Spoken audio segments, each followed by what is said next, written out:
Everyone, and welcome. This is day 4 of the Scoop Hill wind farm inquiry. Now, today takes a different form to the inquiry sessions which began on Tuesday. So today's community concerns hearing session will be a less formal roundtable discussion, which is based on the final agenda which was circulated a week or so ago. Now, there are quite a few new faces in the room today, so by way of introduction, my name is Christopher Warren. I'm a reporter from the Scottish Government's Planning and Environmental Appeals Division. I've been appointed by Scottish ministers to hold this inquiry and ultimately recommend to ministers whether or not consent should be granted for the wind farm. Now, before I go any further, can both participants and observers hear me clearly? Yes? Please tell me if that changes. Okay, we do have other speakers which we can put out if you're finding any part of this hard to hear. So, I'd like to thank you all for attending this session. You're participating or observing. And thank you too for your hearing statements, which I have of course read in careful detail. And my questions today in the discussion will be opened up on various matters which have been referred to in your hearing statements. Where these fall within the scope of the agenda. Now, I'd like to reassure you all, there are no trick questions, certainly not from me, so please do answer as fairly and as clearly as you're able. I'll invite particular people to contribute at particular times, as appropriate, but I'd welcome relevant input from any participant as the discussion progresses. I would ask, however, that if you have questions for other participants, those are put through me, please. Now, I do appreciate this might feel rather daunting for some of you, but please don't feel rushed into any answers. It's quite all right to take a few moments to gather your thoughts.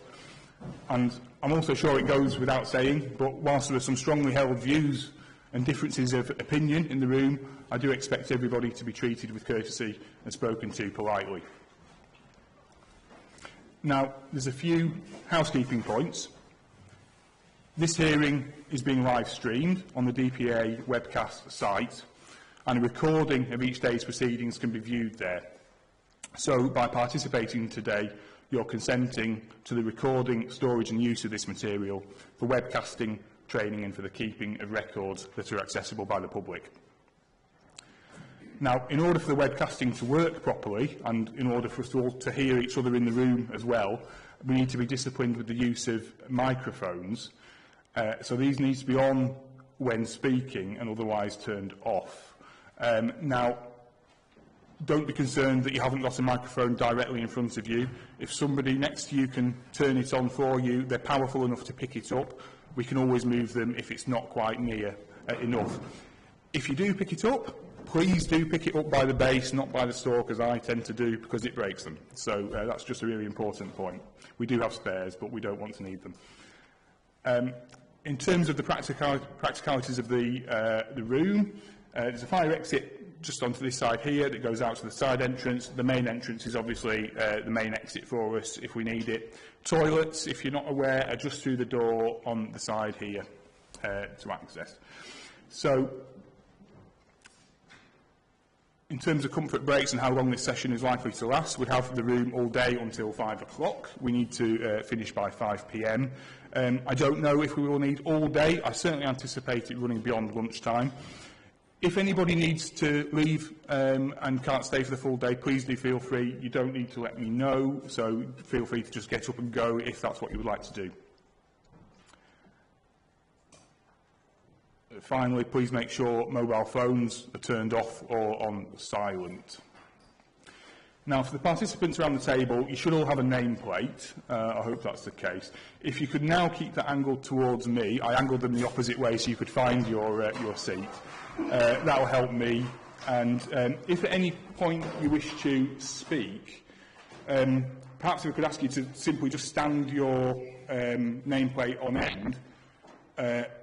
I may not spot that, so do feel free to give me a wave or give me a shout if I've missed you completely, and I will come to you. So, before we go any further, I'd like to ask those who are participating today to introduce yourselves and, if applicable, say who you represent. It's also a good opportunity to see how the microphones work as well. So, I'll start with the applicant and I'll work round the room in a clockwise order. So, for the applicant, please. Hi, Graham Blackett from Bigger Economics. Stuart Lumsden. So, David Hardy, a lawyer from CMS. Mr. Rees Thompson for the applicant.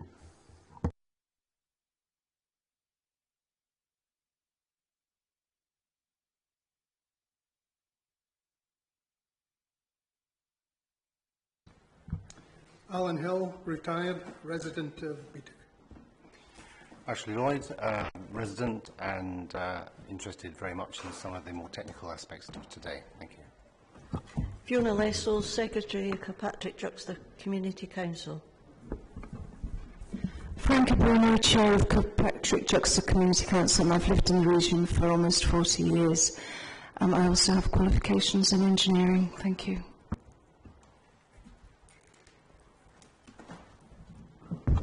Good morning, I'm Mick Barker. I've been here as a representative of the Community Council for the prior 3 days. Today, unless I say otherwise, I am here as Chair and representative of Visit Moffat. Good morning, I'm Liam O'Neill. I'm Chair of Moffat and District Community Council.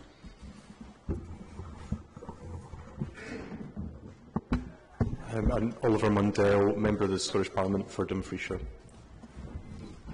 I'm Gillian White and I'm representing Save Our Hills, and I've lived in Moffat since 1998. My name's Susan Barker. I'm speaking as a member of the Save Our Hills Moffat, and I'm also Chair of the Walk Moffat. I'm Sarah Birchall. I'm speaking today as a member of Save Our Hills Moffat.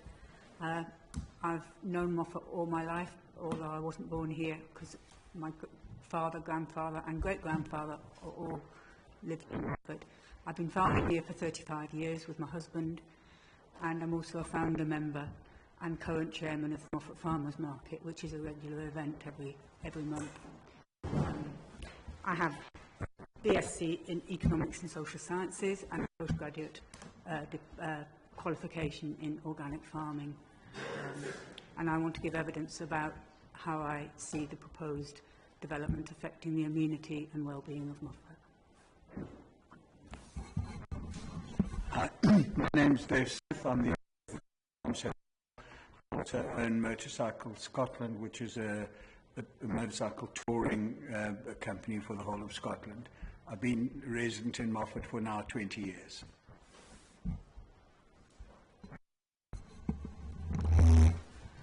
Good morning.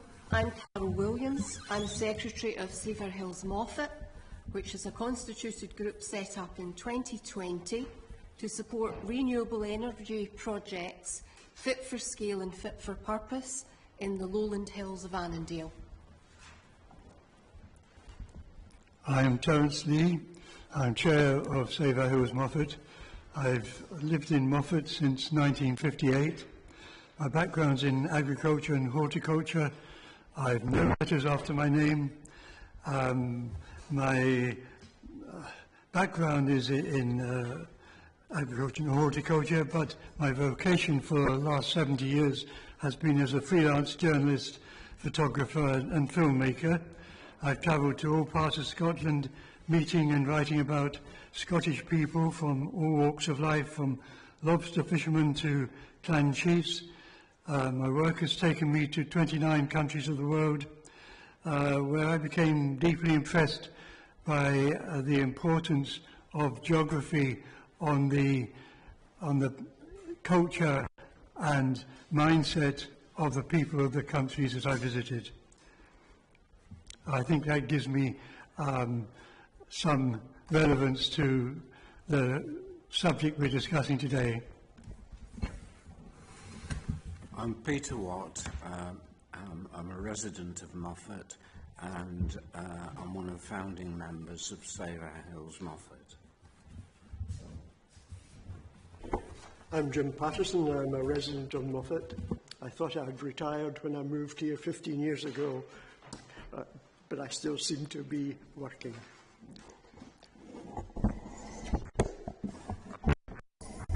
name's David Barron. I live in the Dryth Valley, which is at the southern end of the Scoop Hill area. I've lived there over 20 years, and I have qualifications, but I'm what you call a twitcher. So for the last 20 odd years, I've been observing and looking at bird life in and around Annandale. Thank you, everyone. Okay, before I move into the substance of the agenda, does anybody have questions for me? No? Okay. In which case, turning straight to the agenda then, so the first point on the agenda under item 2, local tourism impacts. And here I really want to get under the skin of your concerns and what the potential impacts may be from the scheme.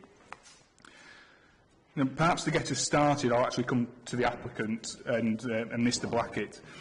But I'd obviously then invite others to respond and comment as you see fit. So, Mr Blackett,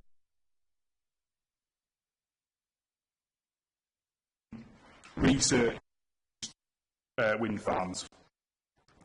And that indicates support for onshore wind farms to sit around 70% or more in Scotland and higher across the UK as a whole. So that's looking at the public rather than just kind of from a tourist perspective. I'm interested in your sort of view of whether that in principle support can be taken as a, I suppose, an indicator that tourism wouldn't be affected in any kind of given location as a consequence of that.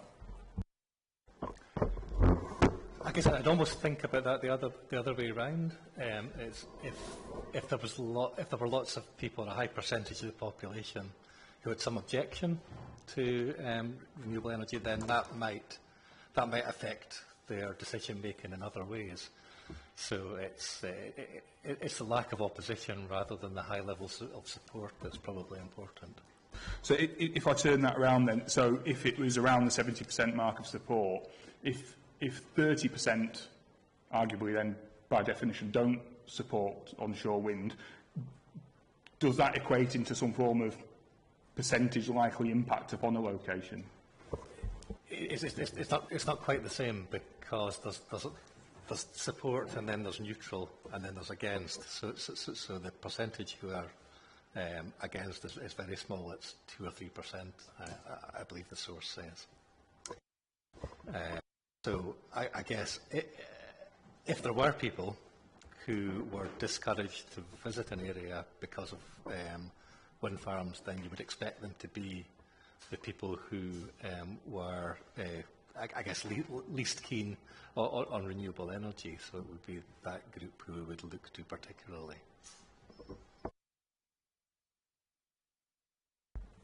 And so, kind of building on that, and I suppose to explore it further,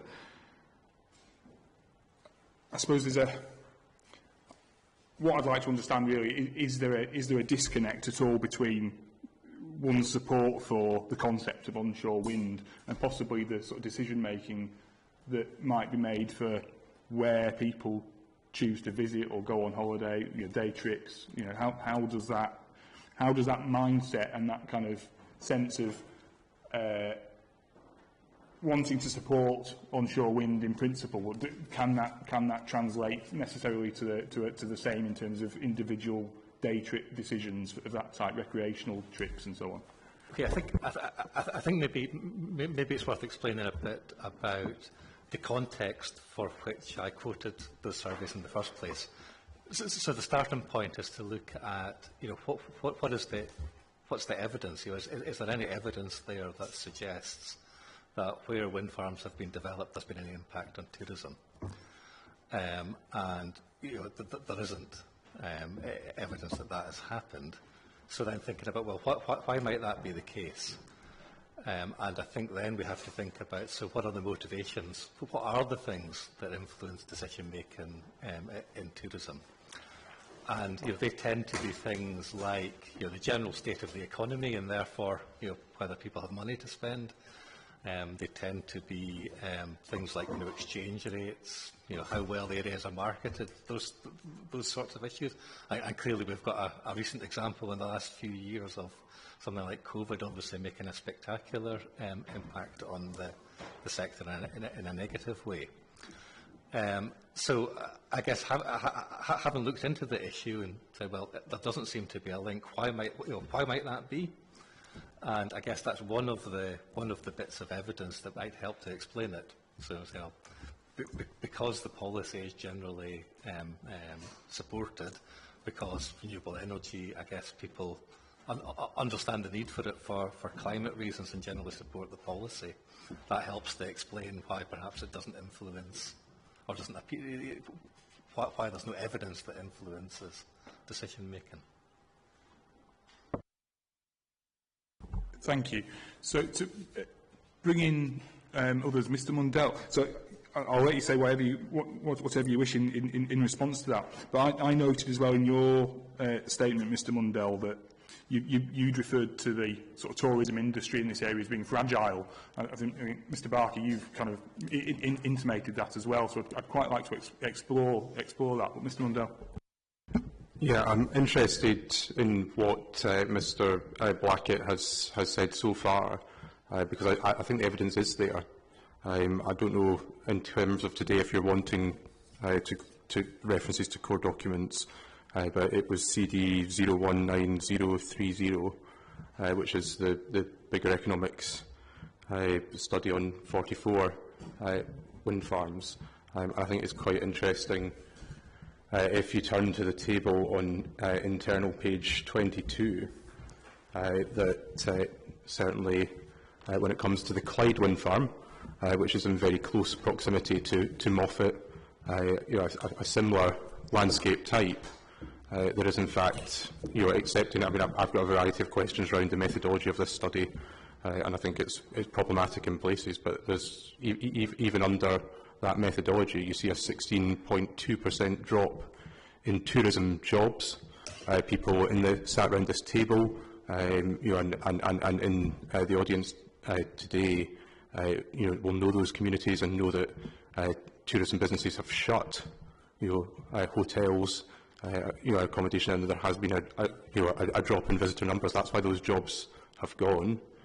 We move further up that table to another wind farm that the applicant's landscape expert has been keen to highlight a few times, which is in close proximity again to Moffat at Harestones, and you see a 4.7% drop in the number of tourism jobs. And again, I'd caveat that by saying, in order to get that 2,000 jobs, the kind of conurbation of Dumfries has been included in that. But what we see in actual fact, when we look at the evidence, is that there is an impact on tourism in these types of communities. And I think that's about the reason why people come here. Of course, there are people who support wind energy. There are people who recognise that green energy is important, including some of the community councils involved in this who've supported and accepted other schemes.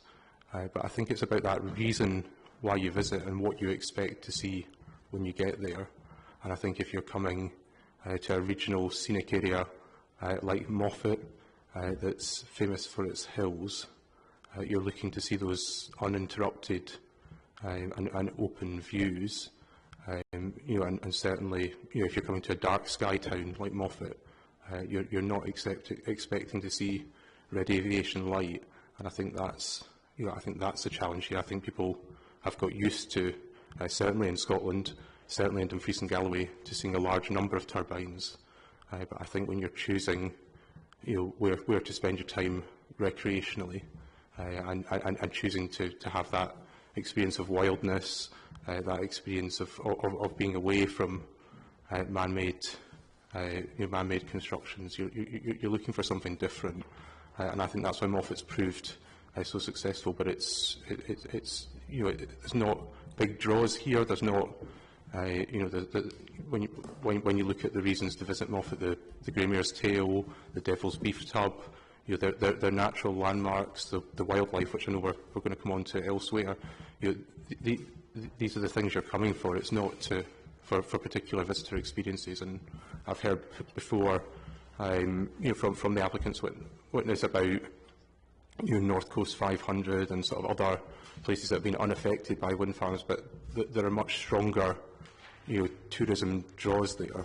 Here you're coming to enjoy that natural environment, and I don't think you expect to see 250-metre turbines as part of that. Thank you, Mr. Mundell. And Mr. Barker, in terms of the sort of how fragile the sort of tourism is in Moffat and the surrounding area, do you have any comments on that? And then I'll come back to Mr. Blackett to comment on what you've heard. Thank you, Mr. Warren. In order to pass comment on the fragility of the tourism sector, you have to understand some of the issues associated with sales and marketing, branding, place and position, none of which have been addressed in this report. So we start with a question which is a very good question, but this report does not address the key issues surrounding it. I need to make that quite clear. In terms of the fragility of our offering... Sorry, Mr. Barker, I think your microphone might actually be a little bit too close this time, so I'm just getting a bit of interference off it. In terms of understanding the fragility of our offering, we have to understand what that offering is in the first place, and I'm afraid that this report has not attempted to identify the totality of the offering here in Moffat. I appreciate it does deploy a novel technique for assessing attractiveness, which appears to be a technique called listing attractions, but that is no conventional or traditional way of understanding a competitive position in the marketplace. And I'd really like to raise two specific issues as they arise from your question. The first is to try and identify what our tourism proposition is, because I don't think that's been identified in any meaningful way, and I suspect the author, with all due respect, Mr. Blackett, does not have years of experience fronting a marketing role or working in a hospitality business. Those experienced in marketing will know that every business school and every meaningful consultant will tell you there are 5 primary elements to identifying a proposition from a marketing point of view. You have to understand the product, you have to understand its placement in relation to its commercial environment, you have to understand the broad issues around its pricing comparison with alternatives, you have to understand the nature of its promotion and how and in what way that takes place, and you have to understand how that impacts on the people in the target market involved. 5 Ps. Now, unfortunately, in trying to identify the effects on our fragile tourism market, there has been no attempt to introduce a conventional marketing analysis of the tourism proposition. And I would urge from you to consider that our tourism proposition is not based simply on a list of attractions that are identified as a result of a web search. We are not a theme park, and we're not being compared to other places simply on the basis of the list of attractions or the number of visitors to any one individual attraction. Moffat is a totality of 250 years of marketing positioning. And although it's possible to identify individual attractions, Moffat's position is the sum of the whole combined and interacting. Now, again, even in addressing such matters, there's the small issue of market segmentation. And again, I see no evidence in this report of any attempt to identify meaningful market segmentation for Moffat's tourists and visitors. So issues, and if I don't mean this to be a trite example, Moffat is not trying to attract people who go on parties to Magaluf. Moffat is trying to attract, and does attract, people who appreciate the calm, tranquil, unspoilt, rural, beautiful nature of the Moffat Hills. So I don't see any analysis of how such a development might impact on our target market. So, again, the relationship to target market is not addressed. So both in terms of marketplace, an unaddressed issue, and segmentation of the target tourist market, both of these are unaddressed. Further to the fragility of the situation, I cannot find any evidence in the reports that have been provided of the mechanisms by which people make choices. And I think we can reasonably assume that there is a significant, in fact, enormous gulf between people's opinions on matters of energy policy and the mechanisms by which they may decide how to holiday destination or how to spend their precious time and money. Utterly unconnected, and I would urge you to disregard any issues to do with public opinions on energy policy. They are not relevant to the market proposition of Moffat. So, again, although it's not covered in the report, a conventional skilled marketing manager or a consultant's approach to customer choice would be, well, it would be done in a systematic way, and I don't see it in this report. So let me just talk you through the key issues that impact on customer choice. And by customers here, I mean people who would visit Moffat, if I may. Mr Barker, could I come back to that in a moment? I'm just conscious we're covering quite a lot of ground. I want to give Mr Blackett the chance to comment on some of what you said. So just hold that thought for a moment. Thank you. Mr Blackett.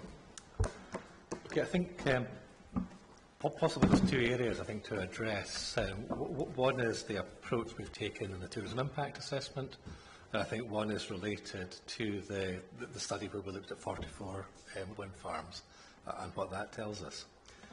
Now, the approach we took to the study was to look at tourism businesses in Moffat, to look at basically what do they do to try and attract tourists. What are the propositions that they offer in their marketing material? And that seems to me to be an appropriate approach to take, because that then gives us an understanding of what they think is important to their customers, and we can then therefore look at, well, is that likely to change? Is that going to be impacted by the development? So that's the approach that we've been through, and that seems to me to be an appropriate approach. Now, I guess the other thing that relates to that is the decision-making process, and how do people make decisions? How might you understand whether a change might lead to an impact on decision-making basis?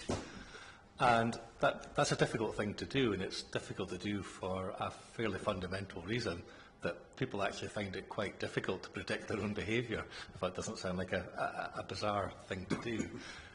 To say, because perception studies don't really tell us very much. They tell us about what people might be thinking at the time that the research is undertaken, but they don't necessarily tell us about whether they'll change their behaviour as a result. So, so there are examples of studies that have been done where you ask someone, if something changes, are you likely to change their behaviour? And there will be a tendency to say yes. But the question is whether they then do actually change their behaviour. And that's why, because of that underlying reason, that's why we took the approach in the wider study that we undertook looking at 44 wind farms, which was the study that Mr Mandel referred to.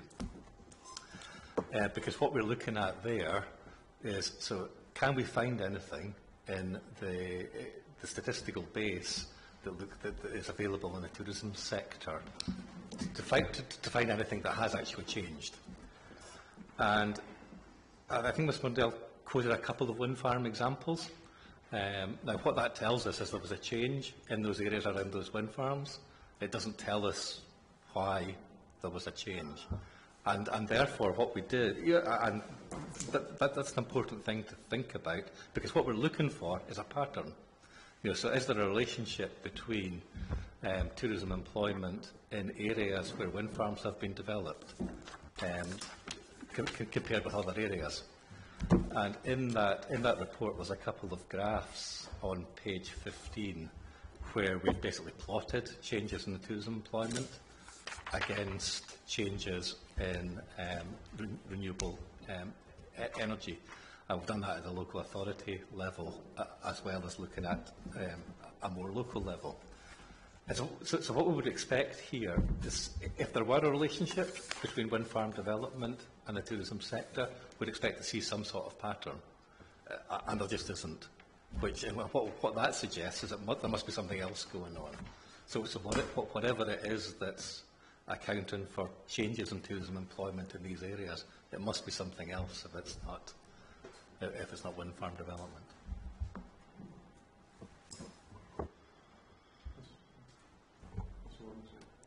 Okay, yeah, Mr. Mundell, and I'll come back to you, Mr. Walker. Thank you. If I may respond directly to your comments. Sorry, Mr. Barker, I'll come to Mr. Mundell first, and I'll come straight back to you then. Thank you. Yeah, I mean, I find that analysis, Mr. Warren, to be quite confusing, because the document as a whole does appear to show a pattern. That document identifies, by looking at these 44 wind turbines, that across Scotland as a whole, in the time frame looked at, there was a 3% rise in tourism jobs. It highlights that in the majority of the wind farms it looked at, there were rises in tourism employment. But I think it does show a pattern in relation to this specific geography. I think it's quite strange, to see that the two wind farms, large wind farms in very close proximity to Moffat, show a significant reduction in tourism jobs, and I think it's hard not to draw a conclusion from that. Very little else that's different from these other wind farms on the list. I would struggle to identify what else had changed in those areas, in the time frame. The reality is, when the Clyde wind farm was built, we've seen a loss of hotels in Crawford, loss of tourism accommodation in Abington, and anecdotally from tourism businesses in those areas, a drop in visitors. If there was an increase in visitors, or visitors had stayed steady, you wouldn't have expected to see this trend. And I think I feel what happens with these studies is developers use them when they suit them, but where they show a pattern at a more localised level, it's somehow just dismissed. And I think that is a real worry for people here in Moffat, because if you saw, even if you went to the halfway point between Hairstains and Clyde, if you saw that kind of drop in tourism jobs in Moffat, you'd start to break down that fragile tourism offering. And again, in terms of the wider point, I don't agree with Mr. Blackett when he says that it's about how businesses market themselves. They market themselves as they do at the moment, within the context of what's here now. They're not marketing themselves, on the basis of there being an industrial scale wind farm on the edge of a regional scenic area, that's visible across a 20 to 40 kilometre area. They're marketing themselves as things are now, so I don't think that's a valid way of looking at how things would change. Thank you, Mr. Barker. I'm afraid I have to challenge pretty much everything that Mr. Blackett has said and offered as evidence.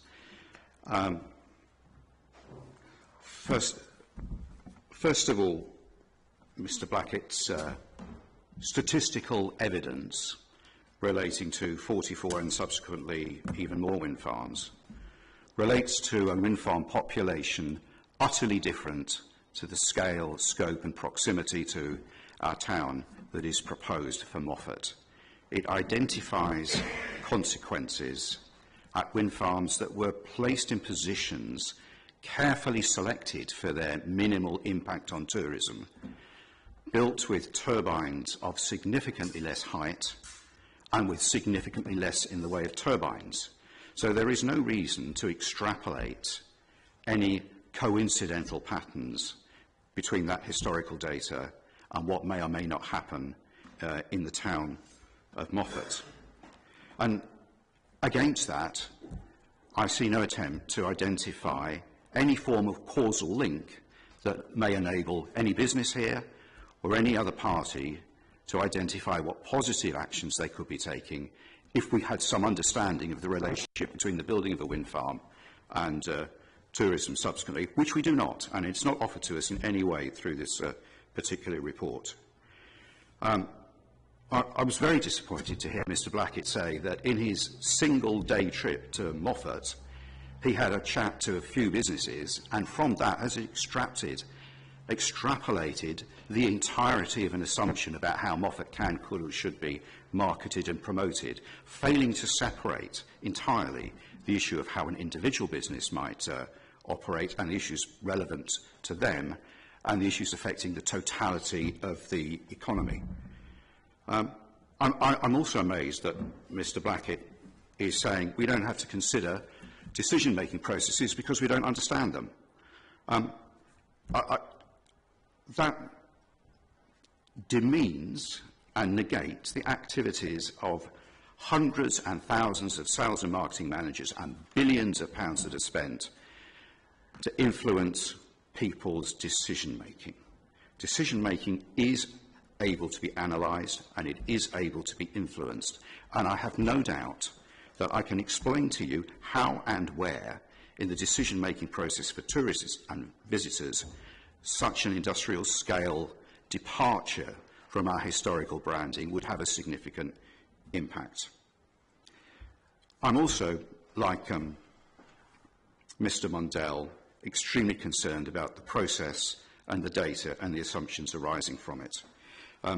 I tried very hard to find anywhere on the internet a peer review of bigger economics reports, and I cannot find any form of academic peer review.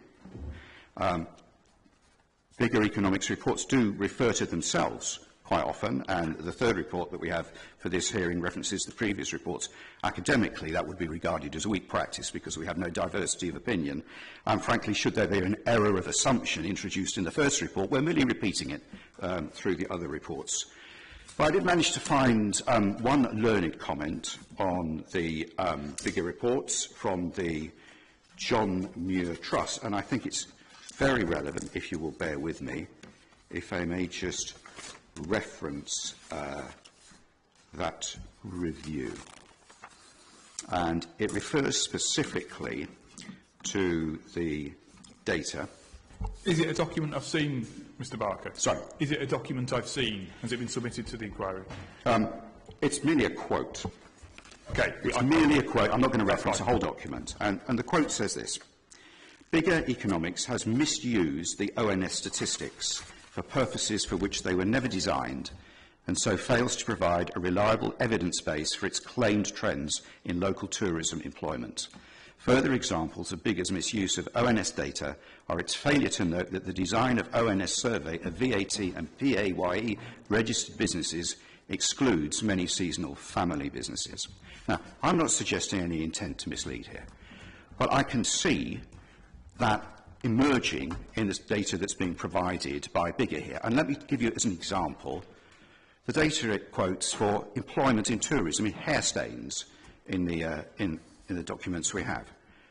The Bigger report suggests that there are 2,000 approximately jobs in the tourism-related jobs in the immediate vicinity of hair stains. Now, in all the 30 years I've lived here, I can't really add up to more than a couple of guys who look after the cycle track, a couple of guys who sell bicycles, and I think 3 part-time ladies who run a cafe in a forest. If anyone can identify for me where the other 1,997 tourism workers are in a relatively empty rural landscape, I would be delighted. The problem is, I think what that's identifying is that the packets of data that are being used here are inappropriate. I suspect those 2,000 jobs are in Dumfries, and their relationship to hair stains is utterly irrelevant. And it's about packets of data here.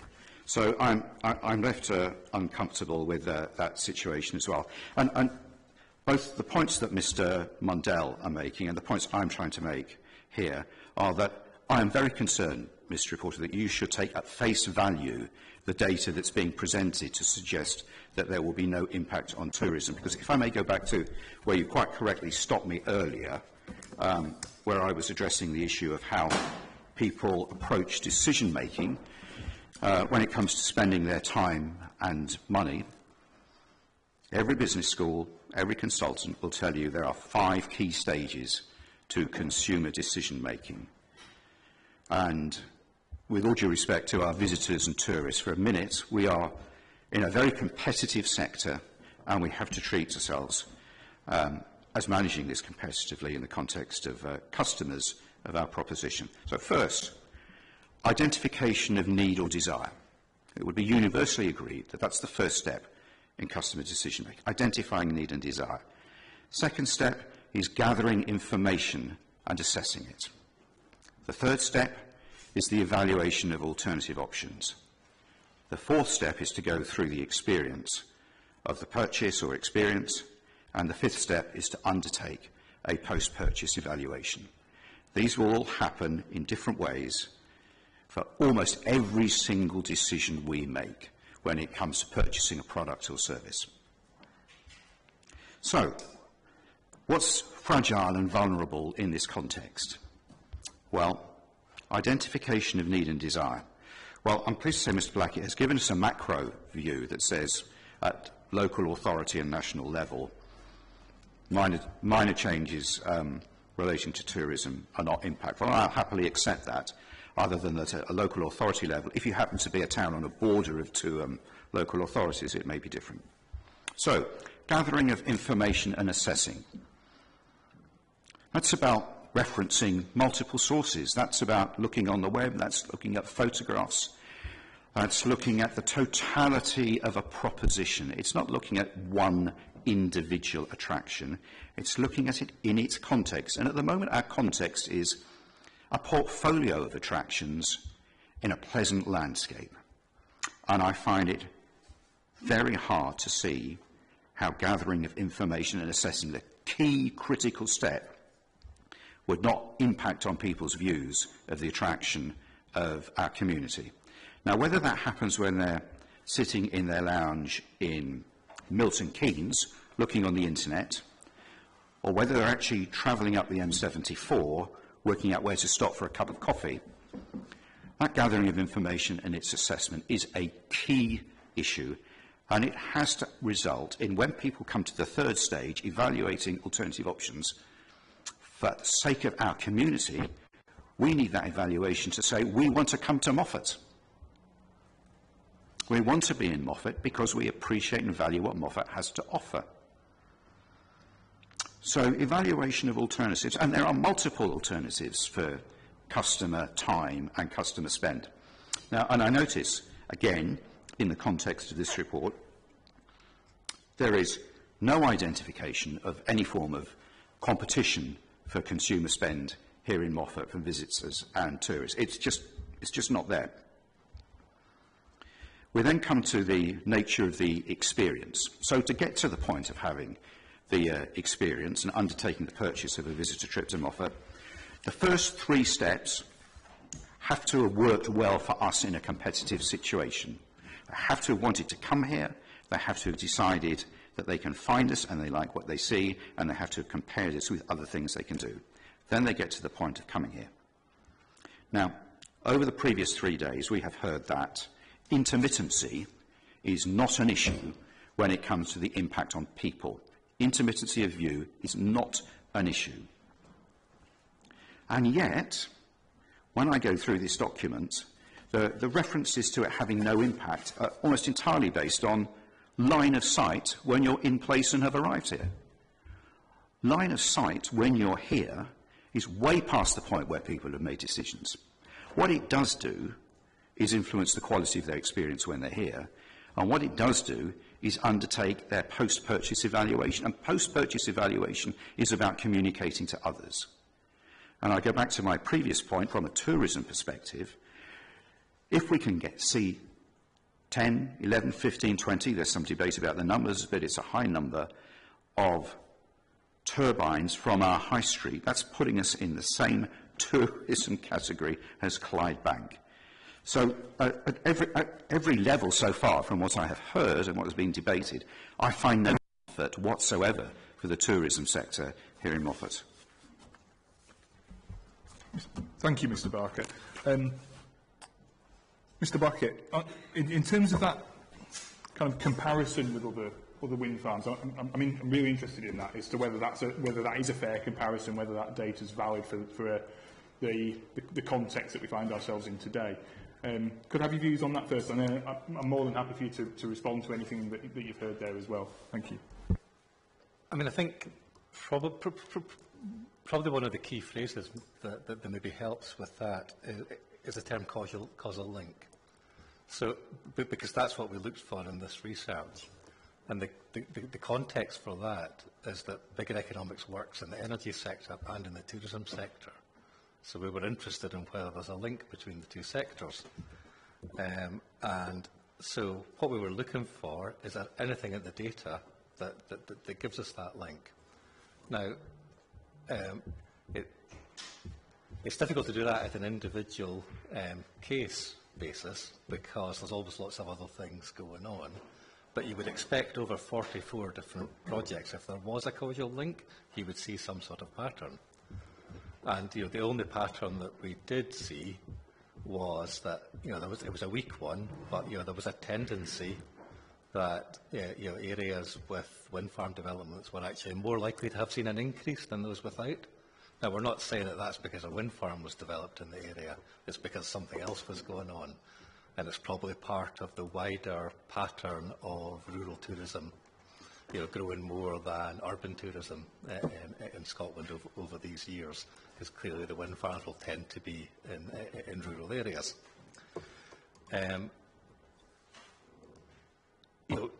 Do these projects, can we take the experience of all of these 44 wind farms and say, will that apply in this case? Well, I guess it's always possible that a project could be different from every other project that's happened in the past, but I don't think we've got any sort of basis for concluding that. We have, I guess in many of these projects, at the development stage, the issues that are being raised today were raised there, and I think possibly that's part of the reason that there are concerns raised when new projects are developed, because I guess when you search on the internet you can find these examples of people raising concerns in previous proposals. But once the wind farms have been developed, it turned out that there hadn't been reason for those concerns, that the wind farms development didn't lead to reductions in tourism. Thank you, that's helpful. And Mr. Mundell and Mr. Barker have argued that essentially your assessment isn't sufficient to be able to reach the finding that this might not be a different circumstance to what the data has shown so far. Do you have any kind of response to that in terms of the standard of the assessment that you've provided? So, I mean, I guess the way I would look at it is, if there weren't a link between wind farms and tourism, then by definition that can't be demonstrated because there's nothing to find.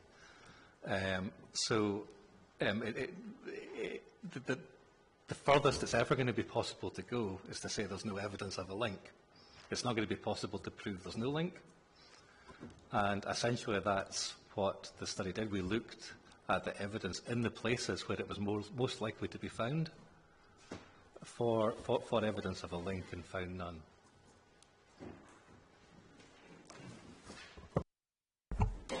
I've looked up on lots of hands. Dr. Lloyd, thank you. It's perhaps relevant to note I have some background in this area. Absence of evidence is not evidence of absence, and I think you just made that point. So we're in a problem here. My own background involves building behavioural models. Starting in the 1990s, I led my first project on the UK's biggest supercomputer. using AI techniques to build behavioural models. I build models around samples that are generally no less than a point sample of 100,000 people, so I have an experience in building behavioural models.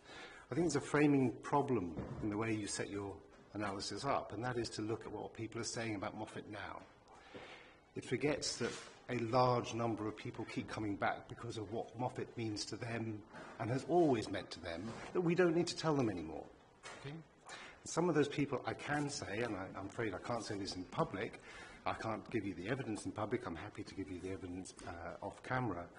There are significant people coming to Moffat who would find moving into an area where they are overseen by cameras 250 metres up into the, or 150 metres into the sky, drones going off across these arrays of turbines actually doing the monitoring that has to be done with high-resolution cameras. This is the way these are managed. Okay? And this means, of course, that we would have a group of people who have always been coming to Moffat, who are not actually subject to the marketing push today, which is about growing markets, who would simply not come again. I can evidence that for you, as I say, in other places, but I think you have framed this in a way that is leading you down one path, which is very, very hard to argue, and I have to concur with everything that Mick has said about how that doesn't relate to this development in this place at this time. Thank you. Thank you. Mr. Mundell. Thank you. So I'd recommend to you to go and visit Crawford and Abington and see those boarded up hotels. These were popular stopping points that had a client base that existed over a very long period of time. And I would encourage you, Mr. Blackett's not been keen to engage on the specifics of that wind farm, I suspect for obvious reasons. I would encourage you to reflect on what else had actually changed in those communities. What else might have been likely to change. And I think it's pretty obvious, looking at those communities, what the change was that did that. And the second point Mr. Blackett didn't touch on, that Mr. Barker had referred to, which is a point I've made previously at other inquiries, is if we do have a robust planning system that takes adverse impacts into account, you wouldn't necessarily expect, in all cases, to see to see disruption from development.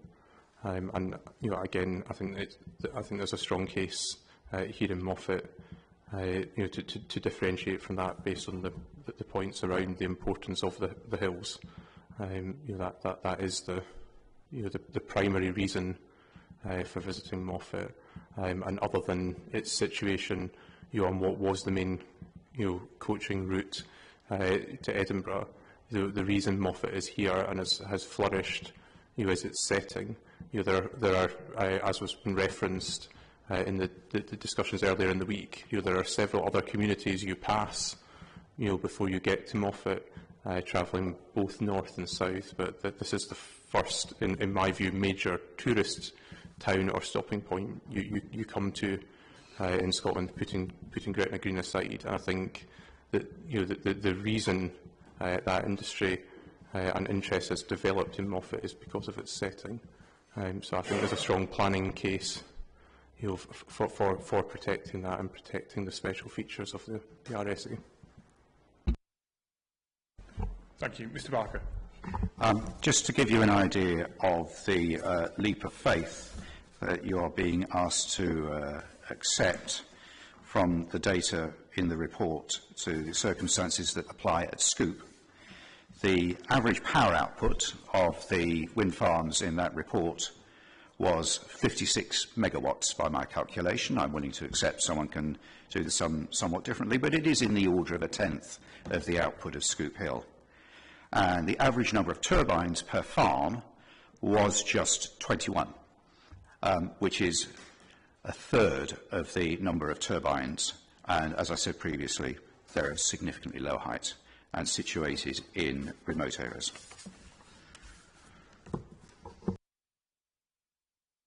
Thank you. What I'd like to do now is perhaps sort of move on from kind of the adequacy of evidence kind of question there, and kind of unpack some of the aspects of, you said, Mr. Barker, I think you used the phrase, its appeal is the sum of the whole kind of thing, but I'd like to actually separate out and look at some of those individual components, think about what the impact will be on them, because I think that's important for my own understanding, is to understand how this all comes together. Perhaps the most logical place to start on that basis, given what you were just saying then about the approach to Moffat along the A74M, is to start with its sort of geographical location and to think about how that affects kind of visitor numbers, I suppose. Is it sensitive to change? Is it as a stopover on the A74 based on its scenic quality? Is it just very convenient and a better option than a service station? That's a controversial kind of question, but it's one that we need to explore. So I'd welcome some views on that, please. So, Mr. Barker, but again, if anybody else wants to contribute, please do let me know. Thank you. I'm very happy to kick off on that particular subject. So, visitors. Yes, we attract visitors from the north and the south in significant numbers as day trippers. I notice there's no attempt to identify those numbers in the report that you've been given, but I am in a position to give you a rough idea of the numbers. We can look at traffic data on the A701 to Moffat and past Moffat. We can determine traffic data that implies stoppages in Moffat. We can look at the average spend per day, and we get to a day tripper economy number of about 833 day trippers per day on average, and a retail spend which I have estimated at 50% of the average quoted by Visit Scotland, which means we're talking about a day tripper visitor economy of about £6 million a year impacting on retail in the high street, and obviously it faces intense competition from Gretna and various other places.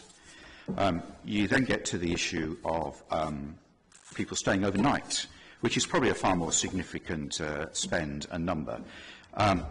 And again, I notice there's no attempt to evaluate how many people do that or what that level of economy is worth in the report that's offered.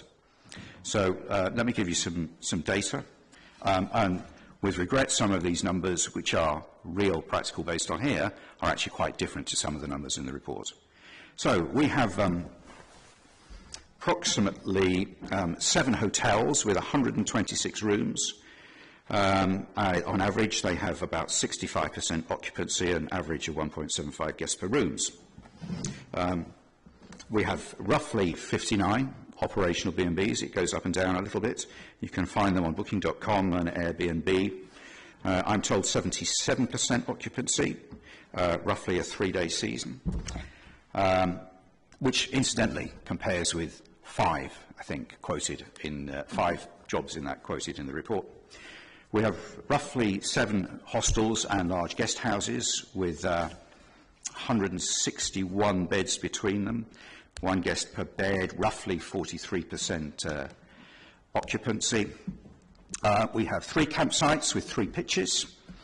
3 campsites with approximately 250 pitches, 65% occupancy, 2 people per pitch, approximately a 250-day season.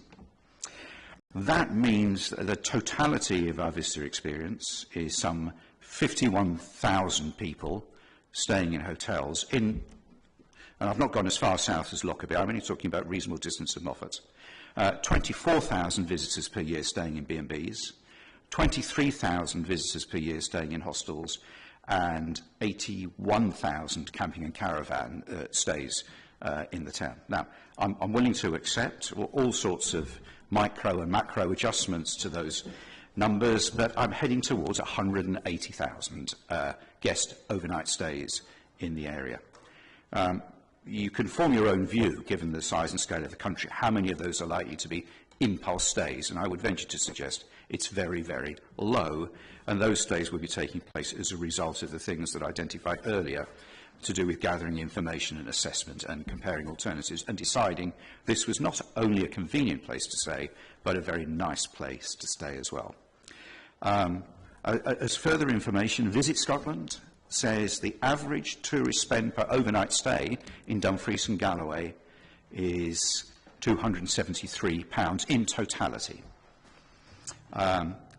If I accepted £273 in totality, that gives us an economic base of some £49 million based on visitor stays alone. Now, I'm happy to discount any of those numbers by quite significant amounts to allow for error in collation or mathematics. But I cannot get that number lower than some 30 million, no matter how I try. So it's highly likely that we have a mixture of impulse visits and planned visits from our day trippers, and unfortunately I cannot differentiate them. But you can be rest assured they're almost certainly based on the ambience, nature and characteristics of the place people are visiting, and 180,000 overnight stays, and again I think you could be pretty sure they're based on the nature and ambience and atmosphere of the place people are visiting. Thank you. Thank you. I'll come back to Mr. Mundell. So it's just an obvious question. We've not seen any evidence to support those figures. It would be helpful to know the basis and be given an opportunity to interrogate that. I think such a lot of information given. If there's a need to put in a written response, then we'd like the opportunity to do that. So we simply can't accept those figures. Well, we'd like to see the basis for them. Thanks, Mr. Hardy. Yeah, I'm happy for it to be framed in context of the discussion. I just so Mr. Barker, you're clear, I won't be citing those precise figures in my report, but it's helpful, I think, for the discussion to understand that size of and scale of the value that we're talking about there. Sorry, Mr. Mundell, I said we'll come back to you. I nearly moved on. I know. Thank you. I would to certainly some of the figures and points raised by Mr. Barker. You know, they've been well known for some time. They've formed part of Mr. Barker's statement of case. They've been well known to the developer through the evolution and design of this project, and I think it speaks that was made regarding the study the developers undertaken. I mean, I think they could have found out some of this information for themselves.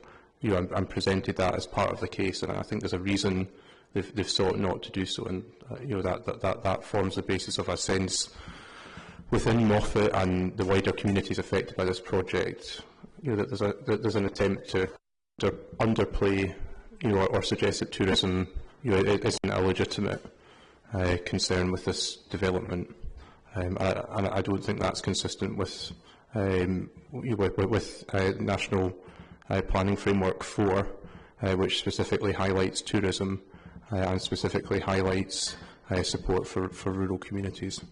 But I wanted to come to your original question around whether it's just Moffat's handy location. I think that actually speaks to Moffat's fragility. We have had, and I'm sure people who've been here all week will 701 again, but the A701 of the kind of substantive routes to Edinburgh is the only one that's not trunked. So actually, you know, a lot of the signage and a lot of the kind of directional travel towards Edinburgh would actually encourage you to go through Langham, Hoyk, or through Biggar on the A702.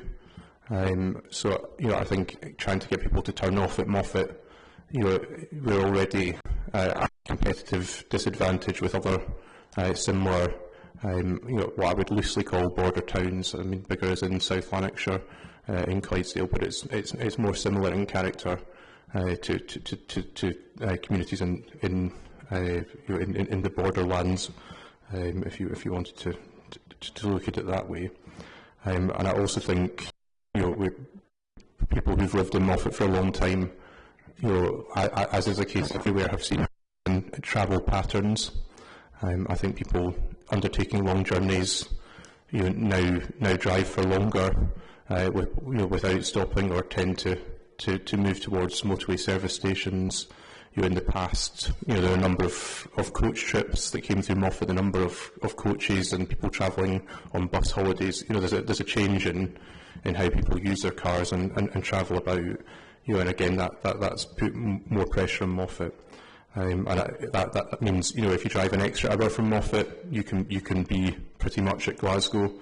If you drive an extra hour and a half, you can be in Edinburgh. It would be easy not to stop. Likewise, you travel the similar distance south, you can be on the edge of the Lake District. Towns like Penrith, become available to you as an alternative stopping point.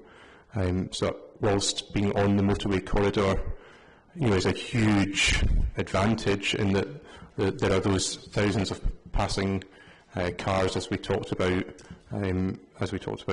yesterday. Actually getting them to choose Moffat is harder, and the flip side of it is it's not difficult for people to travel on past to other offerings. So I think it's a core reason why they pick Moffat, and I think that's to do with its character and setting. Thank you, Mr. Mundell. On the you mentioned National Planning Framework for and the tourism policy on that. I will come back to that, Mr. Bell, but it will be on Tuesday next week. Okay, so I do want to pick up that point about what it says on tourism, but that will be for another day. Mr. Blackett, is there anything you'd like to say in response to what you've just said? Oh, apologies, thank you. Sorry. Thank you. Yeah, Mr. Smith. The past few minutes have been a discussion about day trippers, and therefore, in one report I saw from the applicant, kind of disregarded the value of tourism on a day trip. I would actually say the contrary. The very day tripper is crucial to our totality tourism product mix, because it works in the first layer of people coming into Moffat and seeing the very natural beauty of Moffat.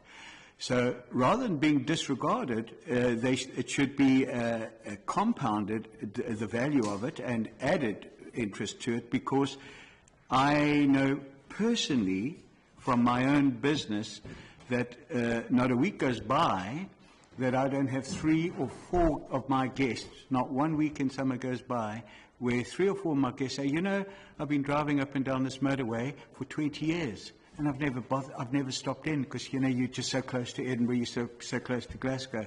And this is fantastic. It's a little gem. It's a lovely little place. It's like a giant services with choice. But when we look around, it's fantastic. Now, any businessman, not an applicant, but any businessman who needs to make a living from tourism will realize that that is their very first sale, that they have now got an opportunity to speak to someone who has merely stopped over for a night and to convert them to. Now, I can also tell you factually, and these gentlemen can have my figures with the greatest of pleasure, that we converted my hotel from one-night stays, what we've been talking about, this nice little overnight stop, that we now average 4.1 nights per guest.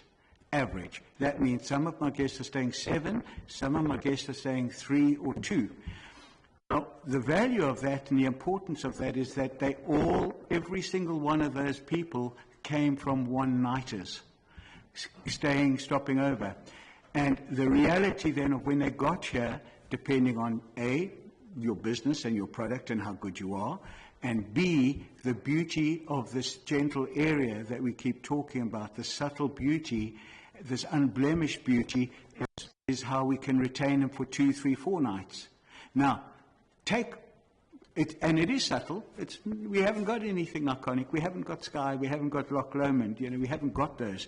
But we have got subtle, unblemished rolling hills and beauty. And it's our job to convert those one-nighters to 3 or 4 nighters. And in terms of facts and figures, I've got them. You can have them with the greatest of pleasure. You can walk into my hotel and have access there, or I can print them out. but it is a reality. Now, 20 years ago, we did have one-nighters, and like everyone else in Moffat, and we decided that this is a very natural beauty. It takes time to sell it. Who can sell it better than when they're staying right in front of you, in your face, and you're person to person? And you can point and say, see this here? That's our whole region. It's lovely. And they see it. And then I give them 2 or 3 small walks, like I know many other guests do, so they can go around that beauty. And I can now prove that over 20 years, and I'll be very honest, the first 5 years it took before we got to 2 nights. But with a dedicated mission to actually show and display the area, we then went on to 3 nights. It took another 5 years. And then it took another 6 years before we got to 4 nights a year. Now, 4 nights a year is valuable tourism, very valuable, and they then return after that. Why? Because we sell it to them, and now we can show it to them. Take away my showpiece, I can tell you that my visits will go down back to one-night stays. And if we do that, we're condemning ourselves to a permanent fixed status of one-night stays, because we've got nothing to really show. We haven't got a Ben Nevis, we haven't got a Man of the North, we haven't got a Sky, we haven't got those incredible iconic things, but we can show them our natural beauty. Thank you, Mr. Smith. That's useful to know. As I said, I'm kind of separating out different kind of sections of kind of what people come to Moffat for. But when you're talking to your guests and they're staying 4 nights, what do they tend to do for 2 or 3 days? You know, what's attracting to them, and what are the things that they're visiting, and so on? I can definitely tell you, in our case, a full range, and I know that I speak for quite a few others who do parts of what I do. So my first role is to make sure I give them a good experience and highlight the area. So we have got a whole lot of routes and maps of which we show going around Moffat. So first of all, the people that, even if they haven't got walking shoes, they're able to do some walks. And I've got about 50 walks on a big file. We give them a map, and we say, oh, go and have a look up there. You'll see Moffat from this hill, from Geller Hill, from up that there. We also give them driving routes. Now, of course, Moffat is such that you've got very few routes and ins and outs. And unfortunately, Scoop Hill is very much a part of coming into Moffat or out of Moffat at any given time. So when they're here for 4 days, they'll go out and back and out and back, and I give them routes. We also try and give them a quality food experience. We're now giving them a whiskey experience. We very, very, one of the most powerful features that I know other people will be speaking to today is the eagle experience. So we have something called the Buck and Eagle routes, where we give them walking routes around Moffat, where they can see eagles, and then we give them driving routes around Moffat, so they've got a reason to go out and then come back. We also, we've now got a local whiskey distillery, so we give them the whiskey tours. We also have got the walks. We've got 3 walks that start, but I don't want to take anyone else's thunder, that start off or be dead centre of it. So we have got and we've got the dark skies, of course, which is just evolving. Bear in mind that our dark skies, we'll have other engineers talking about lighting, and these guys talking about how it doesn't affect everything.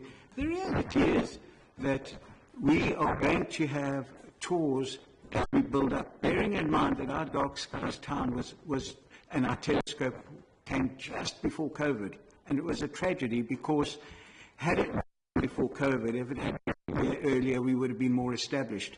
But dark skies tourism is not something to be messed with, as we've seen in places elsewhere in Dumfries and Galloway, and just to the north of us, south of us in England, the power of dark skies tourism. Now, I'm not interested in the science of this light and that height and this, that, and I'm more interested in, when you go out to have dark skies, that the whole visibility is part of that whole experience, with the telescope and with stargazing. And I intend to mix a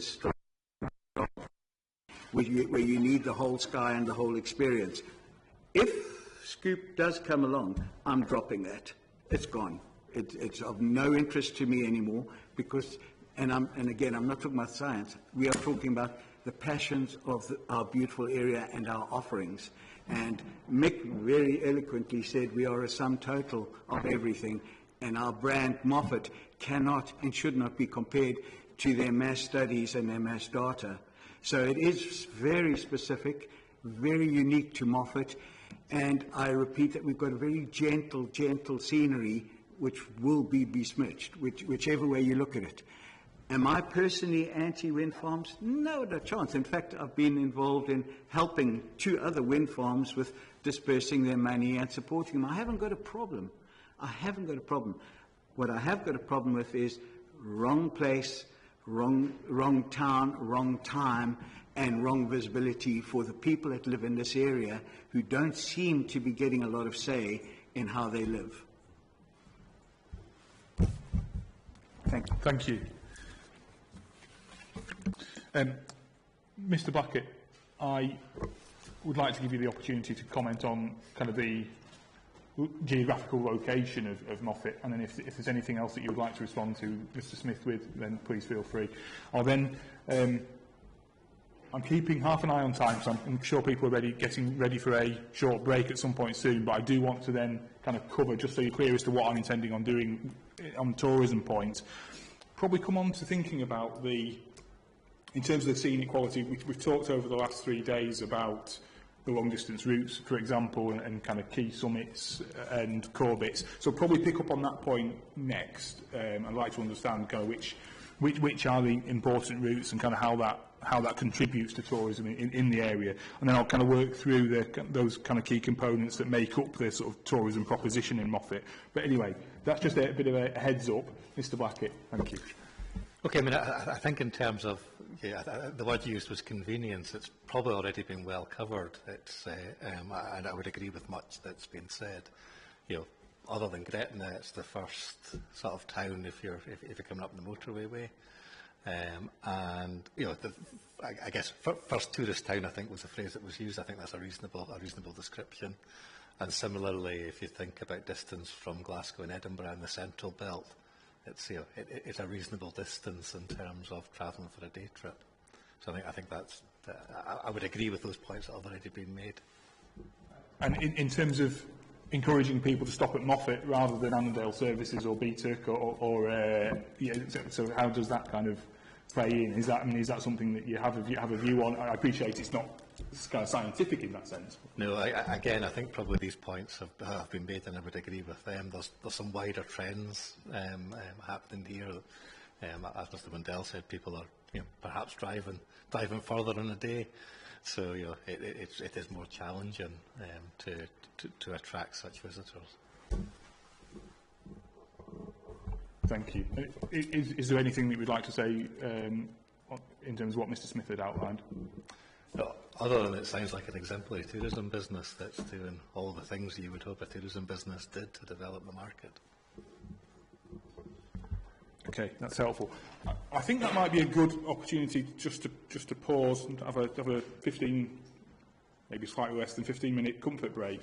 Could I ask that we are ready to recommence at 11 o'clock promptly, please? Thank you.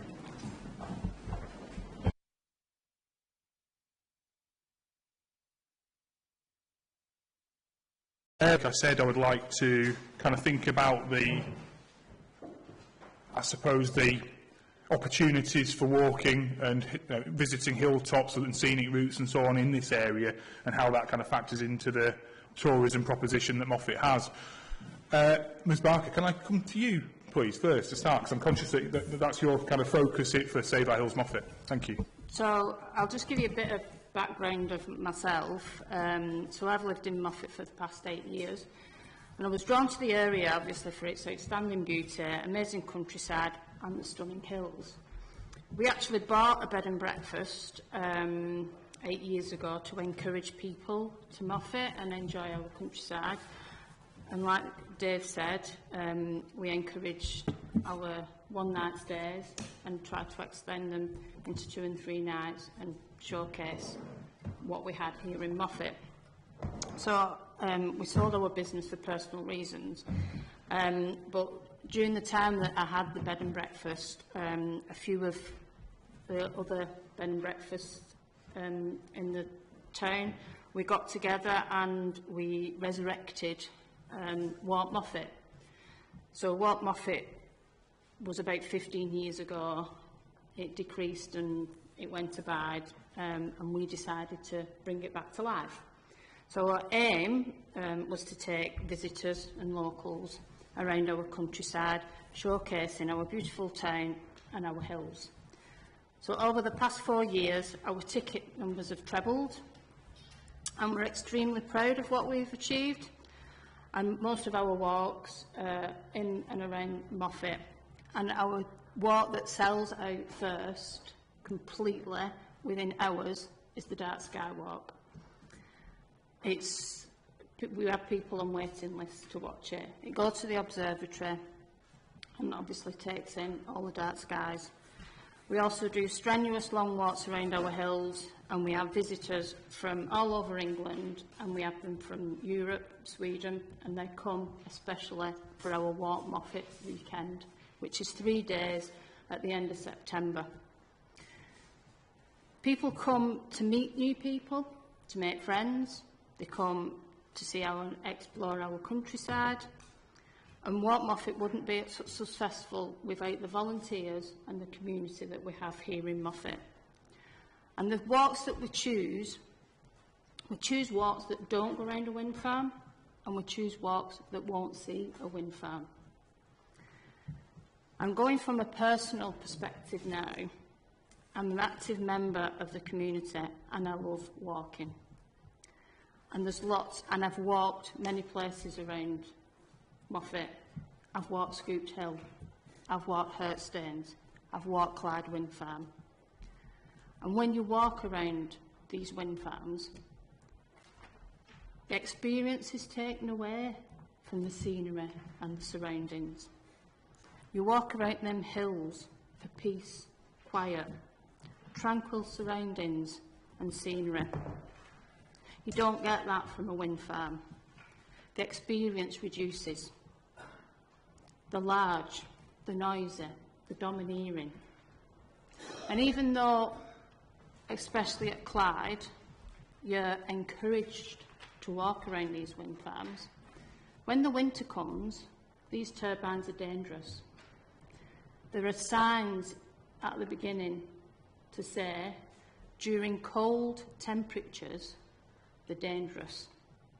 As the temperature drops, ice forms on them blades. And then as the temperature rises again, ice melts. So they fall from the blades. These are then can be fatal. Walking's also great for your mental health and your well-being. It's proven to improve cardiovascular health, strengthens your bones and your muscles, and other benefits. And on a personal note, earlier this year, I suffered with my mental health, and I found walking to help me overcome my personal feelings, and it brought me back to my recovery. And wide open spaces, the peace and the quiet, listening to the birds, seeing the wildlife, looking at the nature, it all helped me on my recovery. And it's a proven fact that walking is good for your mental health and is good for health benefits. So Scoop Hill is a beautiful place to walk. It's got outstanding beauty, it's got amazing countryside, it's got stunning scenery, and you're taking away that from us. You're taking away that beauty, you're taking away, and we're proud of our hills. We love where we live, and this is what we want to keep in Moffat. Thank you. Thank you. Perhaps, if it's okay, could I come to Mr. Welsh? It's not necessarily for me to dictate which of the applicants' participants kind of respond. But over the last 3 days, obviously, we've heard a lot of evidence about the landscape and visual effects of the scheme. And it's one of the criticisms, I suppose, that's come through from lay people essentially reading those documents is that they lack emotion and they don't really capture the sense of what a place means to people. And I'd like to give you the opportunity to kind of explain the approach you've taken and kind of how that affects your judgment, if that would be appropriate. Thank you. Thank you, sir. The purpose of the landscape and visual assessment, as you say, is intended to be a document that is as objective as possible. It follows clearly prescribed guidelines, and it is illustrated in a way that accords with Nature Scott guidances and approaches. It can be quite a dry document as a result. We do try to capture the special qualities of a place when we describe it in our written assessments of each of the receptors that we consider. And I have a great deal of empathy with the views that you have expressed now about the scenery in and around Moffat. It is a scenic place. It's got some real jewels as well, like Grey Mare's Tail and the Beef Tub. It's got some spectacular hilltops. I personally wouldn't describe Scoop Hill as an area with outstanding natural beauty in terms of the commercial plantation. It's a commercial forestry plantation which is subject to intensive management.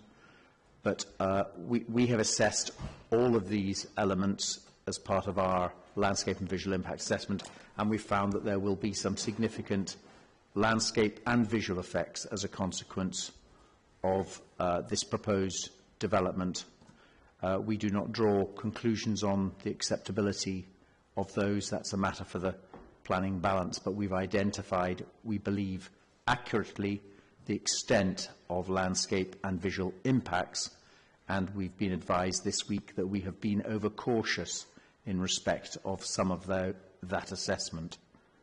In terms of the town of Moffat, we have identified that it would have a low impact on the town of Moffat that would be not significant. That is agreed with the Council's witness and indeed was the position of the Council's landscape architect. Thank you, sir. Thank you. Mr. Smith. Thank you. Obviously, the gentleman may not have walked around the hill. To say it's not particularly a route that he would favour. I have a file of routes. I have them recorded. One of my routes is around Scoop Hill, and it is my second most popular walk, but it does get the very top reviews after they finished it. In addition to that, about 6 weeks ago, there was an eagle flying right round Scoop Hill regularly, and I was sending people on walks because I knew the eagle was there. But it is a stunning walk, absolutely stunning as it is right now, and that's not exaggeration. Again, I can bring my file and it'll give you all the reviews of that particular walk. Thank you, Mr. Smith. I think I saw a few hands. Mr. Mundell. Through yourself, sir. I wondered, in relation to what we've heard from Mrs. Barker and Mr. Smith about walks in and around Moffat, whether Mr. Welsh had any further reflection on the point raised by Dr. Wimble about one of the special features of the RSA, because I think that around accessibility, because I think there's strong evidence you're hearing from the community today, about the importance, what's special about Moffat and special about these walks is they're easily accessible. You can start from Moffat.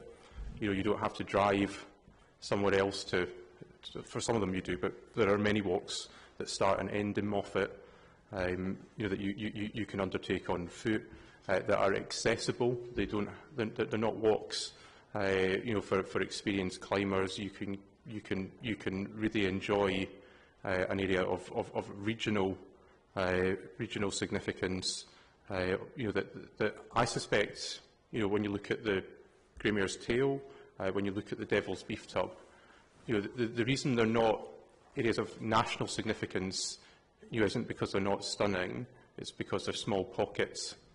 They exist in small pockets. But they are, they are unique experiences, and I think you can get a taste of them and a taste of the landscape by undertaking relatively modest walks in and around Moffat itself. And I think that I'd be interested in whether Mr Welsh reflects further on that when he hears Mr Smith and Mrs Baker talk about how important these walks are for visitors. Thank you. Mr Welsh, in terms of, I suppose, that accessibility point, you can have kind of, I suppose, viewpoints where you would say, well, if you take them very objectively, you say, well, that view might have more scenic quality than another. But in terms of that accessibility point, does that factor into your assessment in terms of thinking about, okay, well, it may not be the most scenic view I can find, but essentially, this is a very important view for the town. People can access it easily. It's valued by this area. How does that kind of weave into your assessment? In a number of ways. Firstly, when we attribute sensitivity to a receptor, whether that's somebody on a hilltop, somebody on a core path, somebody travelling on a road or living in a town, we have to assess both the value of the amenity that they're experiencing and attribute that along with an assumption around their likely susceptibility to the change to form a view on their overall sensitivity. So those factors are set out in detail in Appendix 6.1, the factors that we consider, and that might well include the degree to which a viewpoint is accessible or a path accessible, and the degree to which it may be identified through designation or as a viewpoint on an Ordnance Survey map. And we have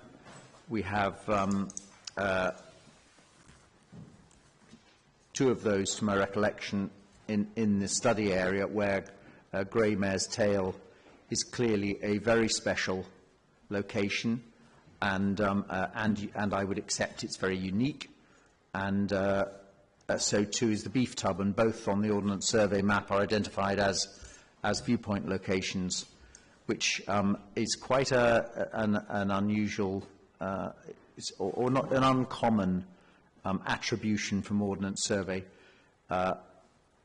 That too would be factored into the sensitivity before we go on to consider the magnitude of change that they would experience at those locations.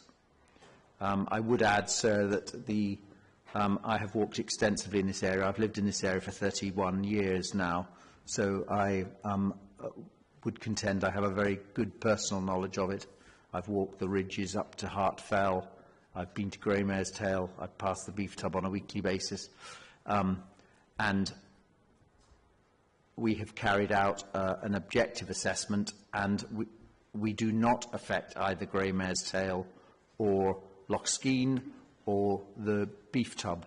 Yes, there are views from the A701 south of the Beef Tub, but and those have been factored into our assessment on both the routes and the RSA as a whole. And you've heard a lot of evidence on that this week. In terms of, I'll come back to you. In terms of, in fact, you might be able to answer this question for me anyway.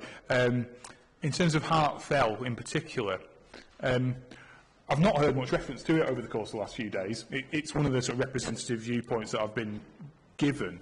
How much of a destination is Hart Fell and that part of the sort of regional scenic area, the wildland area, to people visiting Moffat? I haven't got really any sense of that currently. Could I come to Ms Barker first, and I'll come back to you, Mr Mundell. So Hart Fell, there's actually in the Moffat Museum, there's a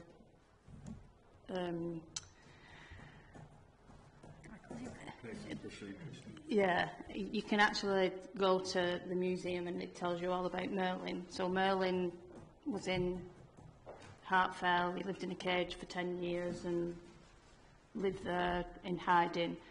So Hartfell is quite a significant walk in Moffat. Up along the ridge, it takes you up over and you can then join onto the beef tub and walk over the beef tub. It then joins the Annandale Way, so from the Annandale Way you can go down to the River Annan. So all the walks are all combined, they all meet into one another and combine in one another. But we're talking about that side of town, we're talking about Scoop Hill is on the other side of town, it's the south side of town. You know, that's where they're iconic places to go and visit. Everybody knows about them places. We want to encourage people to go on walks that are not iconic. Our hills, Gallow Hill, Scoop Hill, you know, why do we have to have iconic places when we've got quiet, peaceful, tranquil hills that are not iconic? We want to showcase all our hills, all our surrounding area in Moffat, not just there. Thank you. Mr Smith, Mr Bell, and then Ms Bruno. Okay, thank you. Just to add on, I'm glad the gentleman's walked quite a lot of the area because it is very beautiful, but Moffat is not Grey Mare's Tail alone and the beef tub. I've just checked with my mapping of my 46 walking routes, 8 of them touch on, walk past, walk over or walk through Scoop Hill. That's a higher figure than what I thought. But there's 8 that go through it or on it or over it. Thank you. Mr Bell. Yeah, I was going to say, I think Hartfell is very significant to Moffat, but I think it's fair to say it is less accessible. That's a fact. And I think in relation to what I think is coming out of today's session, and is important. I think a lot of visitors are attracted to Moffat by its accessibility. But for those who do enjoy more rigorous hill walking, it is very popular. It's also very firmly part of not just Moffat's identity, but that of Annandale. And as an example of that, the link between Annandale as a whole and Hartfell, goes back to 1661. When it was created as a title, the Earl of Annandale and Hartfell in the Peerages of Scotland. I mean, it's sort of Hartfell's integral, to the concept of Annandale as a whole. It's also, for example, the name of one of the 2 schoolhouses in Moffat Academy. There's Hartfell and Queensbury, two of the very prominent local hills. And I think, as has already been referenced, it's on the popular Merlin Trail. People buy into that or not into that as they will, but there's no denying that that's a draw. That it's a draw for people. It's something that's of interest to visitors who come here. That part of the valley is also of interest. The Borders Forest Trust are active there, and there are a number of more accessible walking routes as a result of that. And I think it's a special location. But I think it's the challenge is. I mean, there are far more, and I think that's why the focus has been on other viewpoints. There are far more visitors, or viewers at these viewpoints on the 701 side of that valley. They're looking across to Hartfell. Hartfell's part of what they're looking at. It's part of the dramatic approach to the beef tub. It's part of what they see from Moffat. Thank you. Ms Bruno. Thank you. Thank you. It actually ties in nicely with local projects or other projects down the line, but Hartfell is going to be part of, a big part of our Merlin Trail project that is being proposed at the moment. And the reason, if not many people know about it, is because it's still at its feasibility study stage. It's a project, if I may just say a little bit about it, now seems to be an appropriate time. It's a project that's being proposed and that's being based on the life and times of Merlin the Druid, who allegedly lived here and for 10 years of his life, as said earlier, he lived at Hartfell Cave. Now the centre is going to be based in Beatuk. That's the basis of the project. The feasibility has just been completed, but the details are still being tweaked, because if it is successful in receiving the funding required, the area of Beatuk and Moffat will be looking at attracting up to 200,000 visitors per year. Such is the scale of this project. Now, I accept that, you know, as Mick says in his statistics, that those figures can be tweaked. But I'm just trying to impress upon you the vision of this project. It is massive and it will be attracting millions, tens of millions of pounds. So my reason for bringing it up at this stage is because it will be based on the Dark Ages period, or the 5th, 6th century, thereabouts. So it is important that the surrounding area retains that historical environmental look of the period. And the Scoop Hill application will clearly have an impact on that. So the main part of the project is going to be based in Beatuk, Crooked Road. That's where we're looking at the moment. And that's what the design is being based around. But there will be satellites around that, which will extend out, and Hartfell Cave is going to be incorporated within that project. So there's going to be walks, there might be horse rides to it. So it's important that the integrity of the hills is kept as much as they possibly can at the moment. I mean, for the last thousands of years, it certainly has. And now we're looking at this massive project that is going to be fairly destructive to the landscape. And I think that's one of the important points that perhaps this raises, is that there are projects out there that are wanting to be brought in to our natural environment that will retain the integrity of the environment that we have. And with this wind farm, it might be impossible to do that. I certainly have a large effect on that. So I just wanted to bring that up here. I know we're not meant to talk about specific projects, but I felt that this had enough importance to bring that up today. Thank you. Thank you. I've got no problem with you raising it at all. I think it's appropriate to the discussion we're having. You mentioned it's in its feasibility stage. Is there a wider timescale fixed around the project currently?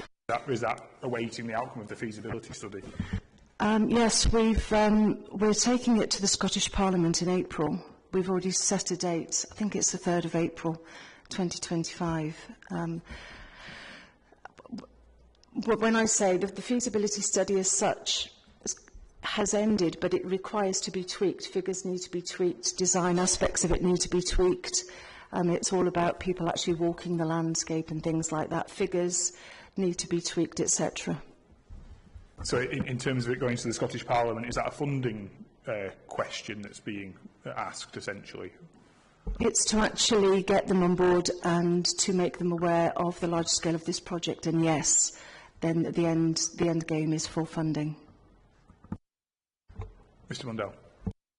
Yeah, I don't want to, I mean, Frank knows the project much better than me, but I think that this is in relation to the kind of infrastructure of it. The Merlin Trail itself already exists, but this is about capitalising on it, making sure that the visitor experience, sort of captures maximum value, and there's a feeling that having these kind of more physical hubs, would make that make that into a draw. But the actual route as it exists, and it is already up and running and well visited and talked about.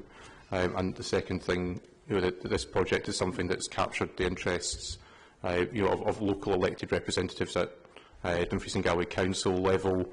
I think there's been two of them here today, two local members. Also, David Mundell is the local MP, myself as an MSP, and I think the Regional Enterprise Agency have also taken an interest in it and see potential in the project. And I think it's been supported by some of the community councils. So it's something that's well underway. It's not something that's just been announced, today for the purpose of this inquiry. Thank you, Mr. O'Neill.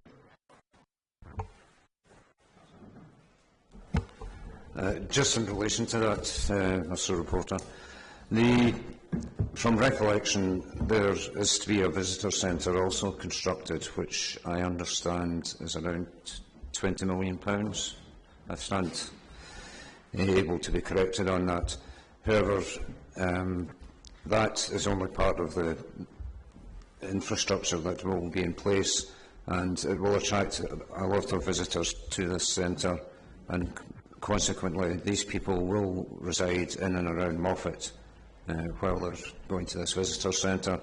So anything that would jeopardise that has to be regarded as highly important, and I think many people feel that Scoop Hill would jeopardise that project.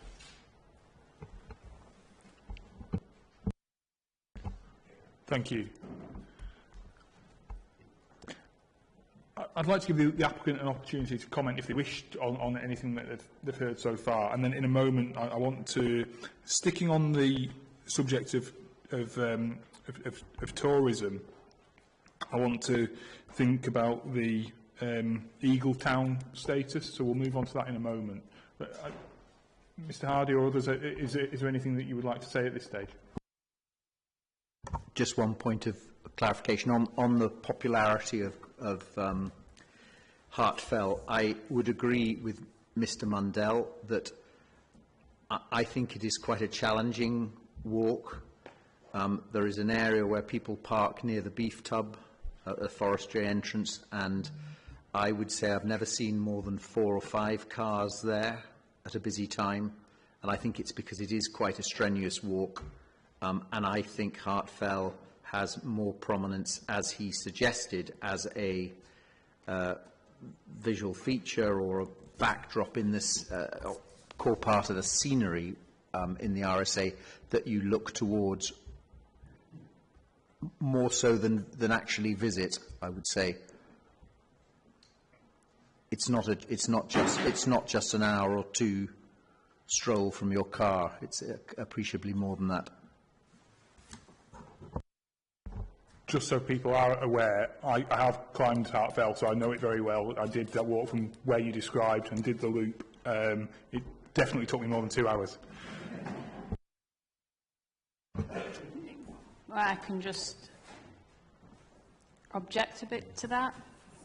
You can actually park at Annan Water Hall, and you can walk actually to the cave, which is actually an hour and a half. It will take you.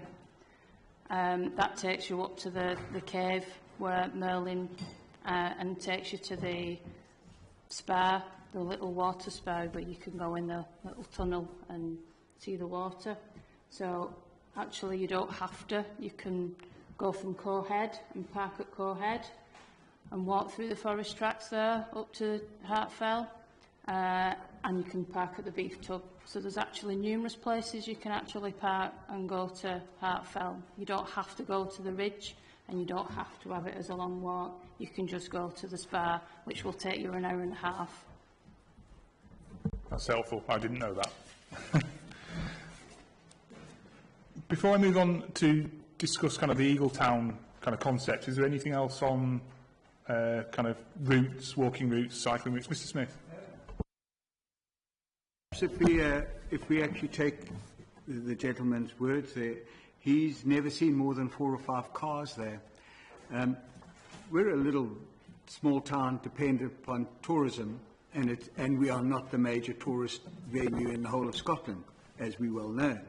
So to have 4 or 5 cars at one little route, and I'm using his stats, and I've seen more, but let's use his 4 or 5 cars spread over a year, or even half a year in the walking season, is actually pretty good, especially when you think that we haven't even started promoting the Merlin, and we're already getting 4 or 5 cars there. So I again worry about the applicants looking at us in some great big grand tourism venue and forget who we really are and how dependent we are on small tourism. Thank you. Thank you.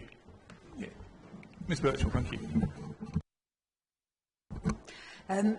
Where our farm is actually on the Annandale Way, and another route to Hartfell, which it might be useful to know, is people walk. They actually start in Moffat and walk down the Annan Water and up the Annandale Way, and we have the footpath goes through our farm, so you don't see great long trails of people, but there are regular walkers going up that way. Some of them with a shorter route, but some of them certainly go all the way around to Hartfell and then down to Annan Water Hall.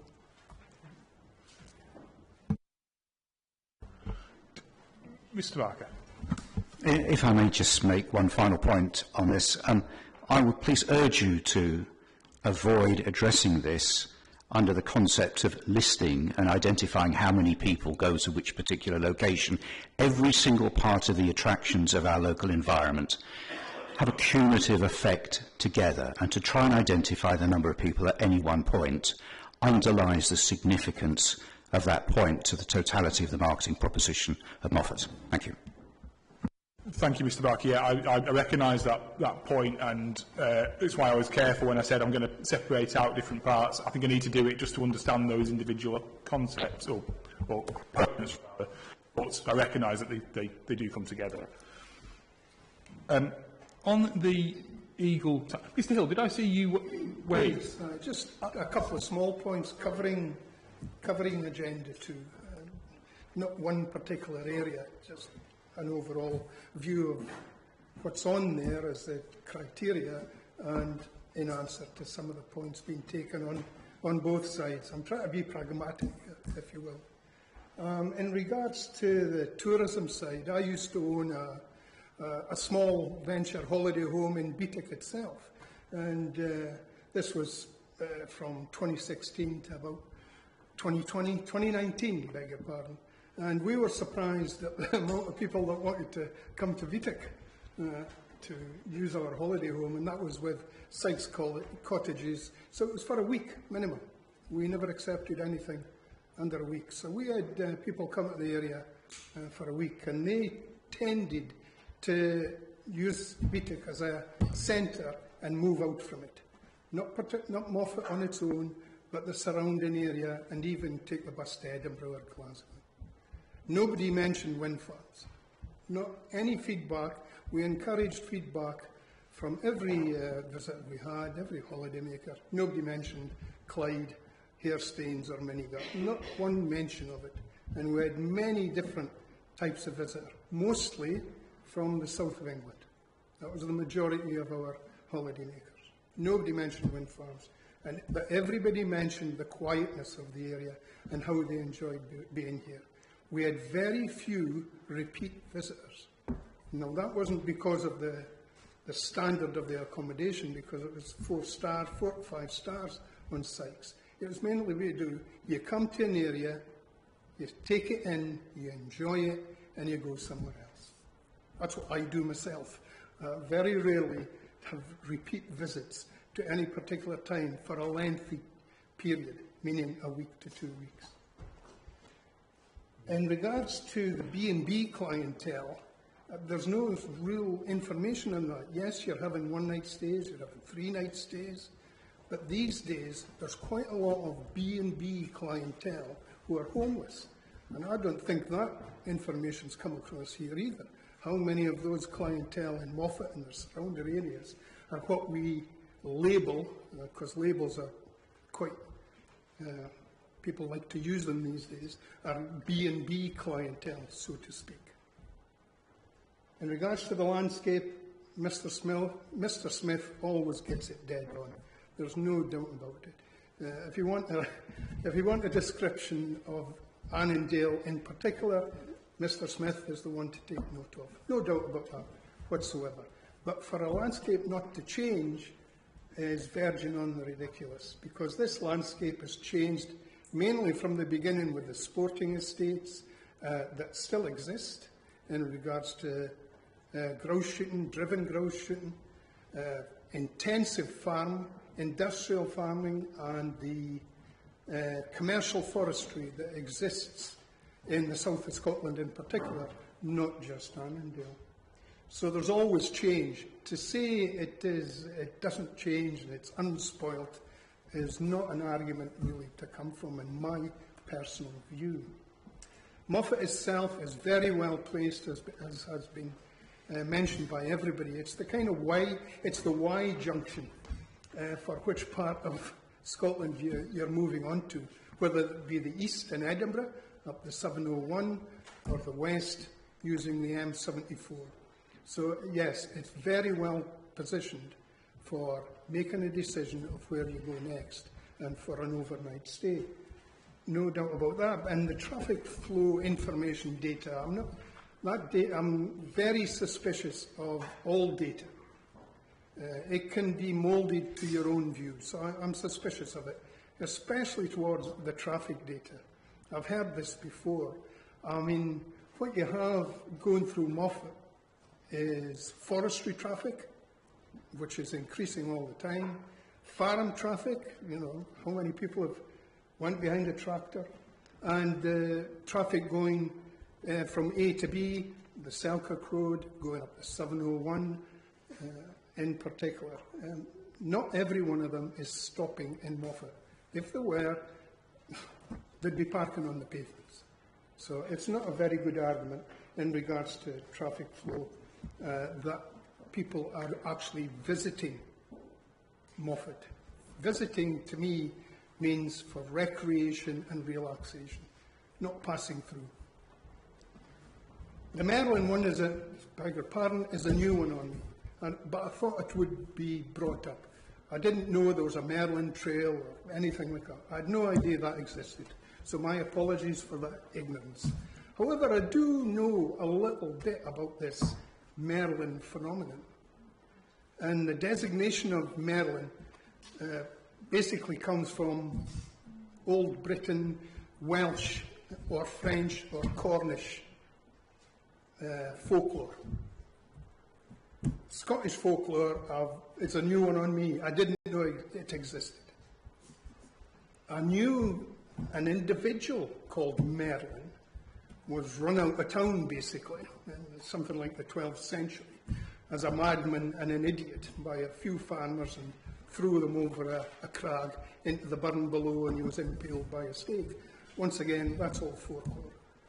But the main thing about Merlin that I've managed to find before this morning is that he was designated as a sorcerer and not a druid. Druid is a modern Victorian label placed on Merlin. He is basically, in mythical folklore, a sorcerer. And I'll leave that for you guys to look into. He's a mythical sorcerer who apparently died at the age of 460 years. And the whole thing, to me, is unacceptable in regards to spending £10 million on a visitor centre for it. He either exists on your own mind or he doesn't exist. I don't believe that King Arthur existed, the Lady in the Lake existed, a sword in the stone. All that is just folklore. I suppose, I mean, I take the point more around the sort of economic opportunity. I mean, we could argue about the sort of Loch Ness Monster as well, but I mean, it's obviously of significant value. So I take the point that's being made around that. But yes, anyway, I don't want to cut you off, cut you short. Is there anything else, Mr. Hill, that you would like to say?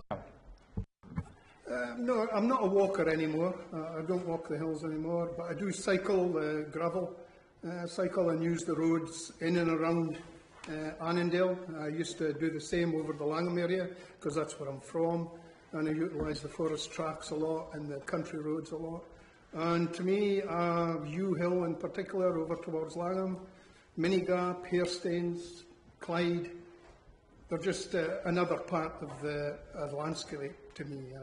I don't live near them. I won't be living near them if Scoop Hill gets built. It will be on my southern panorama, some 8 kilometres away, so it won't really be a problem for me. So. But I'm mainly a cycling enthusiast, and if it does go ahead, I would like to see the routes, especially the Reivers route, outside of the boundary. But I would like to see people like yourself encouraging the improvement to tracks and core paths, even outside of the boundary area. What I would like to do, in order when we get there, to conclude this part of the agenda on tourism impacts, I do want to look at tourism opportunity as well. So in terms of kind of that access point, for example, that's going to be highly relevant to that discussion. So I might come back to you on that if that's okay when we get to it. You don't need to. That's fine. Well, yeah, you do need to walk your dog. You don't need to stay there. That's fine. But I do understand the point around that access. Okay, I intend to move us onto the Eagletown status. I first of all like to understand a bit more about it. Ms Williams, could I hand over to yourself, or is it somebody else that's more appropriate?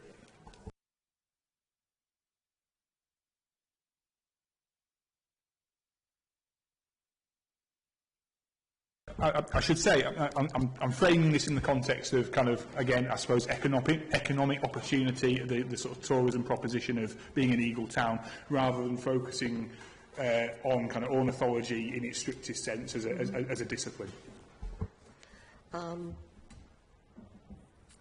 Well, as everyone round the table knows, in 2019, for the last 5 or 6 years, Moffat has been the hub of the South of Scotland Eagle Project, which has been reintroducing eagles to the south of Scotland, and the community has taken this very much to heart, and as a consequence of that, Moffat became the first eagle town in Scotland and has an annual festival now, which, to be honest, I think probably Dave could tell you more about. Yep, do you want to? Can I continue? Certainly, yeah. Right. Carol, quite correct. It was identified as the Eagle Centre more because of its facilities, its central hub, which has been spoken about well, its good geographic position, and the fact that events that have been held here work very well. And the fact is that we are pretty much dead centre, coast to coast, of the south of Scotland, and therefore it was a very relevant place to have an Eagle Festival. The initial plans for the festival were to have it dotted and spread about and have a little bit here and a little bit there and have lots of minor events. It was only when we studied Moffat proper and saw the strengths and the values of making it the focal point of eagles.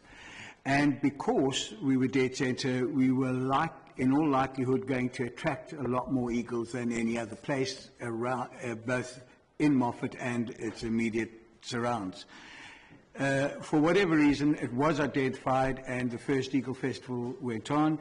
It was in terms of huge, big tourist towns, it wasn't the greatest big 100,000 visitors in a day. It was a slow burner, big for us for the south of Scotland. I haven't got the figures to hand. Maybe, I don't know if Lee's might have the figures to hand, but it has become a very important and very valuable part of the retail and hospitality sector in Moffat. Now, it has grown every year.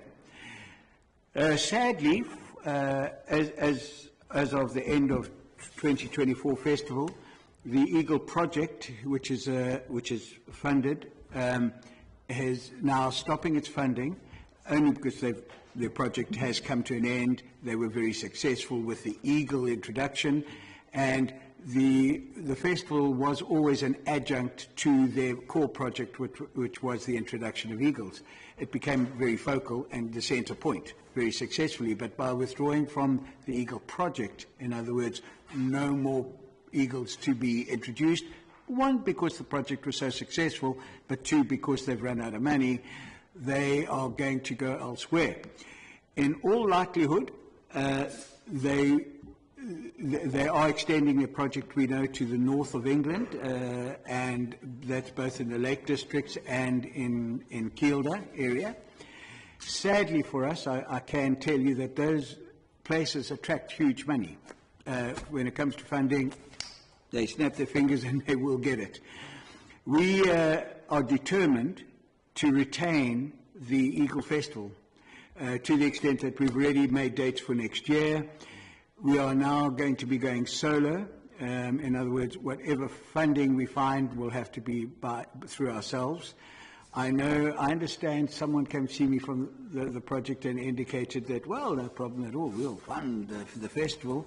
It would look good. We don't want to be beholden to anyone. We've been beholden to people for the last 4 years. So we're in the process right now, as we speak, of attracting funding. We've got a giant bite by a commercial concern. Sadly, because they haven't actually approved it yet, I can't talk about it.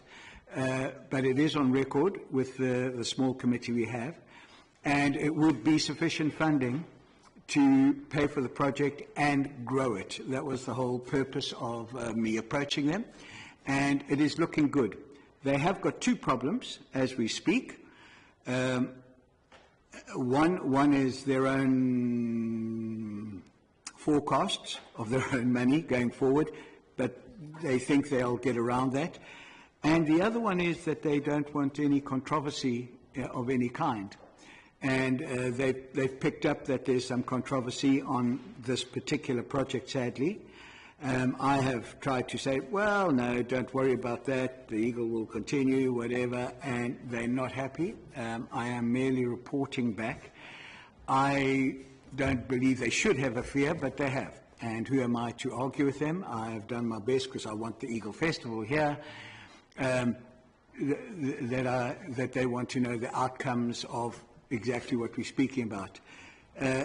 Pointedly, and forgive me for having to do this at a meeting such as this, it is in jeopardy if Scoop goes on because of it being the hub of the festival itself, being Moffat, and not fitting with their picture of the idealism around free-flowing flying birds and the one that is actually relevant out that way. So sadly, it may or may not come. It's not a bullet to the head. I would be very wrong not to report that is a factor going forward. There's nothing I can do about it. I am just presenting it. Should a threat of funding be the cause of a farm going ahead or not going ahead? I don't think it should be personally, but it is a reality. We immediately, once decisions are made, we'll be going back and pursuing it. But the plan is to run the festival. Now, the festival, you've got to understand, is part of the funding that I'm going for is to attract people from the north of England, both York and right down as far as the Yorkshire Dales and Moors and the whole district and Northumberland, and from north of Glasgow and Edinburgh to come down here. So the funding that I've been approaching was more with that in mind, to grow the festival. We know we can't grow the festival from within. It's we haven't got the community. The whole community comes out and loves the festival, but let's be honest, that is not enough to sustain and grow a festival. So the idea is to use the festival as an attraction to bring people into the town for it for those 2 or 3 days. Thank you. Thank you, Mr. Smith. Ms. Williams. So that ties in very much with the question of just how the construction and operation of Scoop Hill could affect the eagle population here.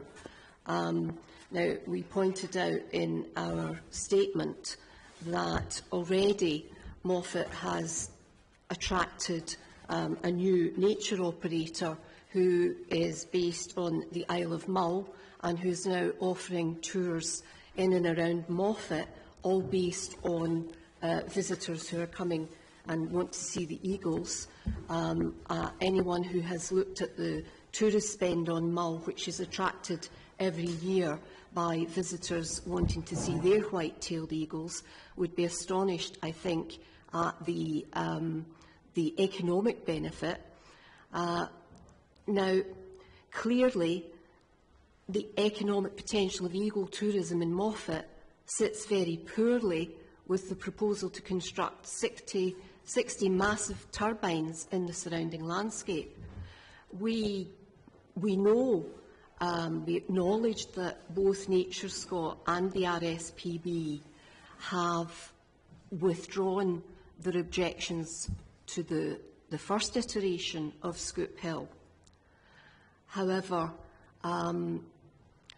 research suggests that evidence for the construction phase displacement of golden eagles is a real possibility. And obviously you can't have a Moffat Eagle Festival in a town which has no eagles. NatureScot, the RSPB, D&G Council and much of the community here are all bemused as to why the applicant never sought the cooperation with the South of Scotland Golden Eagle Group from the outset. Had they done so, it might have been obvious to all parties that the site was unsuitable.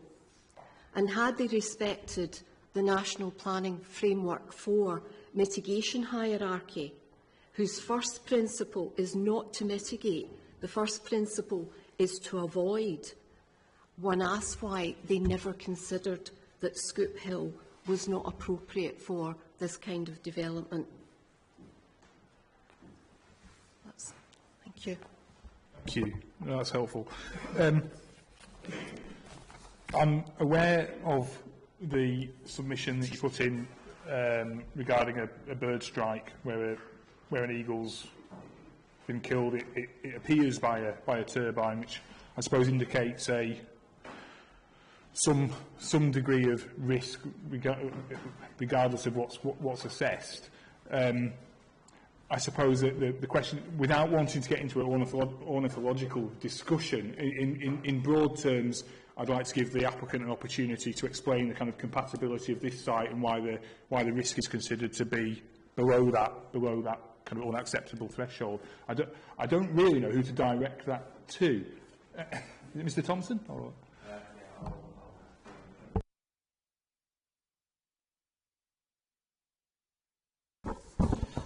Thank you. So obviously, always sad to see incidents like this occur. We track press reporting into ornithological impacts of wind farms very closely, as you'd imagine, and this is very much a rarity, so very sad to see it happen. I would note that Windy Rig is some 50 kilometres or more to the west of the proposed development, so this is not a local wind farm event. Although I appreciate the wind farm is in the south of Scotland. It's a wind farm in open ground, whereas the proposed development consists entirely almost of commercial forestry plantation, as we've heard. Most importantly, I'd like to focus on the environmental impact assessment, particularly the additional information in which we follow the principles set out in MPF 4 that has been referenced already today, and undertook mitigation by design. So, taking on board comments from consultees, including the RSPB, we removed 17 turbines that they considered to be particularly problematic when considering the South of Scotland Eagles. And as a result of that, the revised environmental information assessment concluded that the impact was of low magnitude, long-term and moderate significance. So when that was reconsidered by the RSPB in 2023, they concluded that our objection to this proposal, based on the significant reduction in the number of turbines proposed for the western section of this proposal, in which we highlighted the as a priority for removal based on the potential impacts of Golden Eagle through displacement and collision risk. That was the mitigation we undertook, and following that, they said that we can confirm that we remove our objection to this proposal based on a significant reduction in the number of turbines proposed for the western section. So we followed the advice of the RSPB. We undertook mitigation by design, and as a result, the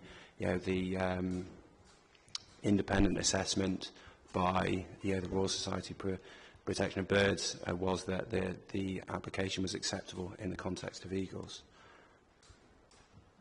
Thank you, Mr. Thompson. I will come to Dr. Lloyd and Mr. Mundell in a moment. On the point of kind of that sense of compatibility of a wind farm in proximity to a eagle population and that kind of eagle town marketing around that, do you see a conflict there? Obviously, it's an admirable event for Moffat to hold. Hopefully, I'll be able to attend myself one day. But I think the compatibility of eagles and tourism in Scotland as a whole is already well known. Eagles are widely distributed in the Highlands, which has obviously a tourism industry and quite extensive wind farm development. It's one of the reasons why we were so surprised to see the event at Windy Rig. And in our view, the two are more than compatible, because the South of Scotland Golden Eagle project is, it's a very wide-ranging project. It covers the whole of the South of Scotland. So. Thank you, Mr. Thompson. Dr. Lloyd. Thank you. I note the sort of change of scale here between the wide and the narrow and the local and the regional. The fact is that the South of Scotland supports a population of less than 50 golden eagles. Nature Scott's advice is that the collision avoidance rate should be 99%. So unfortunately, with Sparky's death, you're already well above the collision avoidance threshold set by Nature Scott. This is clearly evidence of something that needs to be considered carefully. So if we look at the evidence for turbines, and we consider one other important factor that hasn't really come out very clearly yet, is that these turbines are much larger than anything for which we have evidence thus far. Okay? The evidence that is available suggests very clearly, or indicates very clearly, that as the turbines and the hub heights get higher, the collision rate with raptors, golden eagles and bats increases. So it isn't just about the number of turbines you have or where you have them, it is also about the scale of the turbines. And I don't see anywhere in what you've said or anywhere in the analysis thus far that has taken into account the fact that bigger turbines will kill more flying animals. And I wondered if you could comment on that, especially given the fact, I said the other point I really like to make is this information asymmetry you have, because I believe that you have had privileged information about where the eagles fly that isn't available to the general public. Sparky's death occurred in August, and there is no dubiety, by the way, about whether that was because of a turbine, because the injuries sustained could only have come from a turbine, so I think that's worth recognising. When did you know that Sparky had died? And why does the general public have to wait until November, late November, to find that out? Because we can't respond if we don't know what's in the public domain. Because a lot of what we know, we're not allowed to put into the public domain, but you have that evidence, and I would like to know when you knew that this had occurred, because you may have known about it a long time before us. Thank you. Thank you, Dr. Lloyd. I'll come back to you in a moment, Mr. Thompson. if I could ask you to make a note of kind of what's been posed there and answer it insofar as you're able to. I saw various hands around the table, so I've got Mr Mundell, Mr Smith and Mr Barron. Okay, so I'll add you in, Ms White as well. Okay, thank you. Yeah. I was just going to say, in relation to the Golden Eagle Festival, the project, it's advertising for Moffat that money, I mean, it probably could buy, but it would be an awful lot of money involved. I mean, Moffat has a population of around 2,500 people. It's not every day that Moffat makes it onto national television. Since this project's inception, it's featured on the news nationally in Scotland, across the UK. I think even on Newsround, aimed at younger viewers. We've had, I don't know if you're sort of a fan of Strictly Come Dancing, but we've had Hamza Yassine from the One Show here promoting the festival and speaking at it. It's quite a significant coup for Moffat, to have secured this reputation, and I think it is a very significant draw for visitors because, again, it speaks to what you'd expect to find in Moffat, and speaks to the specialness of it. And I think it was Mr Smith who'd said in his evidence, or what he was stating was that Moffat's chosen again because of accessibility, and again I would tie that to these special qualities of the Moffat area, identified by Dr Wimble, which I think is something unique. And in terms, again through yourself, sir, in terms of this point around engagement with the project, I understand that the Wind Farm have worked hard, to remove objections from Nature Scot and from the RSP. Still baffles me why, given the prominence of this project, the importance of it to the local community, little effort early on was made to work with the Golden Eagle project. And I'm not an expert in Golden Eagles. I've been to visit them at their nesting release site, and I've worked closely with the project at various points.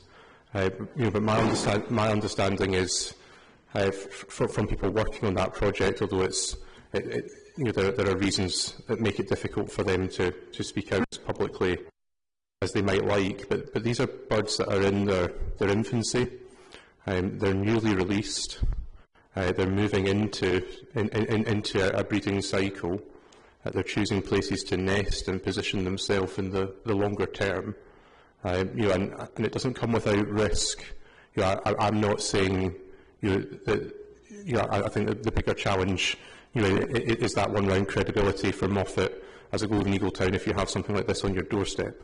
But I think that it's not without risk to the population numbers where they choose to site themselves, a project on this size and scale.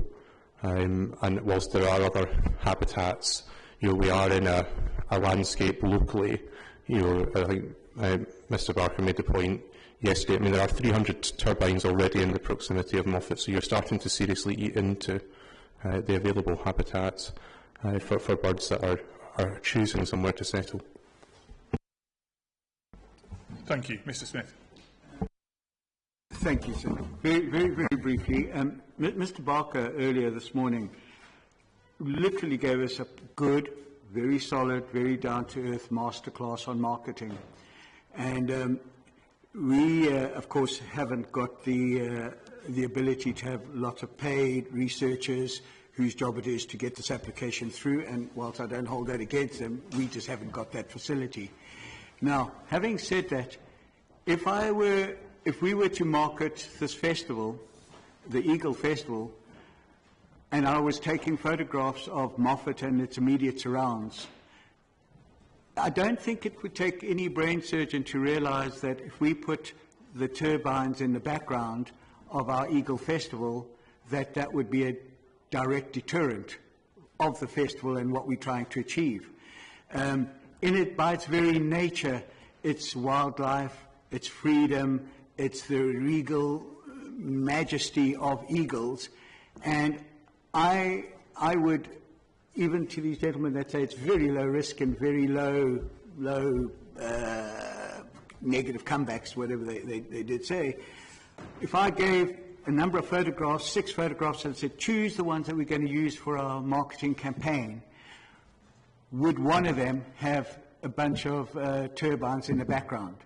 Not one. And we've got to market this thing, we've got to sell it in advance of people coming here. And then, of course, once they're here, they want to have that freedom of openness. So we can't market that. We can't market those festivals as being low risk, low key, and have to explain. Now, when you're marketing and you have to justify a negative, your marketing campaign's over. Your marketing campaign happens like that. You've got a few seconds, you've got to look at it, you see it, you make your moves, you take your action, even if you're driving through the town. We haven't got the ability to stop and say, yeah, but you know what? There's activities elsewhere, and that with eagles, and there's eagles there, and yeah, that one got killed. Nah, look, that's a small proportion, and it really, animals die. You know, we won't have that opportunity to market this festival. It's a very unique festival. It's a growing festival, and we need every bit of help and support we can to make it happen. Thank you. Thank you, Mr. Smith. I'll come to you in just a moment, Mr. Barron. Just to let you know, in terms of the note that was passed, and if anybody was concerned, can participants try and speak into the microphone as clearly as possible? I think actually what I will do is, if we've got a spare speaker, we will pop a speaker over, which will also help with audio quality. There's a fine line between being too close to the microphones and being too far away. I've noticed that myself when I'm speaking, so we will stay alert to it. Mr. Barron, thank you. Testing 1, 2, 3. Can you hear me? Okay. To start with, I heard what Martin was saying about. He mentioned the words rarity, and he mentioned the term low probability of impact. I'd like him to come back to me when I finished and tell me exactly where he got that information from. Why did he come to the conclusion that the rarity of impact on, say, for example, golden eagles, where does that come from? Also, the low probability of impact. Taking away 15 turbines from Scoop Hill, which seem to have satisfied our friends at the RSPB and Nature Scotland, that doesn't mean to say that it doesn't have an impact on the golden eagles or any other flying creature. And it's not just about the golden eagles.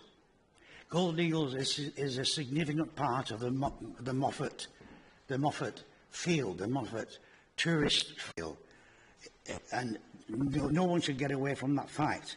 However, before I start on other birds at risk, I'd like to point out that Sparky, one eagle. The population in the general area of the south of Scotland is estimated between 40 and 50 birds, the golden eagles. So that one death, Sparky death, represents 2% of the golden eagle population. And the only reason why they found that dead golden eagle is because it was satellite tagged. If it hadn't been satellite tagged, the chances are it would never have been found. So my point is, lots and lots of birds out there don't have satellite tags on. What kind of birds am I talking about? I'm talking about red kites. And these are all relevant to Scoop Hill, by the way. Talking about buzzards, migrating geese, goshawks, merlin, hen harriers, sparrowhawks, kestrels, barn owls, tawny owls, and I've even seen ospreys flying over the area. I've seen that personally. So when we talk about the low probability of impact, we stick to just one type of bird, the golden eagle. It's much wider picture than that, a much, much wider picture. And like I pointed out, that one death was only really identified because it was satellite tagged. And I say again, all these other birds that are on Scoop Hill by the hundreds, because I know, because I've lived there, they are not tagged. How will we know what the impact will be on all those other species? I suspect that because of the location, it will have a high impact on those birds, especially the fact that this proposal will be for up to 40 years. So that's 40 years of impact on these kind of birds, which has got to be an absolute negative. It can never, ever, ever be a positive, irrespective of the number of turbines you take away or whatever mitigation circumstances you put in. You're going to kill hundreds, if not thousands, of birds over the 40-year period of this wind farm. Thank you. Thank you, Mr. Barron. And Ms. White, do you want to speak? Thank you. It was just to make a brief point, because you referred to the eagles being released in southwest Scotland. But I just wanted to point out that there were all the eagles that were released in the Moffat Hills in 3 secret locations. And from the release pens, they would then fly great distances, but return to Moffat from time to time. And one year, the release pens were actually right behind our farm. I came across them when dog walking. So that's very, very local. That was my point. Thank you. Thank you. Mr. Thompson, I appreciate you're not an ornithological expert, so I understand that your response will be framed in that context, and I don't expect you to try and give evidence that you're not able to give. And I don't want this to become a technical ornithological kind of assessment in this hearing. But you've heard a lot of kind of points and strength of view there framed in the context of the Eagle Town. So I'd like to give you the opportunity to respond as you see fit. Thank you. Thank you very much. Well, believe it or not, I did actually do biology at university, and I've been a member of the RSPB since I was a very young lad, so it is very close to my heart. There's a couple of points I would like to address. First, I would like to make it clear that we found out in the press in the same way that everyone else did about Sparky's death. There is no sharing of information between wind farm developers. We don't get any information on matters like that from Golden Eagle Project, the RSPB. We found out in the same way everyone else did. Obviously, there are confidential submissions, which I hope you'll understand I can't talk about. But Mr. Warren will be aware of those. I think one of the other, or a couple of other points have related to the actual assessment of collision risk, and I'd just like to remind those present that these are all set out in Section 7 of the Environmental Information, and the collision risk assessment for Golden Eagle in particular is set out on page 13 of that. So that is the independent environmental assessment that concludes the low magnitude, long-term and moderate significance impacts of the proposed development. So those are all calculated by reference to an agreed methodology that is set out by Nature Scott and RSPB, and Nature Scott in particular being the principal consultee.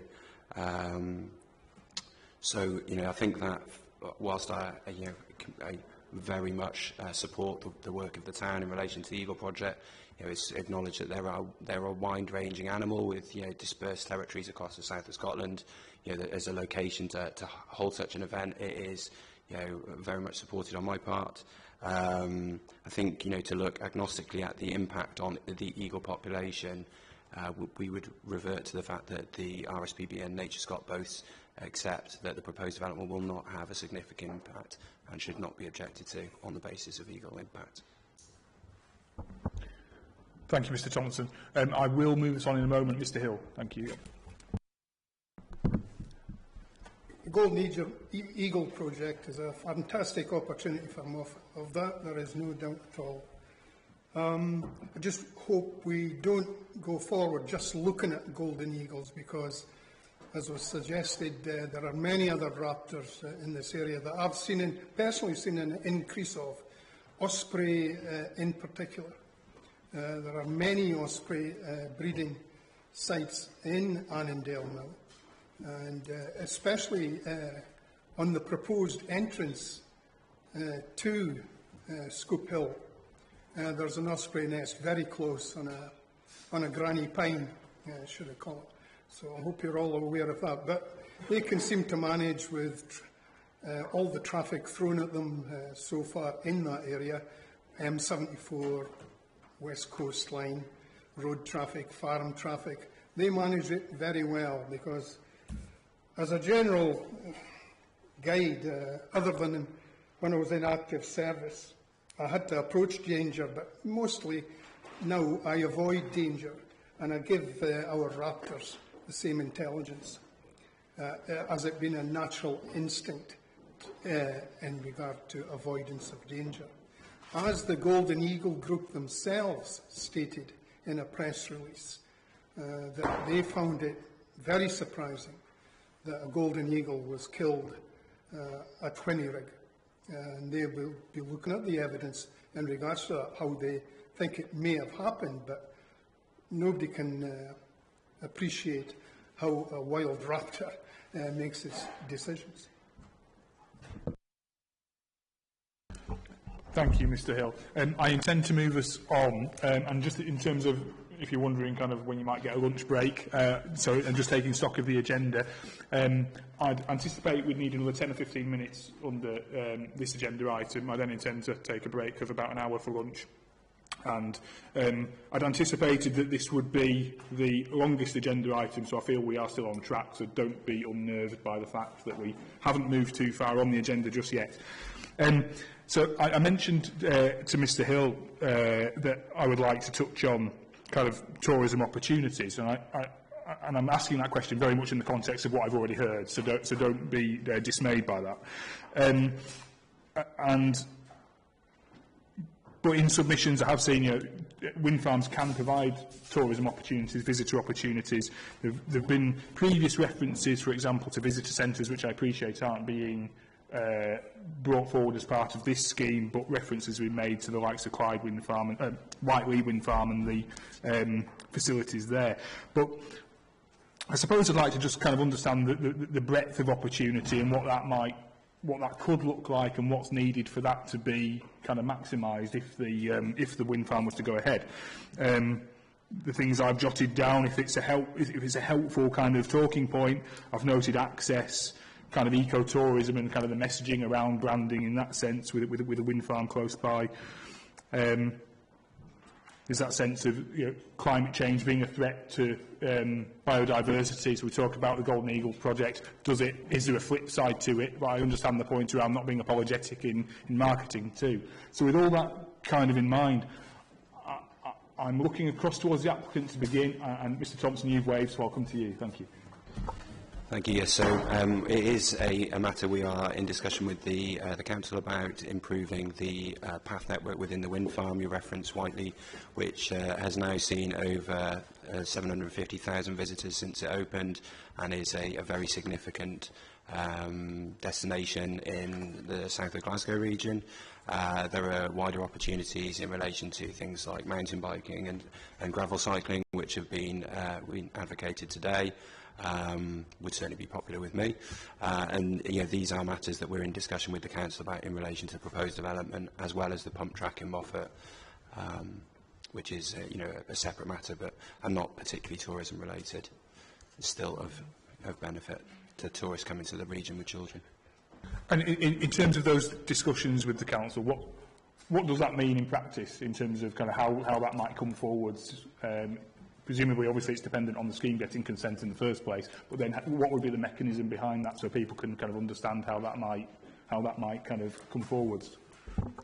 Yeah. So post consent, when you do discharge of conditions, the transport management stuff often comes with access management plans, not just for public vehicles, dog walkers and the like, but also within the site. So that's the framework within which things like cycling trails, additional walking paths, public access areas would be brought forward, and it's something we've done on other wind farms in Ayrshire in particular. and has been very well received. Thank you, Mr Thompson. Mr Mundell. Yeah, I'm keen to kind of put this point into some perspective, certainly from a local point of view. Again, to go back to the point made by Dr Wimble around accessibility, we're already very fortunate in the Moffat and wider Annandale area, in that there are a number of established trails, forestry tracks. There are a number of recreational opportunities. And some of the opportunities that are being suggested in relation to this development already exist in relation to some of the other wind farms already consented and in operation. You only have to look to Hairstains, where people do go mountain biking, walking, and use some of the trails. So I struggle to see how it would add anything additional. And I think it's quite different from Whiteley. We often hear Whiteley come up, but it's situated, around 30 minutes to the south of Glasgow, a large urban conurbation where the opportunities to cycle, to walk, to get into the countryside are far more limited. And again, I think it's around that point of expectation, what type of experience you're looking for. And I think to suggest that you would travel all the way to Scoop Hill, to enjoy a walk amongst wind turbines is a stretch, to say the least. Thank you, Mr Mundell. Mr Barker. Thank you. Firstly, I would completely agree with Mr Mundell's point. The situation and circumstances of Whiteley, with a population of 1.5 million people sitting on its doorstep, with its provision of visitor facilities and attractions, bears no resemblance to anything whatsoever that is on the table here in front of us. Secondly, in relation to this, I've heard mitigation again, and I do need to reiterate, mitigation doesn't mean we move the dial from bad to good, it merely makes it less bad. But I'd like to just get back to the economic points, if I may. So I believe you said that you have to consider the applicant's proposal as it stands at this point in time. Right. That was my understanding too. So one of the things I hope, Mr. Reporter, you might have noticed is the general absence in this discussion of any agreed community cooperation, agreement or alignment between the community and what is suggested to be nominated as a community wind farm. We're not hearing consensus around the room in any particular way. There is no element of community ownership. There is no outstanding community agreements with the company. There is no tourism offering associated with the development as it sits in front of you. Nothing. There is no visitor centre. And there are no offsetting benefits set against all the issues that you're hearing from the community. And I stress again, no offsetting benefits. So if this was to be approved in its current form, I fail to see how there is any element of just transition that would enable our economy and community to adjust to the changes that this farm would create. We've already heard from Mr. Smith how difficult it is to make a change to a business in our situation and circumstances.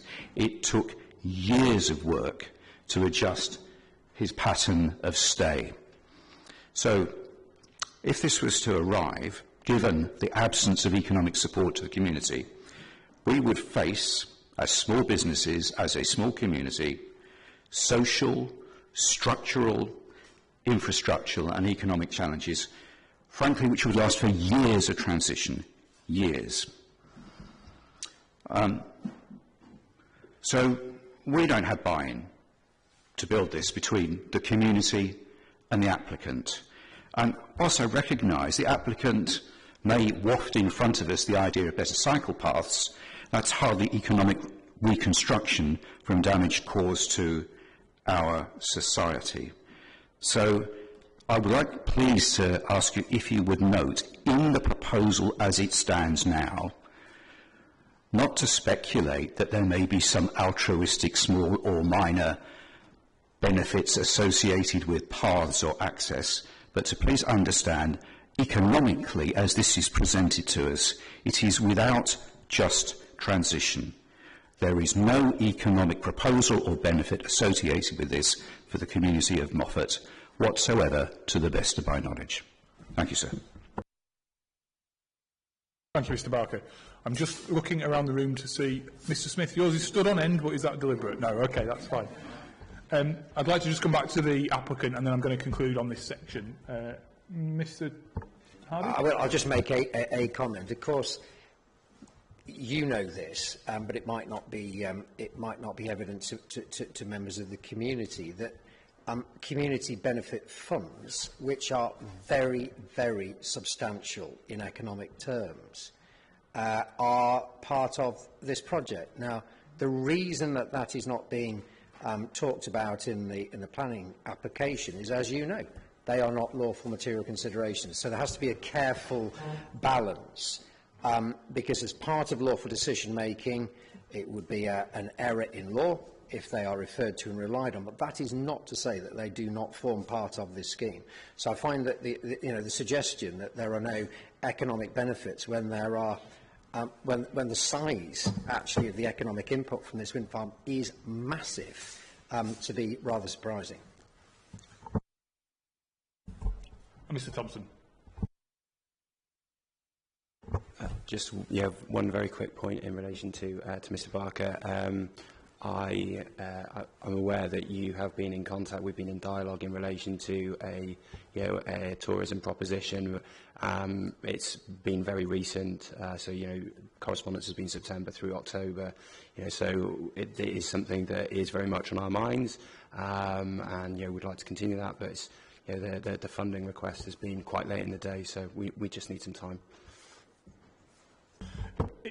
I'll come to you both. It's a tricky situation for me because, as Mr. Hardy outlines, it isn't a relevant planning consideration to take into account, essentially, payments. So I'm kind of half covering my ears whilst listening to what's being said in some ways. But in that context, Mr. Barker and then Mr. Mundell, and then I'm going to, just in time, Dr. Lloyd, and then I'm going to close this section. Thank you. I agree we should exclude the issue of community benefits entirely from this discussion, and I'm not addressing or referring to community benefits.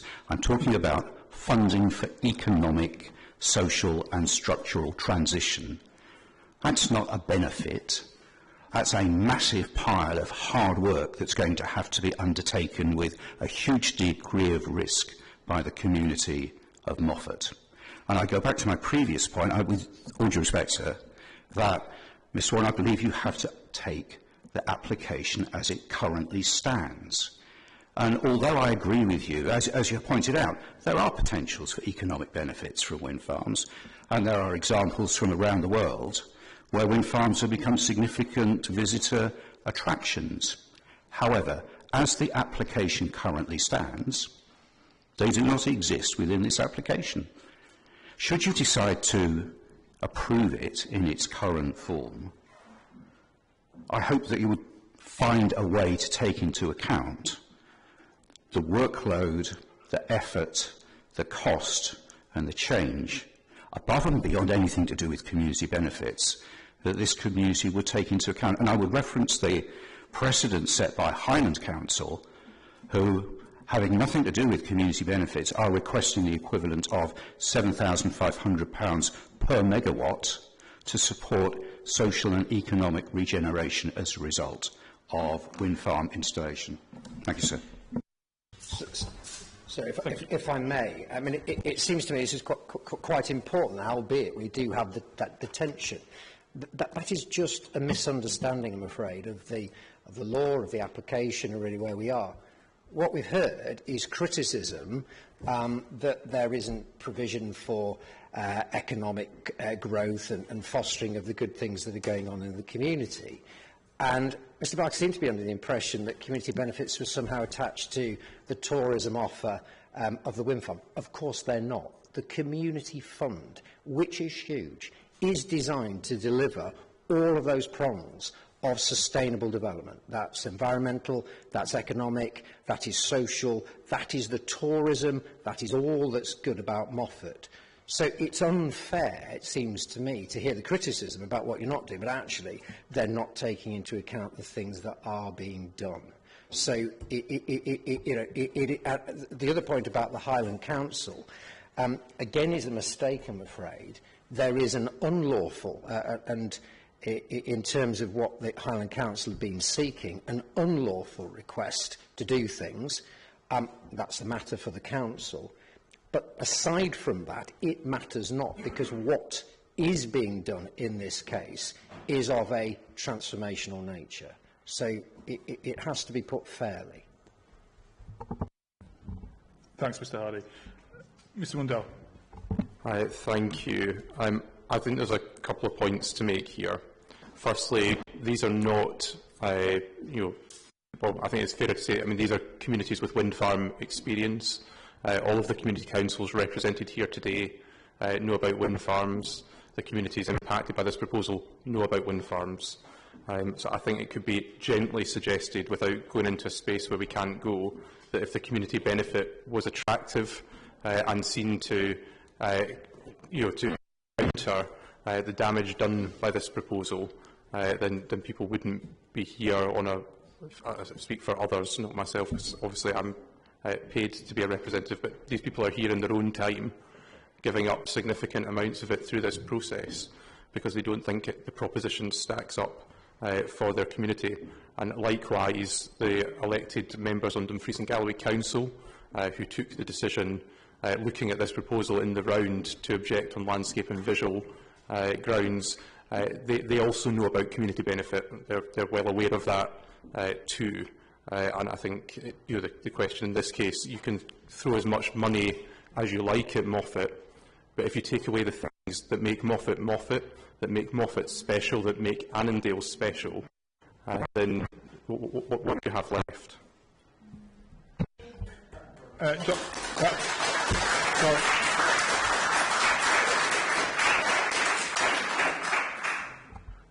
It's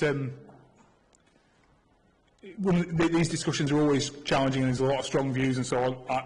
I appreciate kind of showing support and so on, but it's just important that we give people the opportunity to speak without kind of support or jeers, because I just need to listen to it as objectively as possible. So thank you. I do understand the strength of feeling. Dr. Lloyd. Yes, thank you. I'd just like to provide a little bit of balance to Mr. Hardy's statement. Mr. Hardy has pointed to benefits that are outside today's discussions. There are also disbenefits that are outside today's discussions, and they should be brought in at this stage if we're going to bring them in at all. For example, if you build pathways, you affect drainage, you affect flood risk. The people who are now living below such a development, who face increased flood risk, have to pay the cost of mitigation themselves and the cost of insurance. This is an example of a disbenefit that comes out of a project like this, which isn't covered by any community benefit fund. It is left to the people who live here to insure against all risks. Mr. Hardy's job is to argue that these risks are small. However, insurers will still take them into account, and they will still load up every year going forward the people who have to pay the insurance premiums to cover these increases in risk. And we have lots of empirical evidence for this already in this area. If you would like to look at some of the cases of people who've seen massive increases in their own insurance policies because of similar types of development, then I'm sure we can provide them. But these opening the scope, Mr. Hardy, I think is a dangerous thing to do, because it brings in an awful lot of other things that we might bring into this discussion. Thanks, Dr. Lloyd. I would simply say, at this stage, obviously what we're talking about today, even by the end of the day, is kind of the tip of the iceberg in terms of what I'll be considering and how I'll pull that together. So I recognise the interlinkages. I'd like to give the final word to the applicant, if you would like it, and I'm going to conclude on this section then. Yes, I mean, a couple of points. The last one, if I'll take that first. Again, I'm afraid, we're listening carefully, and it's important that people have their say, but it's just a misunderstanding. Those impacts, of course, they have to be taken into account. They're all on the table, but they're objectively assessed. As you know, there are pages and pages of professionally prepared reports, including drainage and the impact on groundwater, whatever else it is. So if they are thought by the decision makers to be harmful and can't be mitigated, and of course they'll be taken into account, potentially could result in the refusal of consent. So all benefits, all disbenefits lawfully have to be taken into account. The second point, going back to what Mr Mandel said, I'm afraid that was a populist thing to say, and obviously got the claps, but actually it's just a misunderstanding again. It is not the purpose of trying to buy people off such that they may not attend. So can I ask you to intervene at that point, because that's not what I said. If I may just be given the courtesy. What was said, that people know about wind farms and yet they've chosen to give up their time and come here. The purpose of community benefits through the package of financial the benefits that come is designed to foster all of the good things that have been said and dealt with here. So it is not some form of attempt to say to people, well, get some cash and then you won't object and turn up here. They are different things. So the planning benefits of this scheme, this is how national policy works, like it or not. The national benefits and against national planning policy, that is what this scheme gets tested against. We are not and cannot lawfully rely on that package of community benefits in order to buy a consent. That notwithstanding, there is an enormous package of financial input to the community which will be worked out with the community. Well, people can laugh, but that's the truth of it. Thank you, Mr Hardy. So I will bring this to a close now. I did note what you said, Mr Mundell, and I've got a note of it, so I understand the point.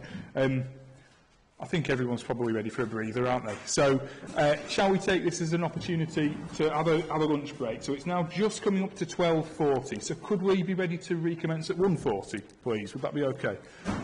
Thank you very much.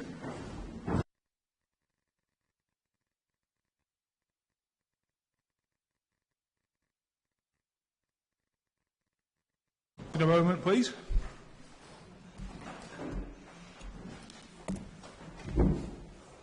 Thank you. I hope you had a good lunch break and are refreshed.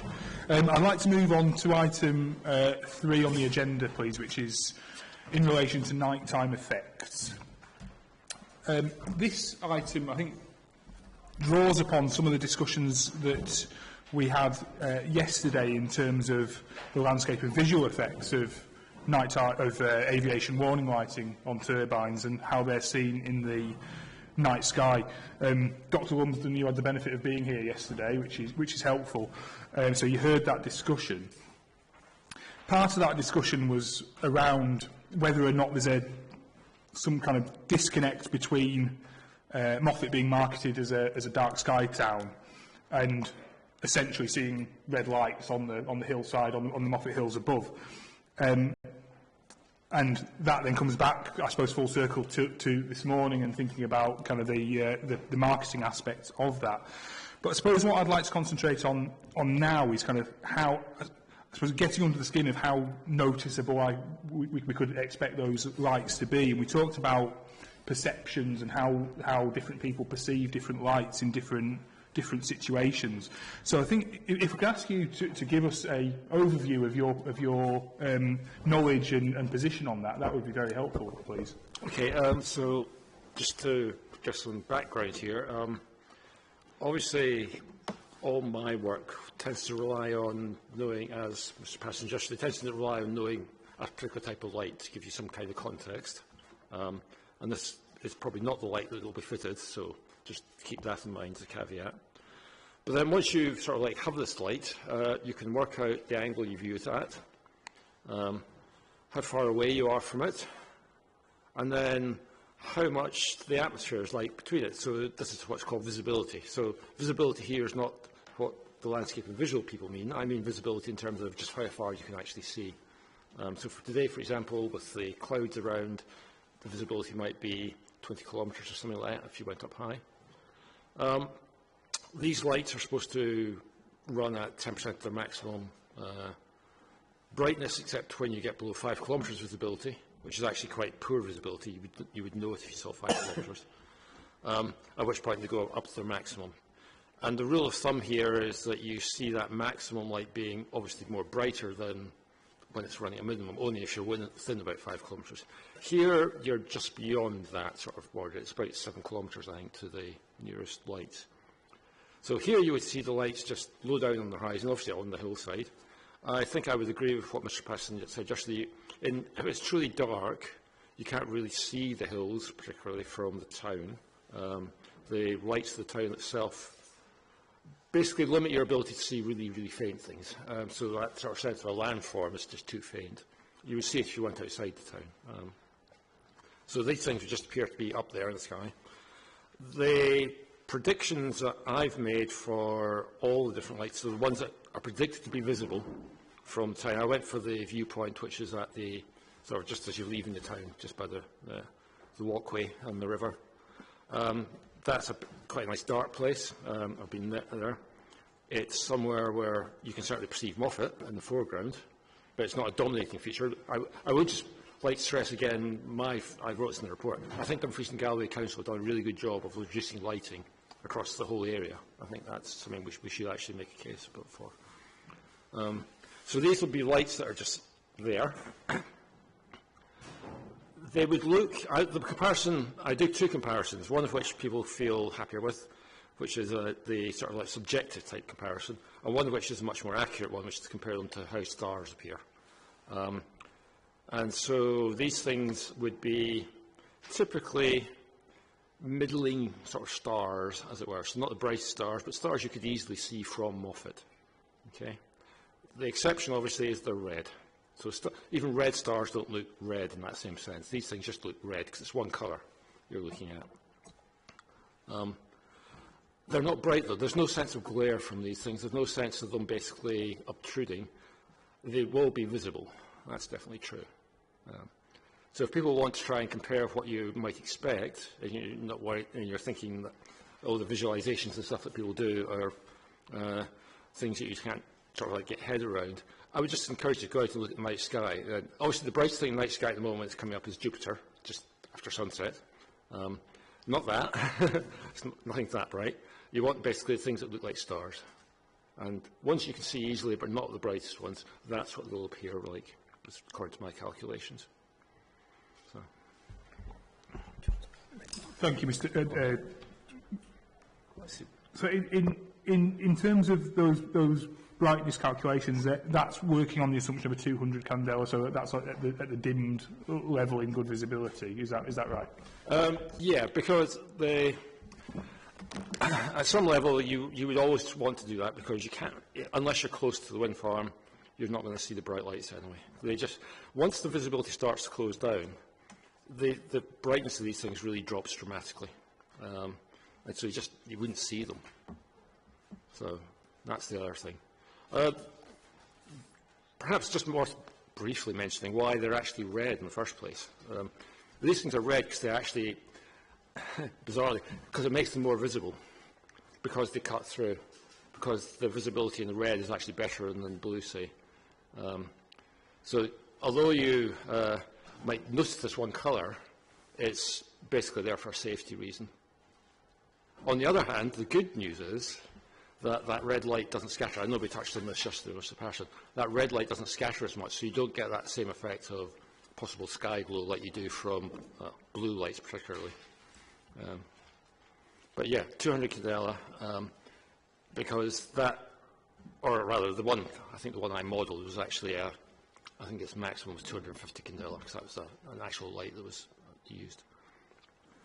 I think it's also important to make clear to people as well, where people talk about 200 candela, 2000 candela, those are the stated specifications for the light.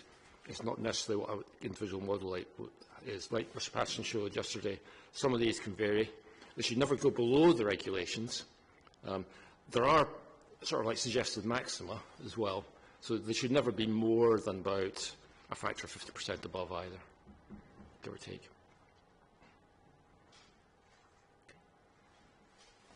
And in terms of, just from my own lack of scientific knowledge on colours, clearly. You said, so red light doesn't scatter, blue light does scatter a lot. I'm just thinking back to kind of orange sodium lights, which is, in my mind, pretty close to red. And the difference there is that they were, well, one, they were bright, and two, they were absolutely screwing light out above the horizontal. So you were getting direct effects going upwards. Don't forget, although the red lights here are going out just above the horizontal, they're not going like that, which is what sodium lights used to do, to be honest. So in terms of LED technology then, is that one of the... They're much more directional. So, okay. Yeah. Mr Patterson, do you have anything that you would like to say on that point, or any of those points? Yes. One in particular, if we just stick to that. In the excitement of yesterday, I forgot to ask Dr Lumsden maybe a technical question relating to the sky quality. We've managed to read some sky quality readings at cross dikes and 2 or 3 stages further out, one at 2 kilometres, 4 kilometres and 6 kilometres out from the site, hoping we could get some sort of readings. Now, the readings we've taken sort of go in the wrong order as far as Dr Lumsden's concerned, because they have fallen from the site outwards. They have fallen. And it's something I didn't expect to see. I expected to see poor quality sky in the centre-ish of the wind farm. I don't know if Dr Lumsden's seen the wind farm, but we took measurements close to it, and as we took the readings outwards, the sky glow fell. And I'd wondered if Dr Lumsden perhaps has an answer to that. I have seen the site, yeah, I've been there. Which way did you go when you were moving away? Westwards. And you were saying that the sky quality was getting worse as you went westwards? Yeah, I'm not surprised. Unfortunately, there is a lot of stray light coming up from the built-up areas around the sort of the motorway, especially that Lockerbie up to the lorry parks type stretch. And I suspect you're just being influenced by that, to be honest. I don't think so, because the westward point was in Banks Hill, which I think someone through the week said it's the darkest place in town, darkest place in the country, so you'd say. It depends what kind of sky glow you're looking at. So if you're looking at you did touch on this yesterday. If you're looking for a dark place, it's not basically somewhere which is locally dark. It's somewhere which is dark all the way overhead. That's going to be affected not just by where basically you could stand in the middle of a forest, it would be dark. But if that forest was surrounded by towns overhead, it wouldn't be. And what the SQM measures is basically that high-level sky glow, because you're looking at this in it's patches of, let's get this right, it's a 10-degree beam. It's about 20 moon diameters you look at with this unihedron meter. So it's measuring things that basically, if you're looking always overhead, is going to be affected as much by more distant effects. So not necessarily just what's local. I think that actually, I'm not surprised that Corrie Common looks good, because with the exception of a few house lights, there's no light there. And there's no light, and it's set back, it's quite far away from everything as well. If you said you'd gone east, I'd have been more surprised, to be honest. May I try it to the east then? Yeah, sorry, Mr Patterson. I was going to say, can we submit those after inquiry readings to you somewhere, Mr Warren? That's a difficult one for me, Mr Patterson, in that late submissions at this stage is difficult to take into account because obviously we've got this session to look at the evidence that's before me. So I always consider late submissions, but my advice to you is that they probably won't be acceptable at this stage, just because of the stage we're at. However, if Dr. Lumsden had seen those and you'd spoken to each other and you were both agreeable to that being a sort of a shared view of something that should be put before me, that would obviously make it more acceptable if there's that agreement in place already. But I don't think Dr. Lumsden should answer that right now. I think that would be a case for you to look at. What I'd like to really understand is, in terms of that, the difference, I suppose, between you on a technical perspective, in terms of whether sky glow, for want of a better expression, can be anticipated from the wind farm. You know, are those 17 lights going to actually create a sort of phenomenon of sky glow in all or certain conditions?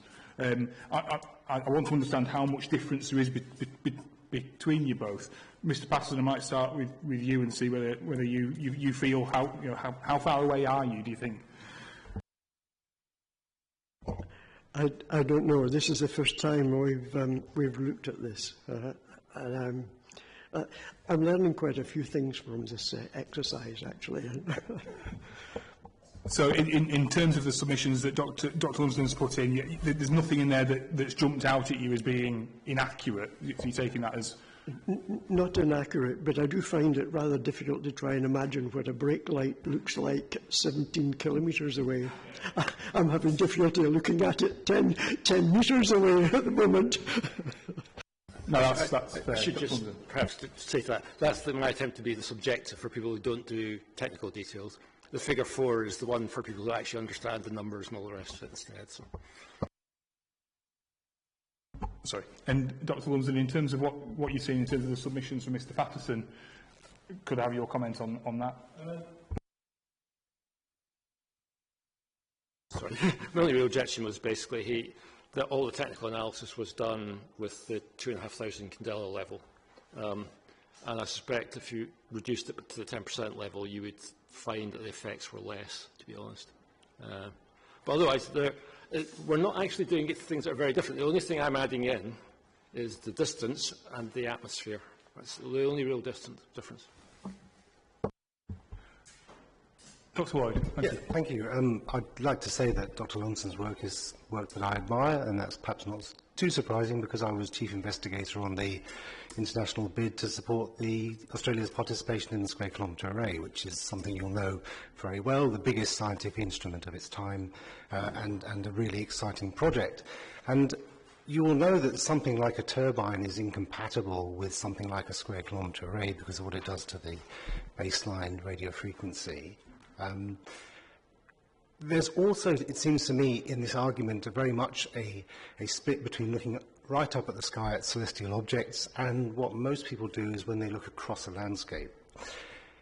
You know as well as I do that if we want a picture of any celestial body, there are wonderful, wonderful pictures available free of charge across the world and have been for decades.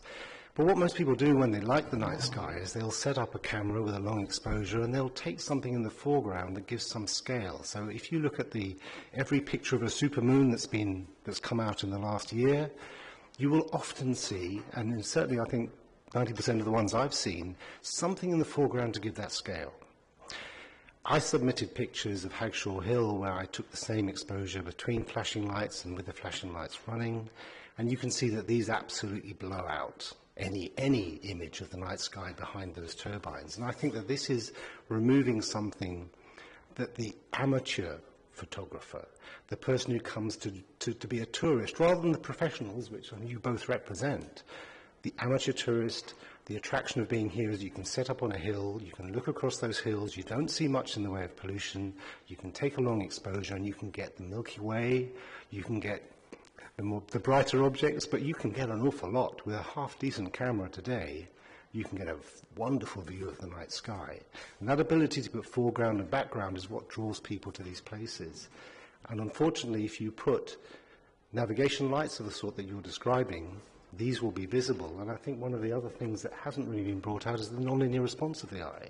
So we will adapt to low conditions. So even when you dim them to 200, we adapt and we become much more sensitive to that kind of light pollution in a way that isn't easy to capture with the sort of calculations that are understood by professionals, but really don't mean anything to other people. So I would just like to say that I appreciate your expertise. I think your research work is fantastic. I really like that whole area.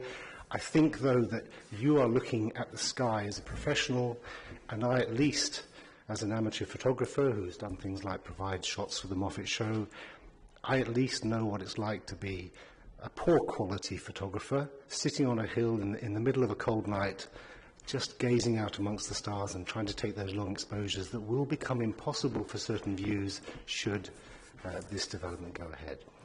Thank you. I'll come back to you in a moment, Dr. Lumsden. Mr. Mundell. Hi, thank you. I'm pleased that Dr. Lumsden's been to Viewpoint 10. I think that's quite a significant viewpoint, in the context of the dark sky town, and it's one of the ones where we've got the visual provided, and I think it is one of the first points just out of Moffat where you do get that sense of kind of inky darkness, or that you're in a dark place. I'd explored earlier in the week, really, and it sort of speaks to this point. I mean, you're saying there's not sky glow coming from these lights. You kind of see them as like an orb, or as a like equivalent to a star, on these kind of dots along the landscape. And one of the questions and things I struggle with is, I mean, you wouldn't, because of that, you wouldn't see these. You can only see these orbs, or lights where you can see the kind of turbine hub. Is that correct? You wouldn't see them where there was a tip, or if they were just below the hill. You wouldn't see the light in the same way. Because it's that direct focus light. It's only where they're actually visible. Is that correct? Yeah, Dr. Lumsden, please. Through yourself. Answer that one first. So when we talked about scattering, so this one will go back to scattering, because I know this is an issue that people raise in other places too. Typically, if you obviously see the direct light, you see direct light. The red light scatters relatively little, but the relatively little is a little. So there is like a 1 degree type flaring if you've got anything there which will make it scatter. So Mr. Patterson yesterday talked about moisture and atmosphere, and clearly you can get that over the hills. So if you've got something which is just below the horizon, your camera might see this, your eye probably wouldn't. Yeah. So I've actually done this for, going back to cross dikes again, as well as going to the viewpoint you used, Mr. Patterson. I also went to the one which the cross dikes developers used at Lockerbie Golf Course, where you can see 3 of the 5 lights. And there, one of the lights is actually hidden by a tree. So one of the 2 that are missing is hidden by a tree. I couldn't see it at all. My camera could. So there's a difference between what the eyes can see and what, basically, so if you're talking about just visitors, they won't notice things below the horizon. They will only see the 3 lights that are... Yeah, the 3 or 4. So if you took these 4 lights, I think there's actually 4, one's behind a tree, but it's, depending exactly where you stand, it would become visible quite quickly. But through yourself, Mr. Reporter, if those 4 lights were taken out, you wouldn't see the other 13 lights from that point? No.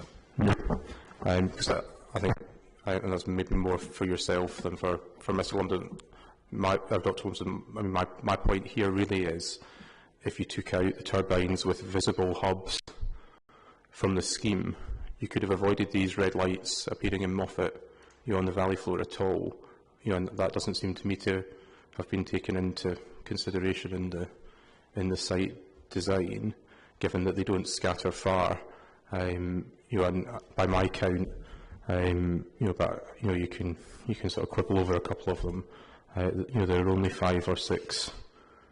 There are only 5 or 6 hubs visible at Viewpoint 10 and through Moffat. So this to me appears to be an effect that could have easily been mitigated for with a relatively modest adjustment to the scheme, either in terms of the number of turbines or their siting. And I find that difficult to reconcile. The other point I wanted to explore was yesterday in discussion with Mr Patterson.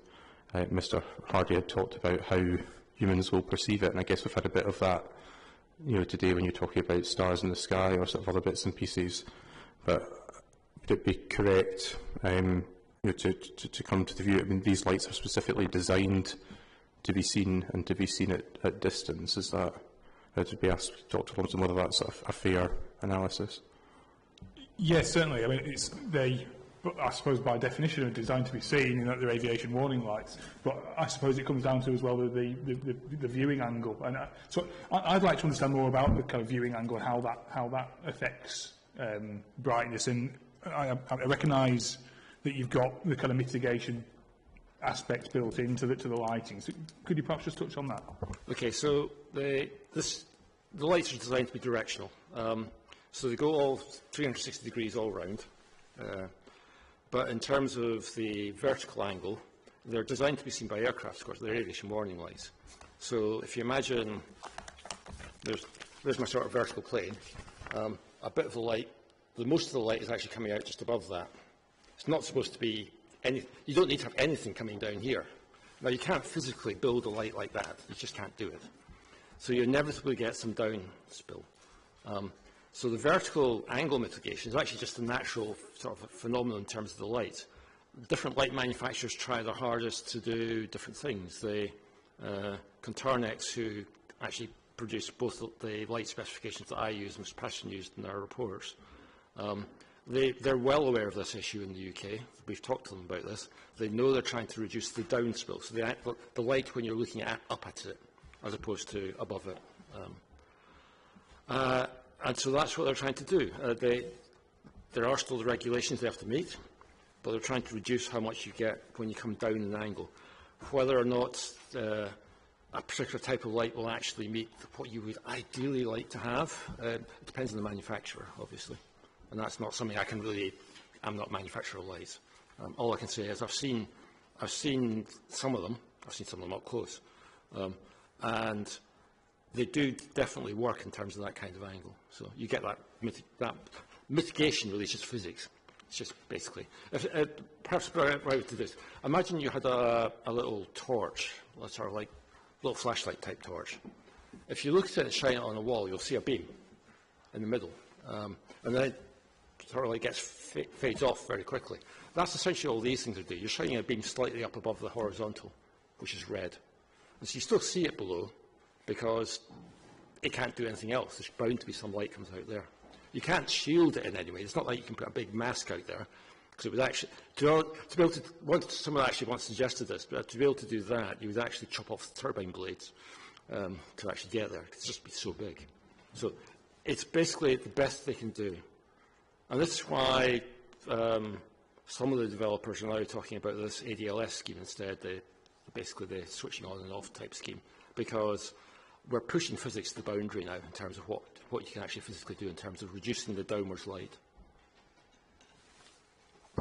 Thank you. On the ADLS, so that's aviation detection lighting, right? So we will come back to that specific point, I think, probably under the conditions session on Wednesday, just in terms of whether that condition can be placed on any consent if it was granted. So I don't want to talk about that point now.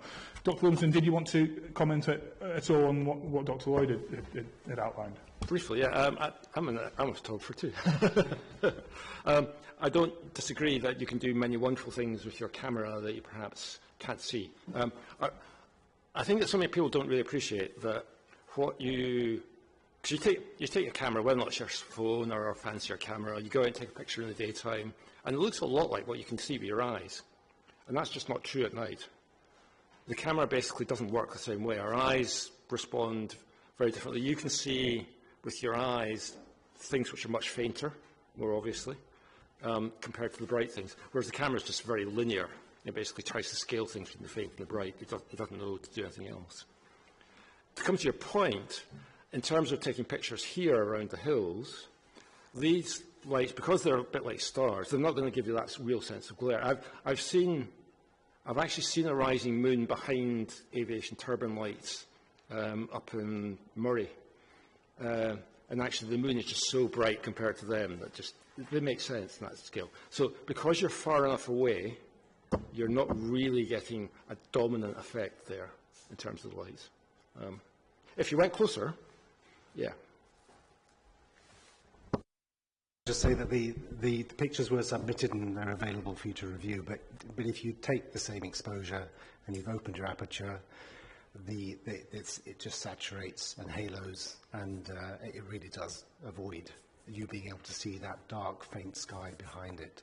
And I think that is the main point here, is that most people are using seconds of exposure, and the interspaced rate is measured by, you know, the frequency of these lights is so high that you can't get the longer exposures that you actually need at that time of night without that red light absolutely blowing things out.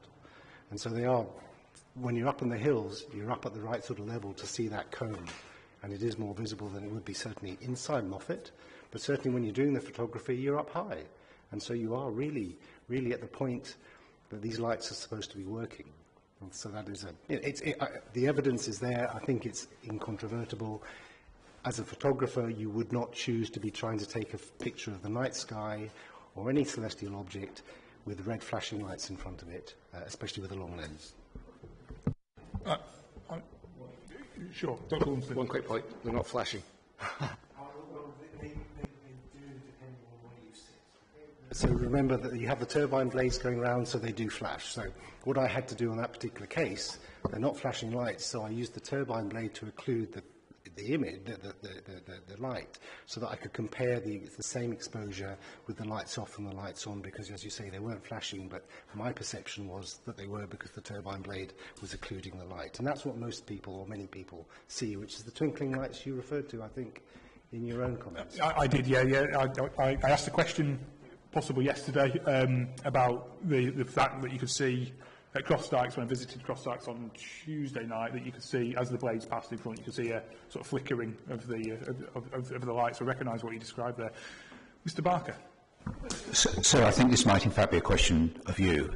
I'm delighted to hear that there may be improved lighting available at some period in the future. I would just like to ask you, Mr. Warren, should that lighting become available in the future, what is the relationship between potential approval of the submission and a guarantee that any such lighting is subsequently deployed? So, as I understand it, in terms of when we're talking about potentially a significant kind of improvement to what the essentially baseline scheme would be, that relates to that aviation detection, am I right in saying? So in terms of whether or not that was secured as part of a consent, would be a question of whether or not a condition was attached to that consent for that purpose. And I want to discuss that because I have questions around whether or not that condition is something which is appropriate to be attached because of some of the uncertainties around when or if that might actually happen. So I don't want to touch on that any further now, but completely fair question. Mr. Patterson, is there anything else that you would like to touch upon on dark skies before I move on? I am conscious that this is a more narrow discussion than we have had in previous days, in that obviously there is the whole question of the dark sky town, the effect in terms of perceptions on that. So I recognise that, and I'm not ignoring it. We've had that discussion, so I'm very much focused on that kind of technical point today. But Mr. Patterson. Okay. Thank you. Mr. Mundell. It just was to add very briefly to what's already been said on the kind of marketing and branding thing. I think it hadn't previously come up. But it didn't come up in the tourism section either, but obviously there's a distillery in Moffat as well. It's AA signposted, it's relatively new, but it is established. And I think it is just worth note, in terms of getting a sense of how important the dark sky branding is. I mean, they trade and sell under dark sky spirits. It's seen as being, one of the key selling points of Moffat out of the many you've heard today.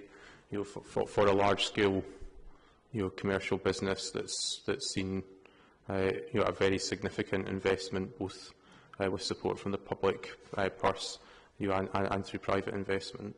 That is something they have chosen to draw on. And I think the second point which we did touch on yesterday, and there was a lot of talk about telescopes and the observatory and these sort of bits and pieces. But I think it is the point, the vast majority of people who come to Moffat to enjoy the dark sky are not professional astronomers. They're people who take a short walk into the darkness to stargaze, in effect. They're probably not using a telescope, and for them, I think it's a sense of place. It's an experiential thing. Thank you. You may. May I just add a quick extension of that? We've had 40 bookings this half season from October to now for the observatory, which has exceeded last year's complete winter booking. So we're going to possibly double up. And also, we've got a dark sky choir also. Can I, in terms of your bookings, you said from October until what? October till at the current time, till Christmas. Oh, okay. And then Christmas till March is the next half. Okay.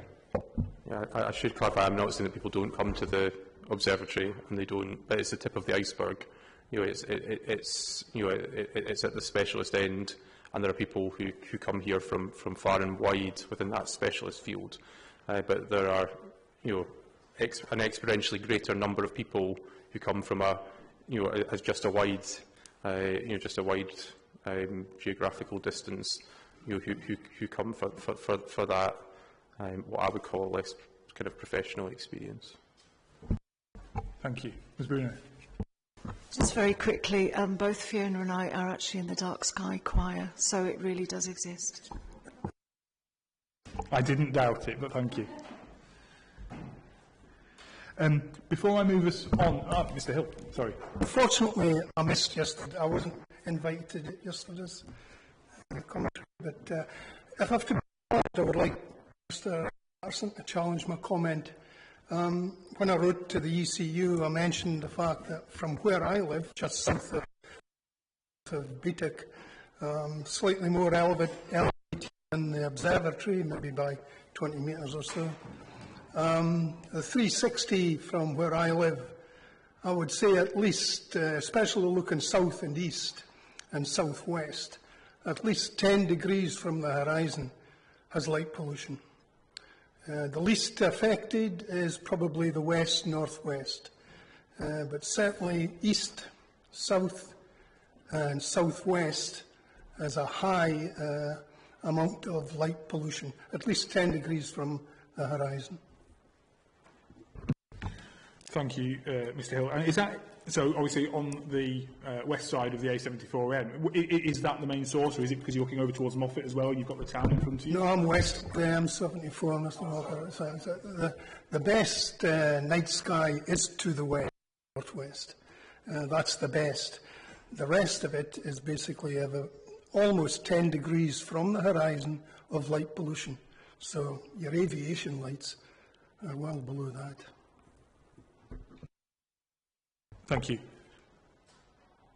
There's no need to respond, Mr. Patterson, unless you wish to. So there's no... Okay, thank you. I don't want to deprive anybody of the opportunity to say something about night skies that they wanted to at this moment. So please speak now if you have anything else you would like to add on that point. No? Okay, in which case I'll move us on to agenda item 4. This is amenity and well-being. Now, here I can see potentially a lot of parallels between what we've discussed in terms of tourism effects and what tourists value about the area and why they come to visit, and what residents might value too. But I don't want to make any assumptions about this. So I suppose I'd like to understand kind of what contributes to, I suppose, the quality of life living in and around Moffat. I know that in some submissions it kind of makes reference to the, I suppose, trade-offs between living in a rural area for the the benefits that it offers as well. There are drawbacks to living in a more rural area, but there are benefits of it too.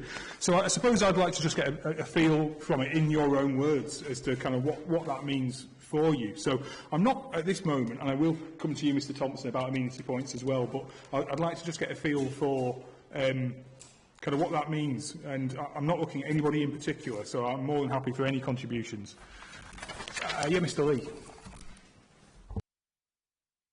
Do you want Sarah to go first? Yes.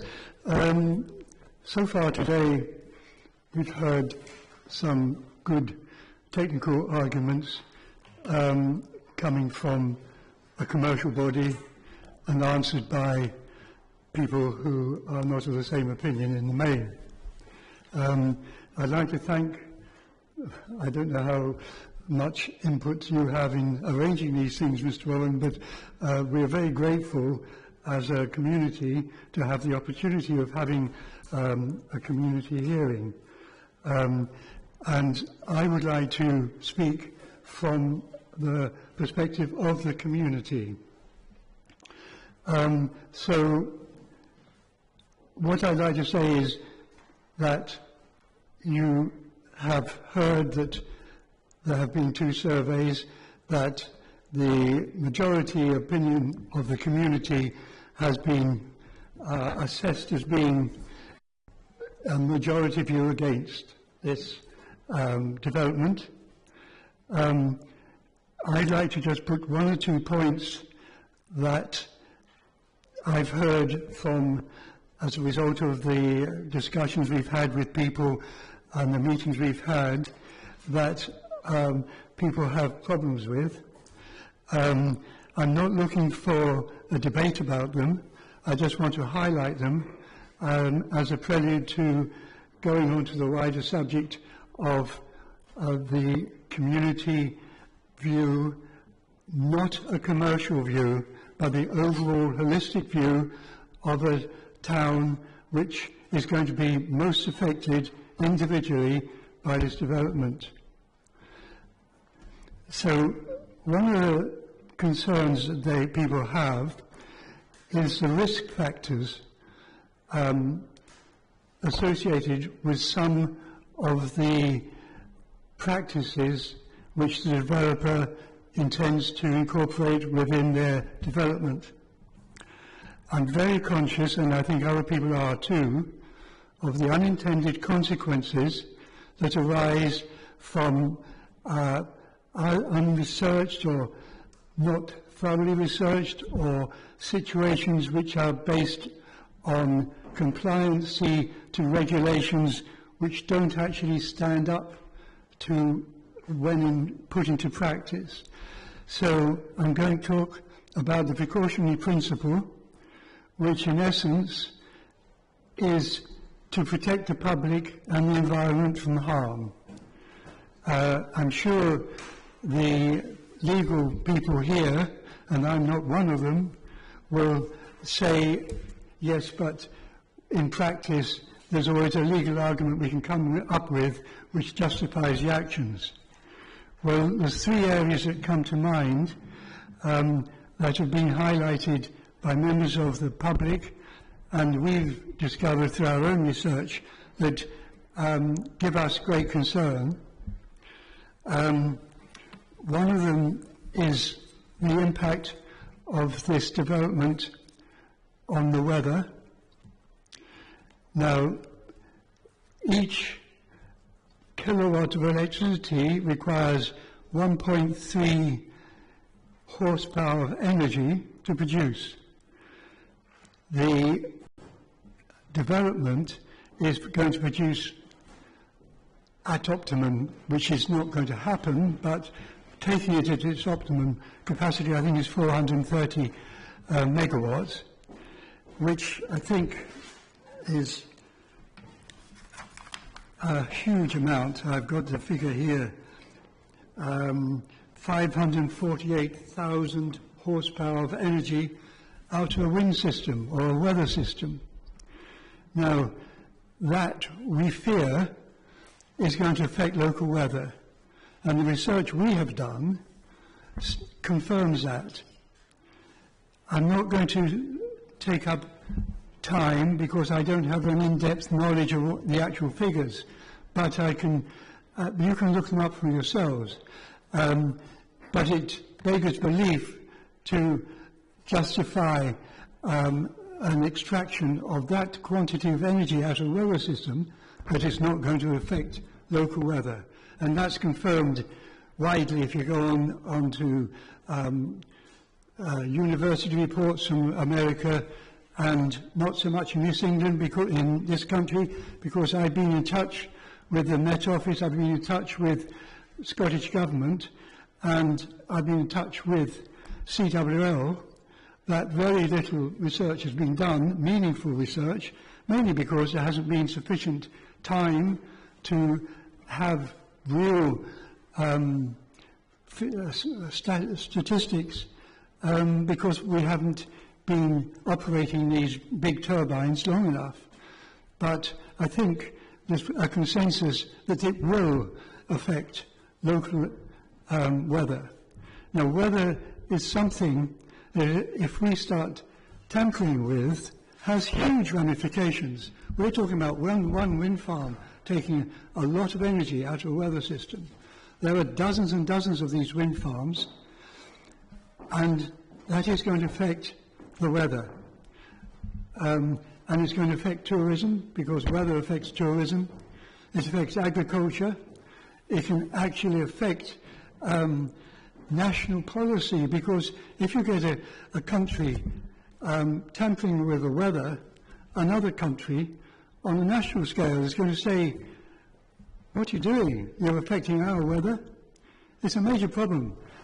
On a smaller scale, in America, they're already having problems where weather systems are being affected, where the precipitation of rain is falling where it hasn't fallen before. They are looking to tamper with the weather by trying to reduce the energy of major weather incidents so that they don't damage populations and infrastructure on land. So it isn't a minor consideration. Now, that is one.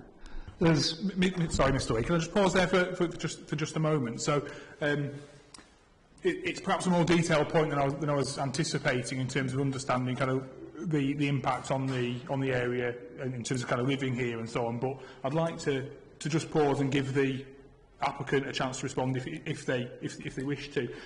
Could I just interrupt there? That the point that I'd like to make is that what I'm saying is not an expert opinion on anything, that it is purely the concerns that have been voiced and by the community as such, as why they don't wish this development to go ahead. We've heard about its location and its scale and all the other reasons associated with that, with tourism and that sort of thing. I'm just talking as an overall perspective from the community, why they don't want this, because they're frightened of these things. And there are arguments to justify our view and possibly to justify the opposing view, but there is not sufficient evidence. And so I would just like to very briefly mention that, and together with two other areas. One of them is infrasound, which has health implications, the effect of infrasound or sound of any kind, both on humans and the environment and on animals.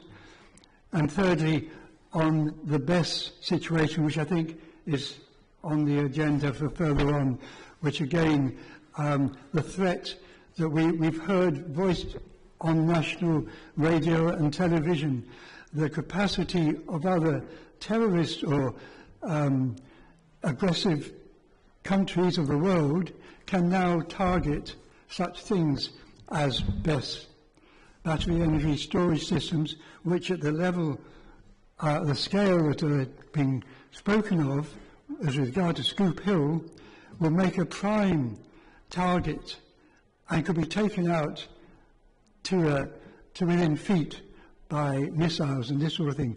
Now, that I know is unlikely happening, but should it happen, I would like to ask the developers, what casualty rate do they associate with that? How would they deal with that sort of situation? Have they done any research on it? Just to give some idea of how much attention they've given to it, so that we as a community maybe have our fears allayed, or has it been included in maybe a compliancy argument that they put forward, saying, yes, well, the regulations are so-and-so, or if conditions are put out by the fire department, we'd obviously comply with them. That would be a condition we would comply with.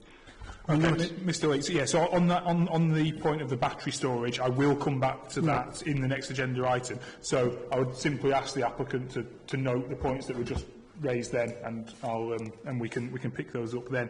Going back to my kind of question around what I'd rather do, rather than come to the applicant immediately now, I'd just like to get a feel for the room and the views from the table. So, Ms. Bruno, thank you.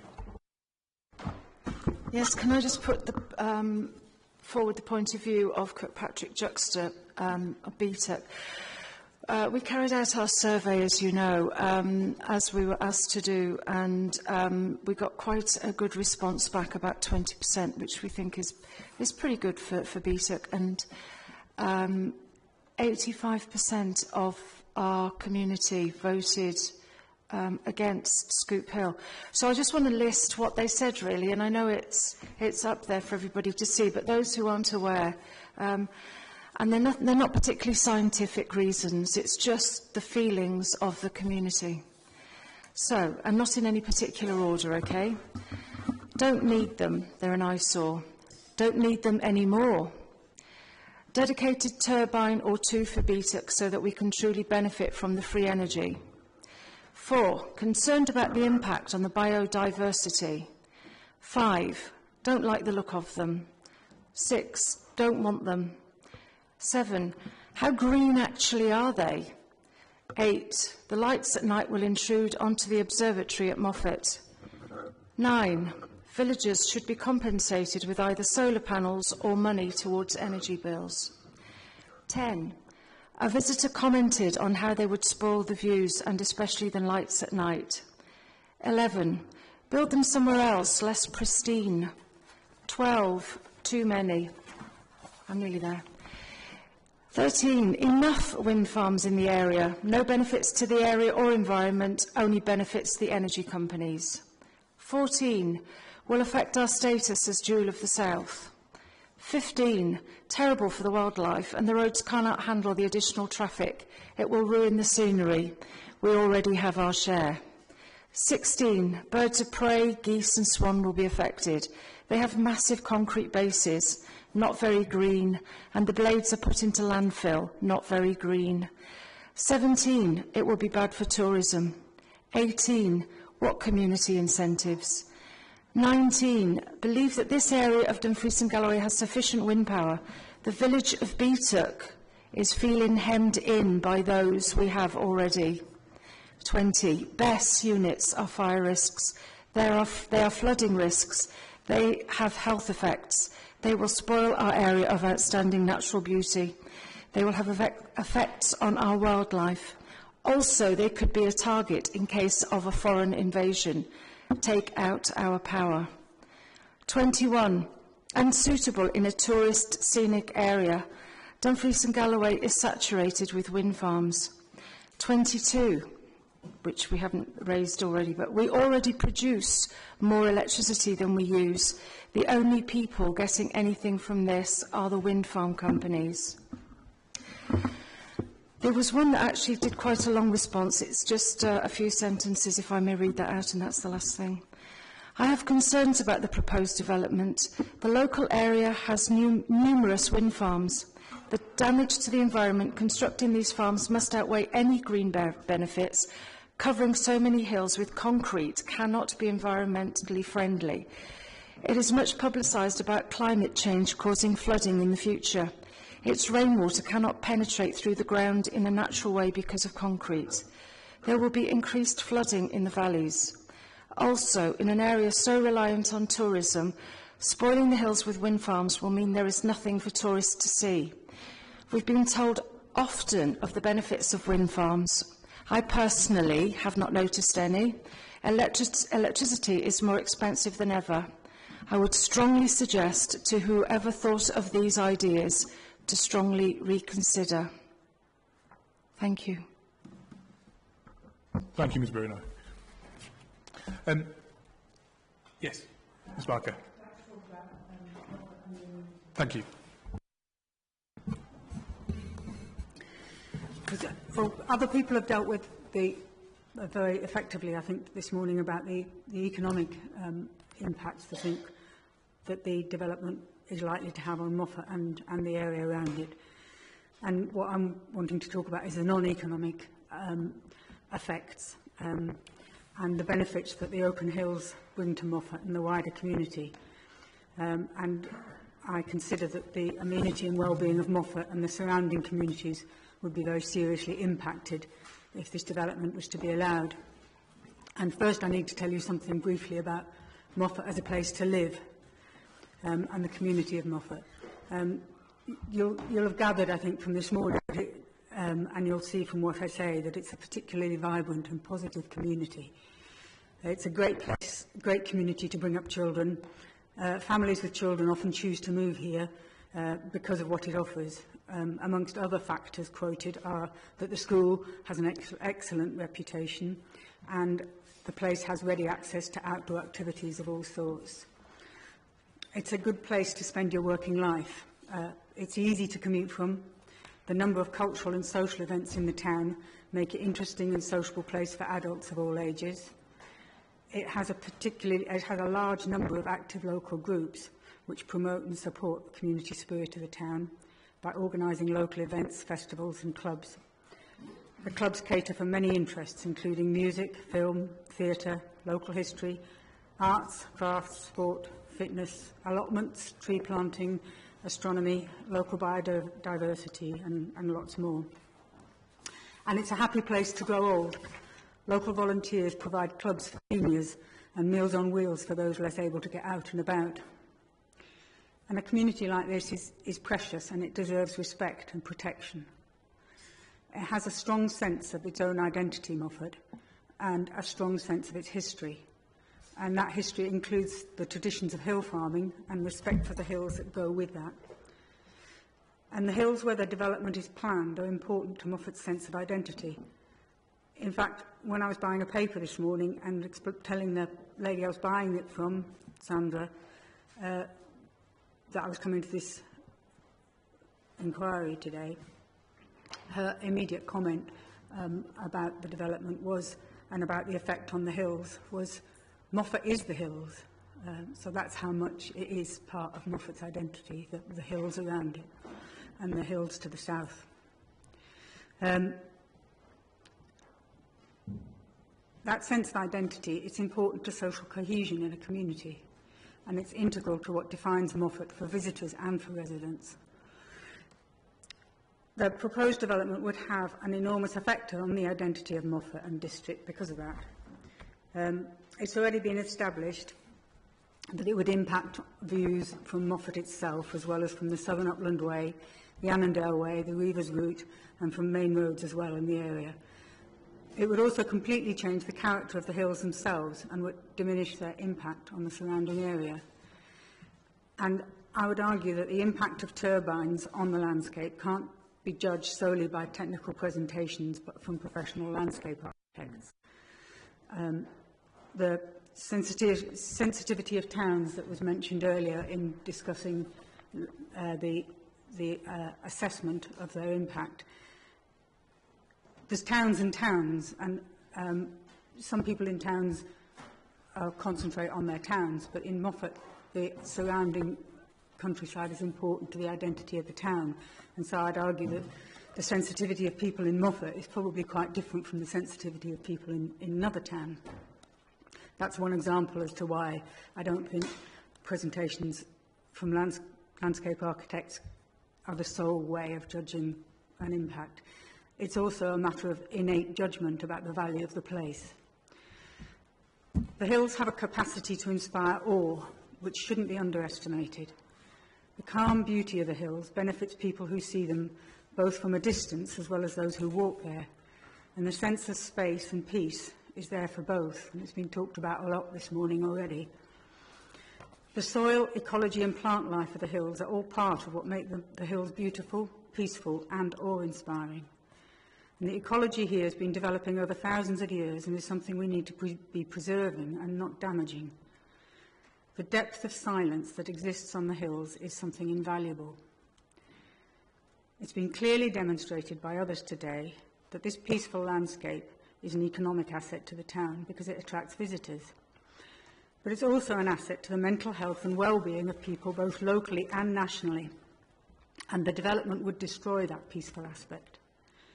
Concrete doesn't produce silence like this. Enormous quantities of concrete would be poured into the hills if this development was allowed, utterly and irreversibly changing the nature of the ground. Infrasound that wind turbines produce would also ruin the peace there. The movement of the blades would completely negate the stillness that is intrinsic to the landscape. And the turbine lights, flashing as the turbine blades turn, would intrude on the peace that dark skies create. A development like this is, in fact, an industrialisation of the landscape. The developer cites the need to deal with climate change as justification for building these turbines. Everyone has agreed that proper respect for the planet must be at the heart of any attempt to understand changes in climate and of actions taken to deal with the changes. And industrialising these hills would not be showing that respect for the planet. As we've heard, the majority of people in Moffat consider the proposed development to be inappropriate in its location and that it will be damaging to the area. And it's been quite clearly indicated by two surveys, one a door-to-door survey. And therefore, residents feel that it would seriously impact the immunity of Moffat community and severely damage Moffat's sense of identity. Thank you. Thank you. Yes, Mr. O'Neill. Thank you. Thank you, Mr. Reporter. I've sat here, as you're aware, through 3 days plus of very technical and legal arguments in relation to this application. As a representative of the Community Council, I'm mandated to represent the people of Moffat in relation to many matters, this being one of them. And my submission to you is not in relation to any technical or legal matter involved here, but in what the people of Moffat believe in relation to this development. A little bit of historical context is that the previous embodiment of the Community Council leafleted every house in Moffat, and in relation to this application, the return was just over 620. And when you broke that down, the majority of people who returned the leaflet objected to the proposals. But when you broke that down, those who objected, it represented roughly 6% of the population. And the Community Council accordingly decided that they would adopt a neutral stance because they didn't think that the return was statistically significant. And they maintained that stance until a fairly recent development. And that was that a survey was carried out. I know we've already spoken about this previously, but many people perhaps aren't aware of it.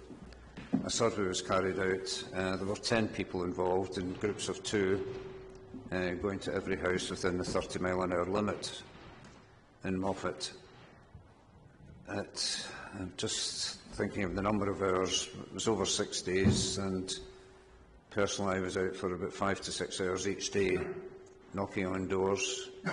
And we asked a binary question: do you support or do you not support the proposals? We didn't want to go into any detail because we felt that we couldn't get involved in discussion and perhaps influence the decisions that were taken. However, we did get a return of over 900 people in the community, and we were fairly determined in getting the views of the people directly. For example, when a wife answered the door and we'd asked if there was anyone over 16 in the household that we could get views from, or in the case of a husband answering the door, the reply we would receive was, "Oh, it's all right, my husband or my wife agrees with my view." And you may find this very surprising, but when we actually asked the husband or wife involved, there were different views expressed. So it surprised me that husbands and wives don't agree on everything. However, of the 900 and odd replies we received, 2/3 of the people involved were opposed to this proposal. Now, that's a feeling from the residents of Moffat. It wasn't based on any technical knowledge that they may have had or any legal knowledge that they may have had. It was based on the feelings of the people that it would have a detrimental effect on Moffat. I consider this as important as any technical or legal arguments that you may have in front of you, because it's the people of Moffat who are going to have to live with this development if it is recommended for approval and subsequently approved by Scottish ministers.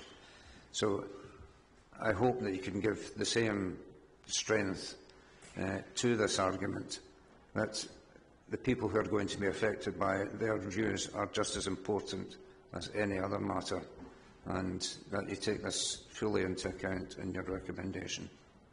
Thank you. Thank you for that. Mr Hill, and then I'm going to come to the applicant. Okay. Just a small point. I don't want anybody to take offence at this point. I don't mean to be flippant, but I don't like surveys. Surveys and I don't fit well with them. But here's another survey to mull over. 80% of the Scottish population believe in rewilding. I'll state that 80% of that 80% don't understand what rewilding is.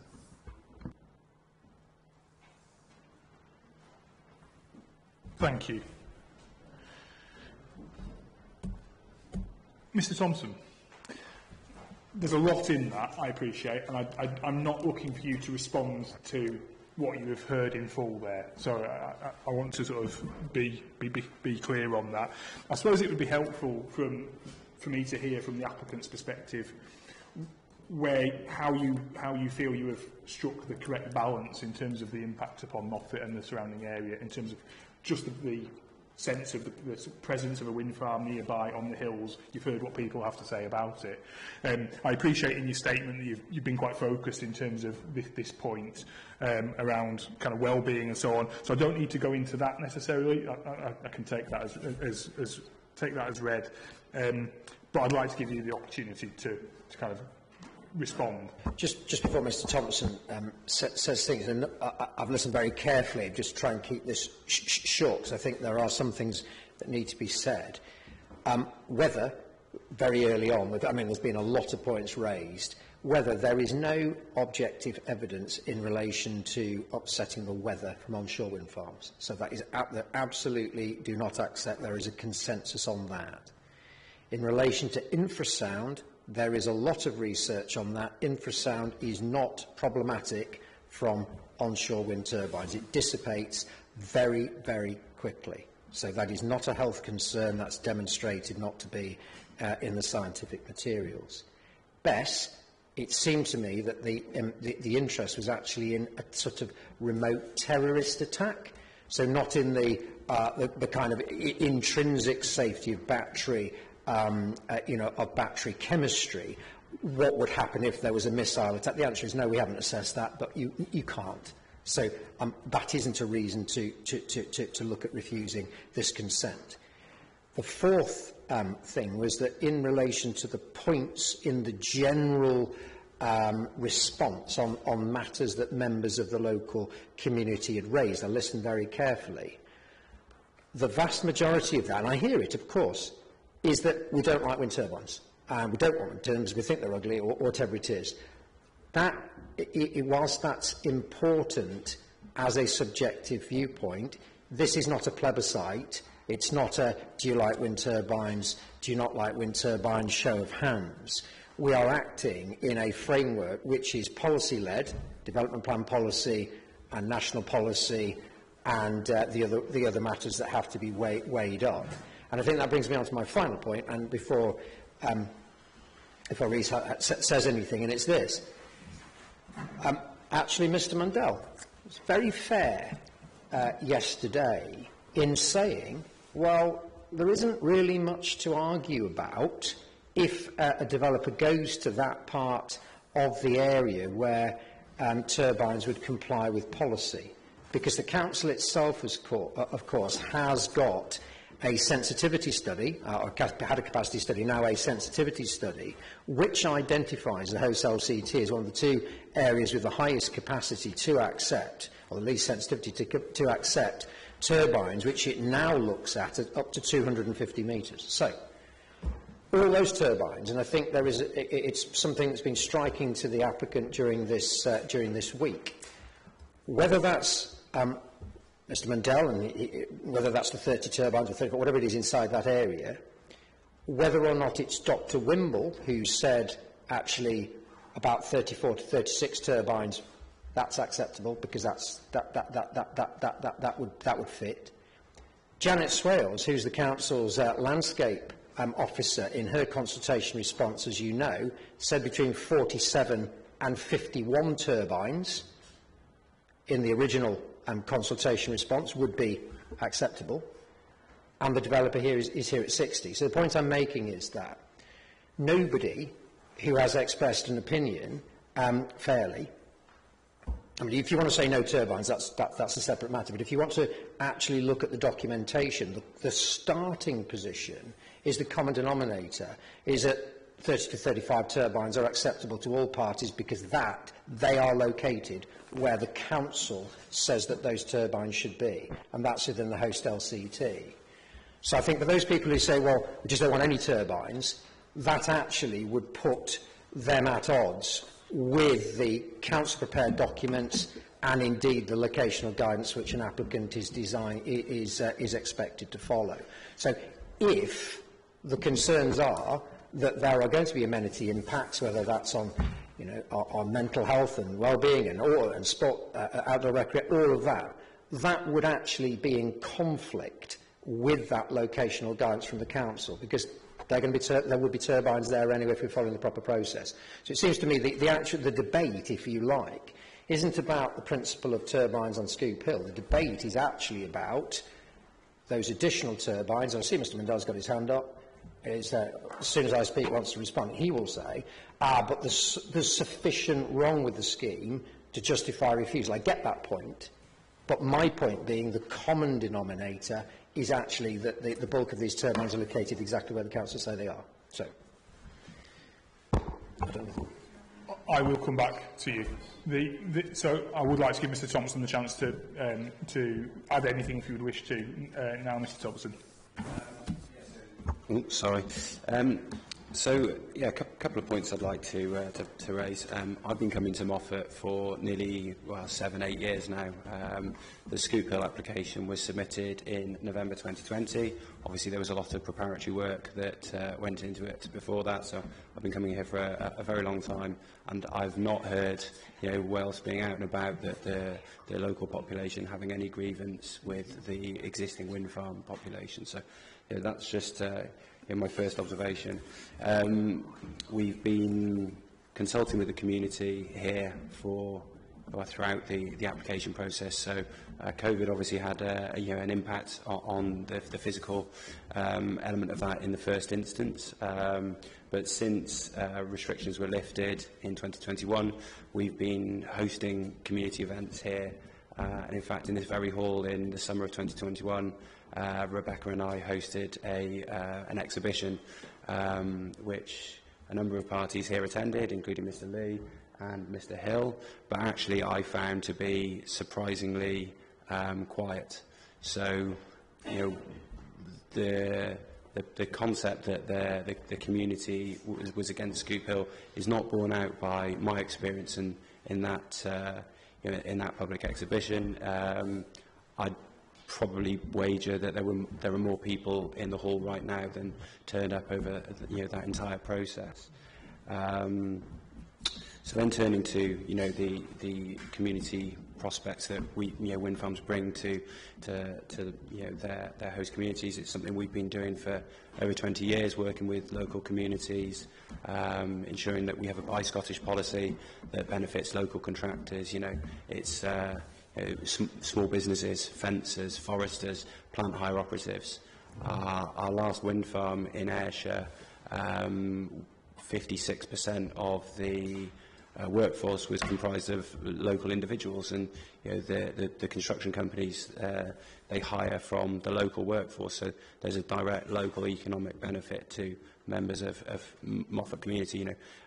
Young families, and it's another thing that we've done over the years is work with local schools to provide environmental educational training. So not just about climate change, which I hope we all accept is a very real threat to weather in the United Kingdom and the world over the years to come and future generations, but also the ornithology, the remaining environmental piece. So. Thank you, Mr. Thompson. I saw a flicker of various hands, and I will come to you all. So I don't want to go over the same ground that we've gone over in the landscape and visual inquiry about the potential acceptability or otherwise of the site in principle. So we've covered that a lot. Mr. Hardy makes the point around policy as well being significant. Of course, policy is very significant, and that's going to play a factor in my weighing up of this case. In that context, Mr. Mundell. Yes, I think it's not fair to say that everyone who spoke there or who's given their view is just against all wind turbines. I think there's a mix of views, and in a sense that's what you would expect. We heard from Mr. Blackett at the start, that 70% of people nationally, depending, you can get into quibbling around the surveys or other things, support the policy. So you would expect, if you took any 100 people, as a representative sample, there'd be a mix of views. I think what people were speaking to were the specifics of this scheme, and that's a different question. And to me, that what I heard went beyond not just this idea that somehow people just don't like it. It's more about how it crosses over into their intangible cultural heritage, their sense of place, their sense of belonging, the sense of what it means to live in Upper Annandale. And I think it's important that's weighed in, because I think that is also part of the planning balance. I think it's wrong to suggest that the national planning framework doesn't want to understand how developments affect communities. It maybe sets thresholds, but it does want to take that into account, particularly in relation to mitigations, and I think I think Scottish Government policy more widely is looking for developers to work closely with communities to see what can be done to reduce impacts. And I get the sense from the conversation today more widely, people here don't feel that's what's happened in this case. And with regards to the point, people didn't maybe come to the session here in the Town Hall because I think many people feel there's no point. This is a developer that's interested in dealing with statutory consultees, it's interested in trying to whittle away potential objections could take them to this inquiry. That it wasn't one that started from the ground up to try and build community consensus. And again, in my 8 years experience, there's a range of wind farm developers out there, there's a range of practices and a range of quality of engagement. And I think that's, for many people, they feel the chance to express these views to you is the only time they're going to be taken seriously. And it came up in questioning yesterday to Mr Patterson. There was a suggestion that somehow people here should have taken their concerns to the Council. But Dumfries and Galloway Council, by policy, doesn't accept public submissions on Section 36 applications. That's both confirmed in CD 09053 and CD 09054, where it's both their stated policy on their website, and I've also provided an example of where that's the case in practice. And I think that presents a more significant issue around the process, because we had reference from Mr Hardy to the position of Janet Swales, and this sort of split between her and Mr Wimble and the applicant.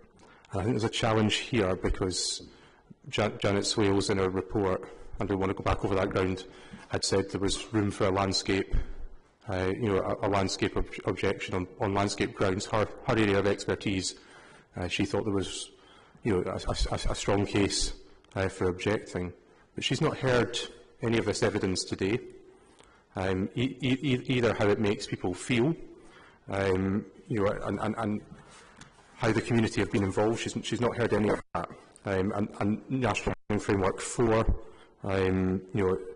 talked about involvement of communities at an early stage. When we can go to the document CD 014001, page 13, and it's around paragraphs 2 and 3. There's talk about communities being involved at an early stage. Mr Barker's reference to just transition. There's some interesting comments to that, and community involvement on internal page 4 of that document. And I think, again, the issue, we've got this disagreement between Janet Swales and Dr Wimble, around the effect on the RSA, and this kind of beyond local effect. And I think there's a challenge in what we've heard today about the dark sky, about the Eagle project, about tourism. All of the things I've heard stretch beyond just importance to Moffat. They're regionally significant, they're of national interest. Tourism in Moffat's on a scale that's certainly regionally important. Some of the issues we've heard, in particular around the dark sky lighting, I understand, Janet Swales looked at that from that very technical point of view, but she hasn't had the opportunity in making that overall balanced judgment, to look at some of the particulars. And as a quirk of the process, those judgments around balance come to you. But I've not sat here today and heard a community that's come here just to say that they don't like wind turbines. They've come with very specific, detailed points of view on a range of things. They've come to talk about their culture, their heritage, and their history. And I think the characterisation has been wrong. I'm certainly clear on what I've heard so far, and in terms of that overall balance, obviously that is ultimately for me, and then for ministers to agree with or not. Ms Barker, and then Mr Smith, and then Mr Barker, as Bruno. I'm just going in the order that I spot you on, I'm afraid. Mrs Birchall. Well, first I'd like to just echo what Mr Mundell said about that people not going to an exhibition, low attendance at an exhibition. I would seriously question whether that means this low level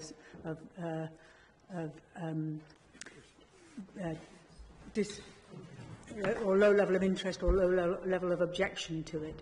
A lot of people, certainly from my experience, don't go if they're against the proposal. They don't see any point in going because they don't feel that they're engaged with particularly. They're just being spoken to about what the proposal is. So I don't think that indicates any low level of feeling against the wind farm. Mr Hardy was suggesting that what's been said today is that people don't like turbines, but I haven't heard that at all. Certainly not the point I was making was that whether the place was the right place for turbines, not whether. I don't think this is a place to be discussing whether turbines are a good idea or not. I understood that the purpose of the inquiry is to decide, not to decide how many turbines, but to decide whether this is the right place or not. And as far as it being a local matter goes, I would also like to say that it's also important to Scotland as a whole, to the nation as a whole, and to the wider population even in Scotland, because people come here specifically to see that peace and experience that peace and quiet from all over the world, let alone all over the country. And it's valuable to their well-being and mental health. But being so visible to people travelling on the M74, the hills can significantly contribute to Scotland's identity as a place of great natural beauty. And the NPF4 framework states, under the heading Sustainable Places, which is on page 4, that, quote, Scotland's high-quality environment and the natural capital it supports underpin our approach to tackling climate change and the economy. And it also states on page 3 that Scotland's rich heritage, culture and outstanding environment are national assets which support our economy, identity, health and well-being. And so stating that this is the wrong place for turbines isn't a statement against turbines, it's a statement that this is an asset and the value of it may outweigh the presumption in favour of onshore wind turbines, because that is part of the the National Planning Guidelines as well. Thank you. Mr. Smith. Very, very briefly, because a lot of what I said has just been covered by the last two speakers, but without, you don't want to rehash things, and the applicant often refers, and just before this conversation referred to government policy and the need for, and that is what we were all led to believe, that is government policy, that's the need for, and they refer to it when they need it because it is government policy. These two last speakers are so correct that people just say, what the hell, who's going to listen to us? They've already decided. There is a gentleman actually sitting in this audience that I won't point at because he's a good guy, but he actually said to me, you're wasting your time, Dave. This is forestry.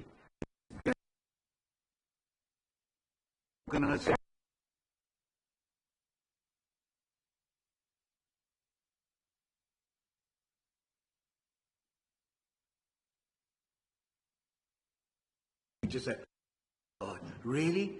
Are they going to let that happen? Can that happen? We are, as a population, especially rural, even more so rural, we are card by activities that are run by others that we feel as though we've got no right, no place, no knowledge, nothing. And when I look at that team, I think, oh my God, they're right. How do we take them on? We can't. Now, these folks were very correct when they talk about that. The one thing that did interest me is how semantics definitely play a part. I was at another meeting, probably with one of these gentlemen, I don't know, and they showed how we've been here since 2016, where we came, and I've travelled here so many times, I know the place, I know the people. No, he doesn't. He's visited here. But they used the word consulted. No, this is our timeline. We first consulted the town council. Oh, back in 2000 and let's say 16, I don't know that that's the date. They used the word consultation. I suspect, the chairman's here, I suspect that they came and said, oh, look, guys, we want to do a town, we want to put up some farms here. I think that was their consultation. They then had lots of consultation meetings. They weren't consultation meetings, they were exhibitions, they were exhibits, they were, come along, hear all about it, not tell us whether you want one. They were never mentioned about it. We want to tell you what we intend doing. Later on in their timeline, when they have to justify their existence or how they've got to that position, they use the word, no, we had a consultancy then, we had a consultancy then, we had a consultancy then, we sent someone to the town, he's been coming here for 10 years. No one's ever come to visit me. I've never had a, do you want one or not, from the applicants. We just have never had that. And I, like many others here, and like many hundreds of others, think, oh, really? Are you going to that? What's the point? they've already decided. In fact, I read something that they've already started developing some project next to it or whatever. I don't even know. But even if that's the even if that's the feeling that or the story going around, they already believe that it's happening anyway. And twice in the last 2 days, with guests walking and saying, "Oh, sorry, I can't speak to you. I've got to zip up there." "Oh, really? Oh, that's happening. Don't even worry about it. You're wasting your time." They've decided. So we are kakad. And the last thing I want to say, just in that exact same connection, is that we're not here. I'm certainly not here to fight noise and light and this and all the legals and the arguments that we actually sadly give too much inference on, instead of saying, do the people of Moffat want one over there? Do we really? Now, all these arguments, government, specialists, lawyers, they've decided that we get paid, this is what we do, we want to get a wind farm in, and government wants us to. That's fine. But the people have not been asked, and Mr. Reporter, I implore you to say, actually, these are the most important people, the people that live here. They are the important guys. Do they want one, don't they? And I think when I listen today, and when I speak to all the people I've spoken to, and when I look at that proper survey, the answer's right there. Without all of the confusion and the noise and the bubble and the squeak and the smoke and the mirrors and the thunder and the money against us. Thank you. Thank you, Mr. Smith. Mr. Barker. Thank you. If I may make my first point on behalf of the Community Council, if I may. I'd just like to put it on the record that Moffat and District Community Council reached out to Dumfries and Galloway Council vis-à-vis this application and asked them how and in what way any form of consultation or dialogue would be taking place with the local community. The written response from Dumfries and Galloway Council was to the effect that under no circumstances were they going to indulge in any communication, consultation or take representations from any member of the community or any other person other than their own employees. At that point, I am afraid, all the subsequent discussions that these gentlemen have referred to, we were not a part of, unaware of, and were unable to contribute to. So the points that are being made by the gentleman about the nature of consultation to get us up to this point are extremely valid. Back to Moffat, Visit Moffat, if I may.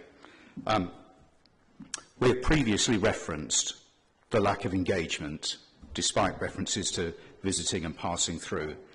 And I just want to go back to the point that was raised by Mr. Hardy, if I may.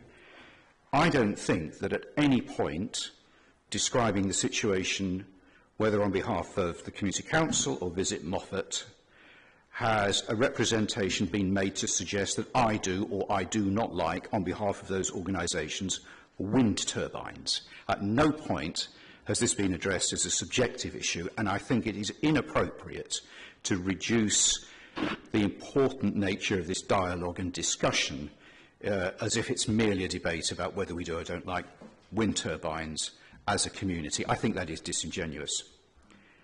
I would also like to point out, on the subject of planning and dialogue and consultation, if I may, that the issue of the Eskdalemuir Hills and the position of this wind farm has come up more than once. There has not been a debate about the suitability of the Eskdalemuir Hills.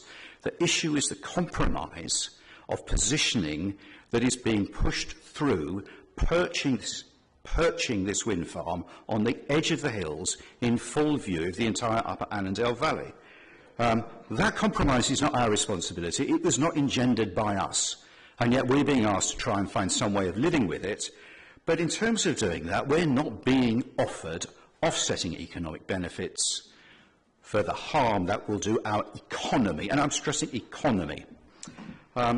So valid as the application may be in the terms that you gentlemen see it, I have to go back to the point that's been made more than once. This is the wrong application in the wrong place. It's not anti-wind farm, it's not anti-turbine, but it is anti an appalling proposition and planning decision should it be approved. Thank you. Thanks, Mr. Barker.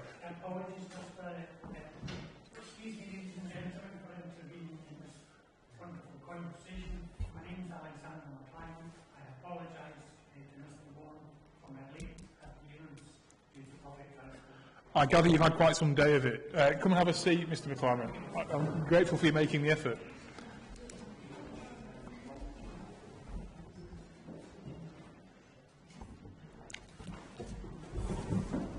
Just take a seat.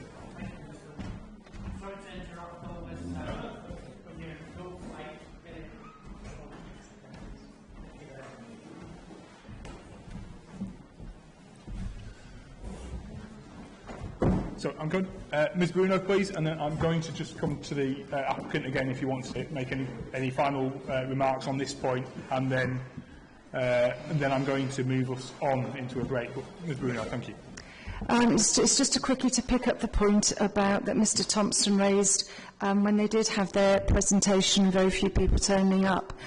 I've been on community councils for about 30 years now, and I know how small communities work. I was born and brought up in a small community, and rural areas, that's the way they work. It's very difficult to get people to come out and do these sort of things, and I was aware of that. We were aware of that at BSUC, so we decided to take the survey to them, and that's what we did, and that's what we do every time. If we want any response from the community on any big matters that affect our community, I insist that we have a survey, and it's door to door. And I think that's the only way that we can get a fair representation. If, on the other hand, we had put something on in the village hall and said, come and have a look, let us know what you think, I don't think many people would have turned out. I think we would have had the same response as what Mr Thompson may have had. So it's just that point, really. There's just another point. More people from the community would have turned up today, except that they were working. So I think we need to be mindful of that. Don't think the community don't care, just that some of them have to go to work. Okay, thank you. Thank you. Yes, okay, one more. Thank you, sir. I wasn't going to add it, but also, as Frank has said, one of the reasons why the exhibition may not have been very well attended was that it was a working day in the middle of the trades fortnight, bang in the middle of the school holidays. Now, I would hesitate to imply that that was a deliberate choice on the part of the applicant. In the same way, I'd hesitate to suggest that they put their application in at the beginning of December and gave us 30 days to respond, which is the statutory time. But it does make things more difficult. Thank you for that. Mr Thompson or Mr Hardy, I don't need you to respond, so I'm not asking you to, but if you would like to add anything at this point. I think it's worth just a very quick response, because Mr Mandel, I'm afraid, is misunderstood again. What I was responding to was the list of concerns. You probably got this point, which was read out. It was the list of 32 points of concern, where the predominance of those was, don't like turbines, they're ugly, and so on. That is absolutely not the same thing as saying the applicant doesn't recognise all of the very good points that have been made today. It's the whole point of this session. As you know, it is a fundamental part of the process that all considerations are heard, and it's great to have a day like today. So we are listening, and we have listened on ecology and heritage and all those other matters. So we are not reducing that to a point about do you like turbines or not. My point was very specific in relation to the points that were read out from the list. That was my point. That's clear. I am going to close that now on this particular point. Thank you. I have understood the points that have been made on all sides, so thank you.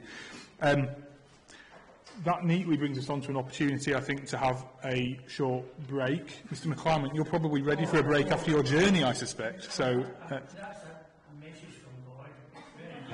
I am so grateful to you, Mr. Warren, just to say those words. Well, I'm very glad you've made it. So if we could take a break until 3:30, please. We will then be moving on to consider the battery energy storage aspect, and then we will then conclude after that. So.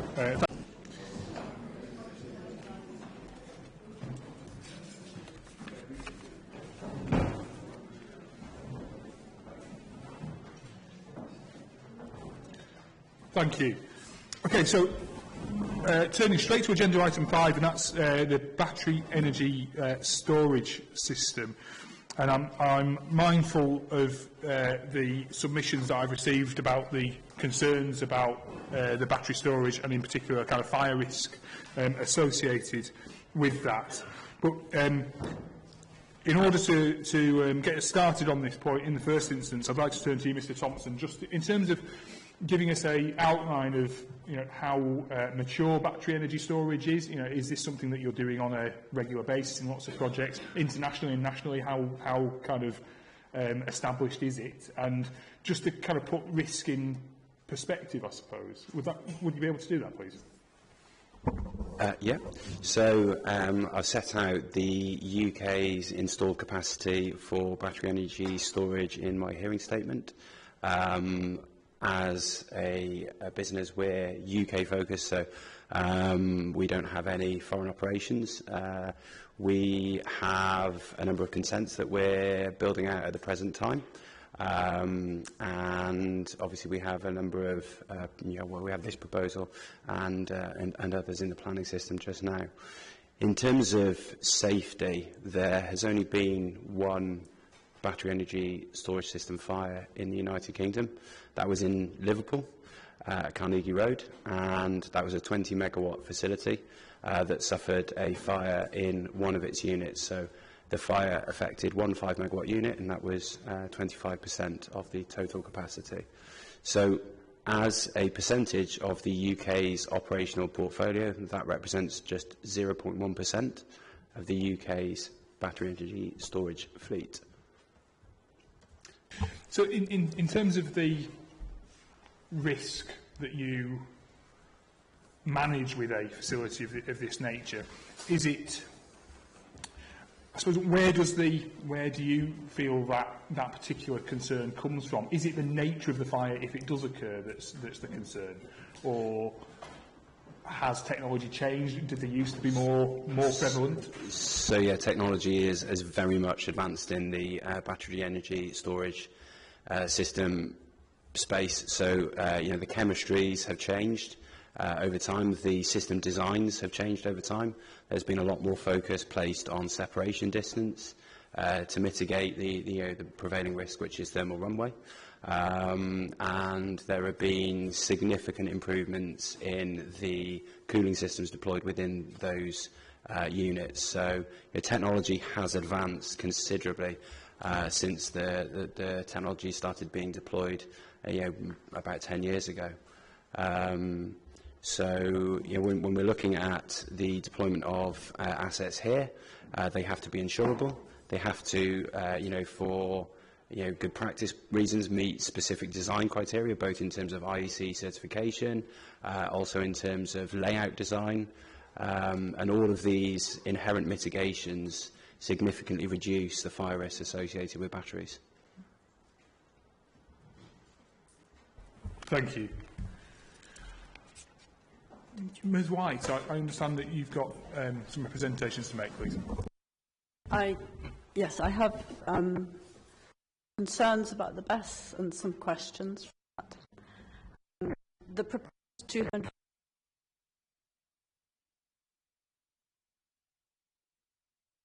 I think your microphone has gone off. Oh, it's back. Sorry? Your microphone is turned off itself, I think. It's turned back on now. So it's just flashing, I think, for the green battery. Shall I start again? Okay. So the proposed 200 megawatt BESS has double the capacity of the Drax BESS in Europe, which is the largest in the UK and which has just gone live. In the documentation provided by the applicant in the additional information, section 2, the information is very brief and some basic diagrams showing only indicative or typical BESS infrastructure. BESS hasn't been included in the visualisations, and there's no indication at all of how it would look on the hillside. There's a diagram that would be useful to look at of a storage facility layout, which is 374-230505-7761. which shows a BESS facility, or a typical BESS facility. And in this case, though they've not given the size of BESS, using the scale, you can work out that it represents one that is 90 by 160 metres, which is huge. It's like 2 typical football fields or pitches. And beside it, there's a substation showing a peak at 50 by 160 metres. And those dimensions are actually given in the written information.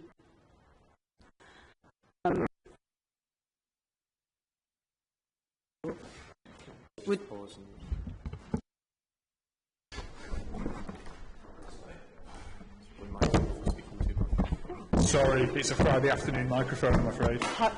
Shall I carry on or go back? Carry on, okay. So on the side of it's a low hill in front of the behind, and so very out of scale and industrial looking in a sort of very greenfield location. And I feel this is really important information, and the documentation that's been given wasn't adequate, or it was inadequate for people to assess the BESS correctly. Why haven't they provided more information about the BESS? Because I think people would have been quite, well, very concerned about it, because it would be, that's my question. Thank you. Thank you. Mr. Thompson, in terms of kind of the size, siting, design and so on, are there particular kind of principles that are worked to when with the best design, or are these essentially matters that you would look to be dealt with under condition and to be agreed by the planning authority? So that's exactly it. So if you turn to my hearing statement, there is a proposed condition in relation to the design of the BESS, which ensures that the Scottish ministers would have oversight on and discharge in relation to site-specific design, including the assets comprising the system, their IEC classification and all of the other relevant design considerations. In terms of the visual assessment, that would be one for Mr. Welsh. Thank you. If I may, Mr. Welsh, yeah. So in terms of kind of the best siting, it's curious actually, because we didn't touch upon it at all in the landscape and visual inquiry session, and these are substantial buildings, but I suppose we almost lose sight of that in the inquiry session, because obviously the wind turbines are our focus. So I'd like your kind of comments on kind of how in the location proposed, what sort of effect this structure is likely to have, and how that might be kind of mitigated or minimised.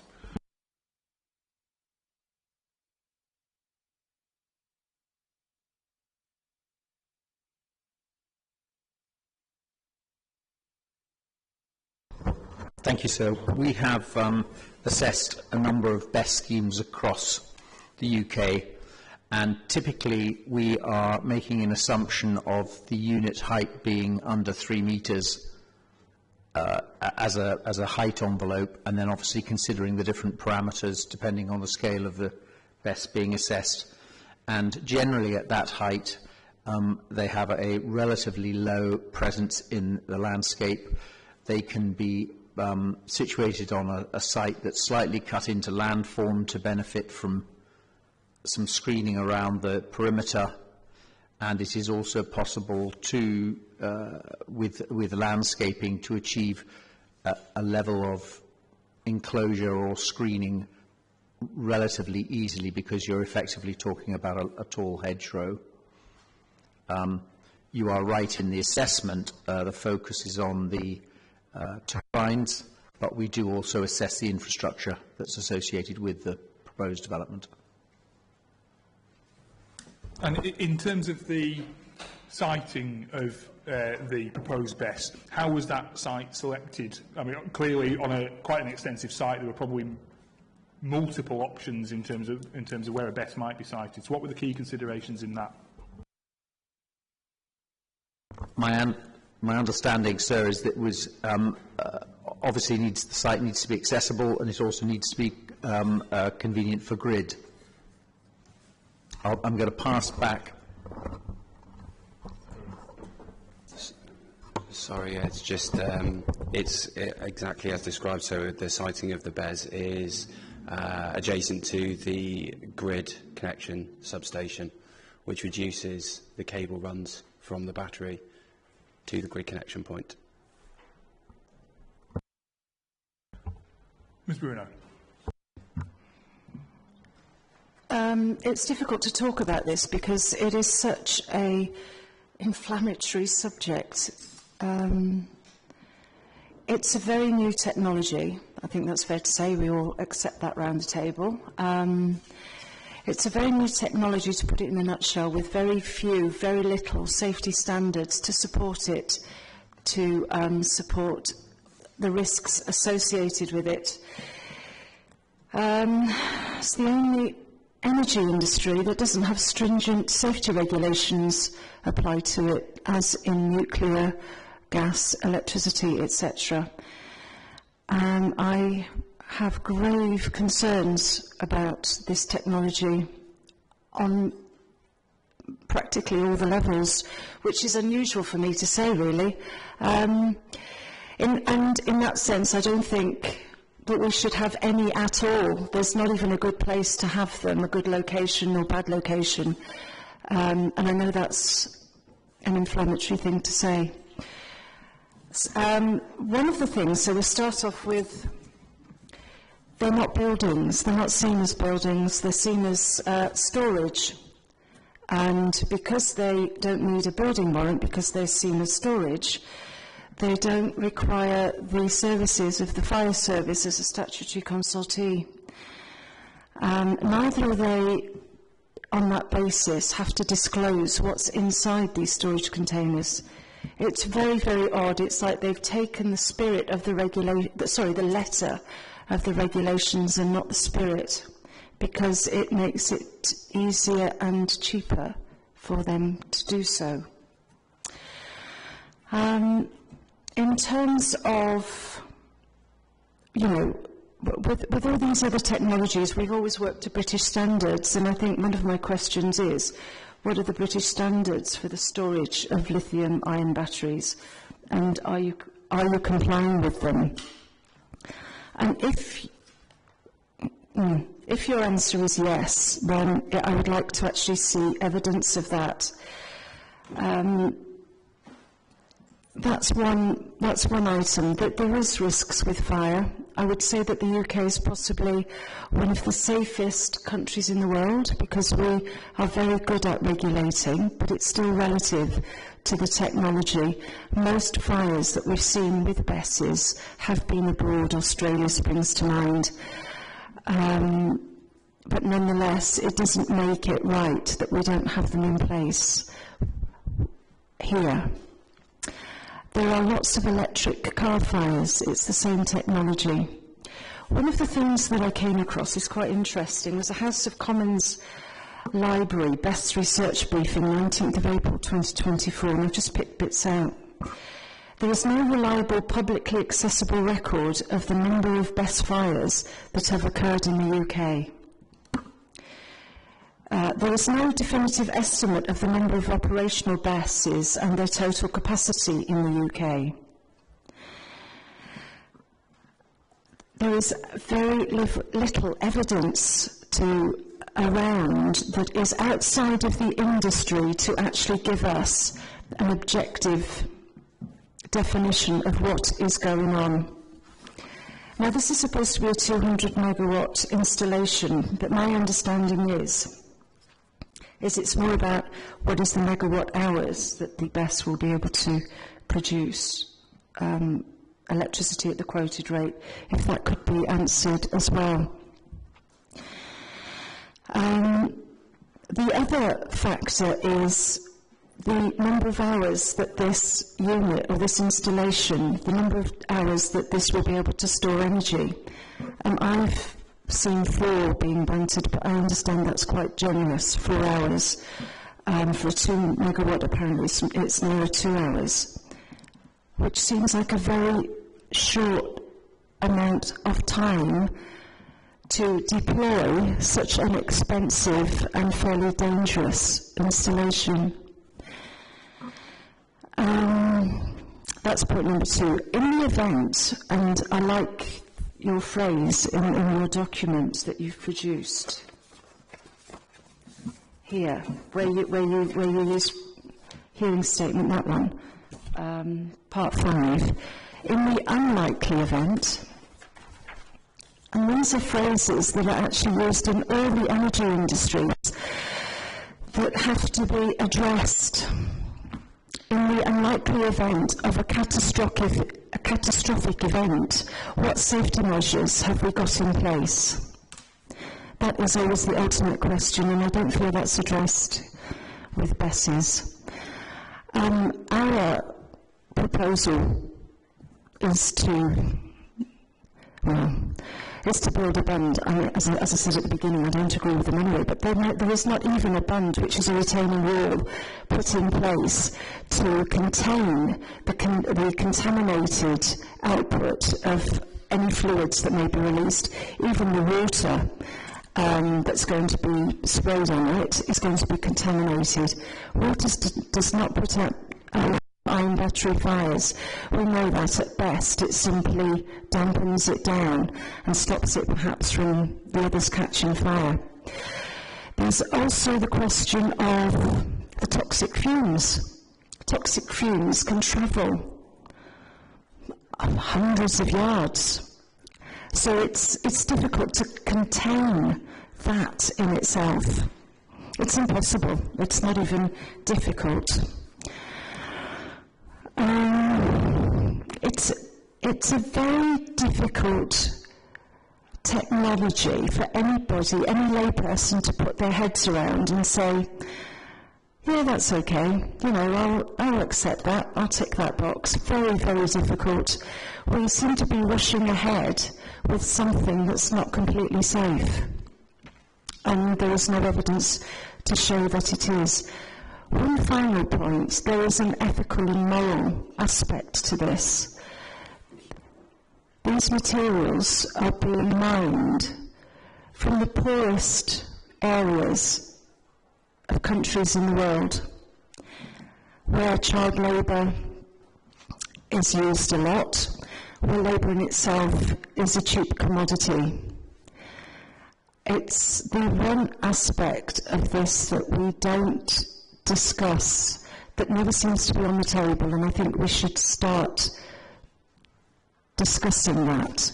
We are a tolerant country, but if we knew how appalling the working conditions were for these people, we certainly would not accept it in this country, and I don't think any of us would see why we should accept it in others. So we have a strong objection to BESS. It's like putting a fox among the chickens. It does not make sense on any level. Thank you. Thank you, Ms Bruno. Mr Thompson, in terms of the regulatory regime that kind of governs kind of health and safety and so on, how regulated is a battery storage facility? I'm conscious as well that you've provided a submission, a ministerial decision recently. I was trying to locate it, and I haven't found it yet, so you'll have to give me the reference number, I'm afraid, as well. But rather than me kind of read it in detail now, it's perhaps helpful if I'm looking perhaps to Mr Bell or Mr Hardy now to kind of summarise. I think there's a number of points to make, but Mr Bell's got the... do you want the reference? The reference is CD 018126, and that is the Lochfergus Solar and BESS Section 36 decision of the Scottish Ministers 22nd of October.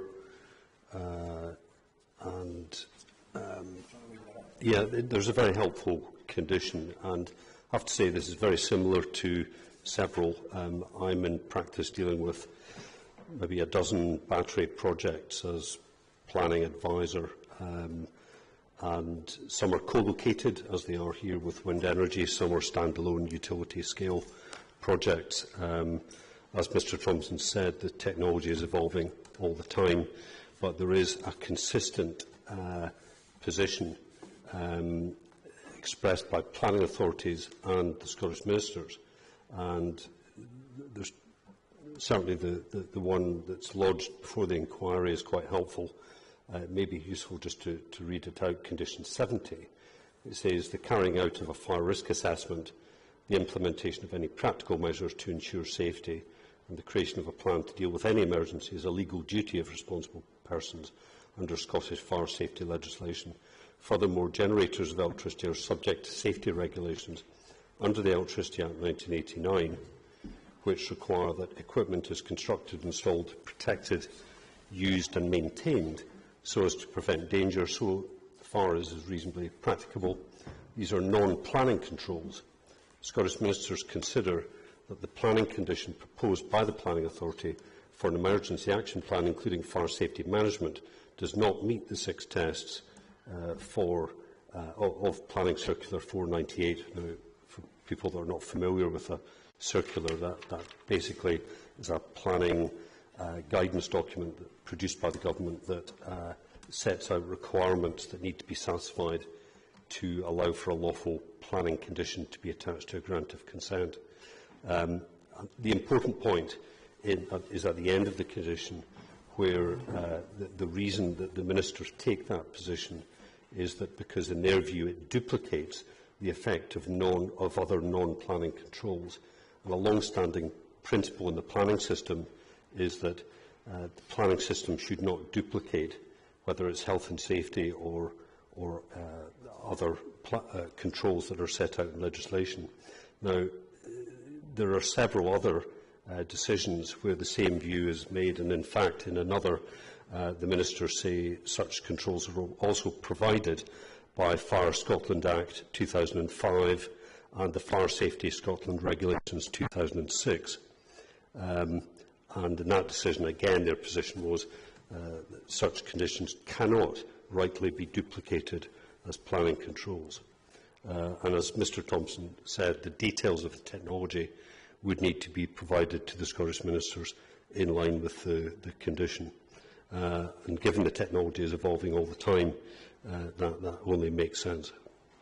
So hopefully that's helpful in just explaining the minister's position and the other statutory controls that are in place to cover fire risk matters and how that would be handled. So just if I can add a couple of bits as well. I mean, the technology is not new. Mr Bells said he's doing about 12. I've done about 30 schemes. The technology is well established in England at the moment. The tag scheme at Drax is the biggest, but there are much bigger schemes being constructed at the moment. So Monk Fryston is 450 megawatts, and Staith. There are other big schemes. So the size of that is absolutely nothing typical, nothing atypical. That's the first point. The second thing is at a UK level.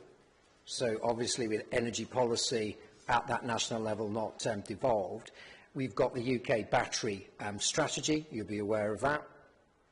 And importantly, there is the UK energy security strategy from 2022, in which the government's stated aim was to rapidly scale up the amount of battery storage UK-wide, including Scotland. So it's not a case of this is trying something that's not in accordance with policy. Absolutely is central to UK government energy aspirations in order to stabilise grid with the renewable energy schemes that are coming online. The third thing to say in relation to fire risk is that in simple terms, were there to be a fire, it's a very remote occurrence. Sir Thompson has indicated that the only known fire at scale was in Liverpool. That was a number of years ago now, and using different technologies. So battery chemistry has moved on since the fire in Liverpool, but so has the physical safety measures. So if there is a fire, that can be contained both by the way the battery storage units are made themselves, and that's by chambering, and alternatively, or in addition to that, the intra compartment spacing, so the space between units. And in effect, if there's a fire, they're allowed to burn out. So it isn't a case of, perhaps a typical situation with a fire where somebody expects the fire engine to come along and pour water on it. It isn't like that. The fire service will say, with isolation, they let that burn. If there is going to be foam put on it or water, then the bund, what happens is that is bunded, there's a waterproof position, and then they will come and take away, they will pump that contaminated water away in order to prevent any environmental concerns. In terms of chemicals, there is no evidence in relation to the fires that have happened, and that includes fires worldwide, of there being a risk to human health because the area in which the chemicals are burning is very limited. Given the location that this is going to be away from residential properties, that is not a risk which is one that is significant. So I hope that's a flavour of the response. You've got the condition. I think that's all I need to say. Thank you, Mr. Hardy. Dr. Lloyd. Thank you. I think there's quite a lot to say. You've heard there a number of regulations that way predate any of the chemistry changes that are being pointed to.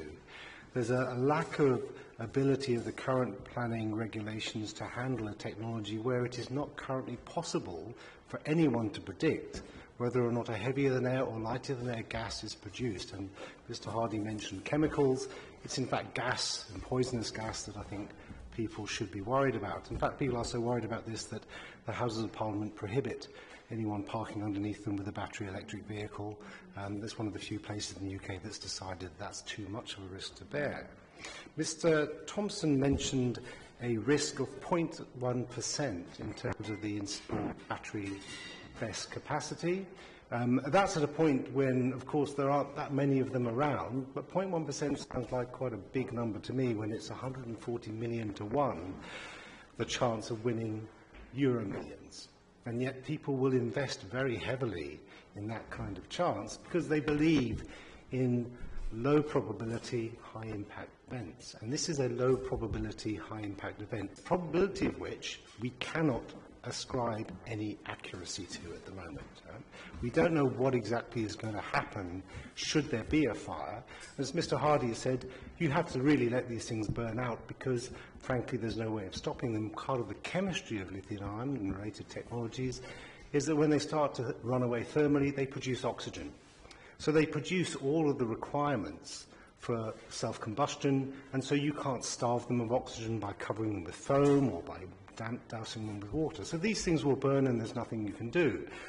The water that is now contaminated, I understand there is no one in Scotland that can actually recycle that or handle that. That would need to go to England should it be possible to contain it. But let me take the gas and let me take probability.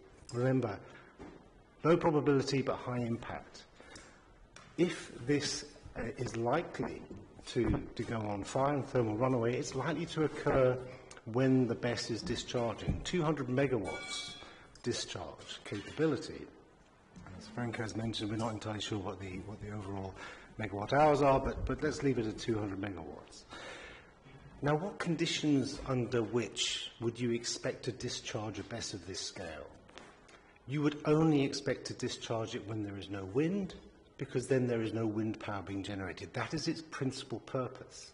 Should it thermally run away, and it is more likely on discharge than charge, remember, should it run away thermally, any gases produced that are heavier than air, and we can't predict whether or not that's going to happen ex ante, should that be emitted in very, very large quantities, thousands and thousands and thousands of litres, there is no wind to disperse this. So a presumption here that A, probability is low, and B, probabilities are independent is false.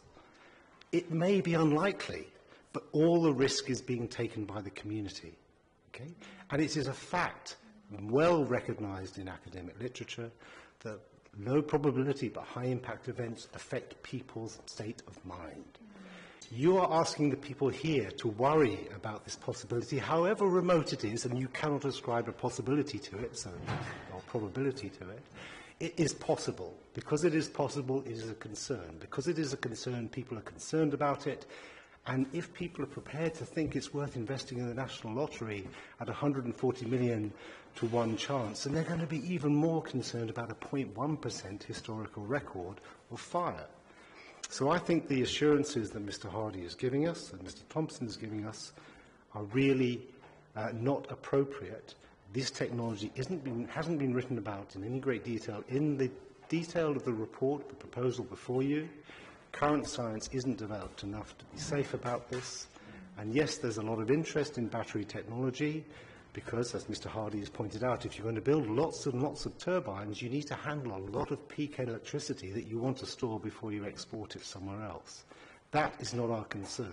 Okay? Our concern is we have to live underneath this, and should it go on fire, which is, I think you'll admit, most likely when there is no wind conditions, because that's the point at which you discharge, then there is no wind to disperse it, and so the impact now becomes even bigger.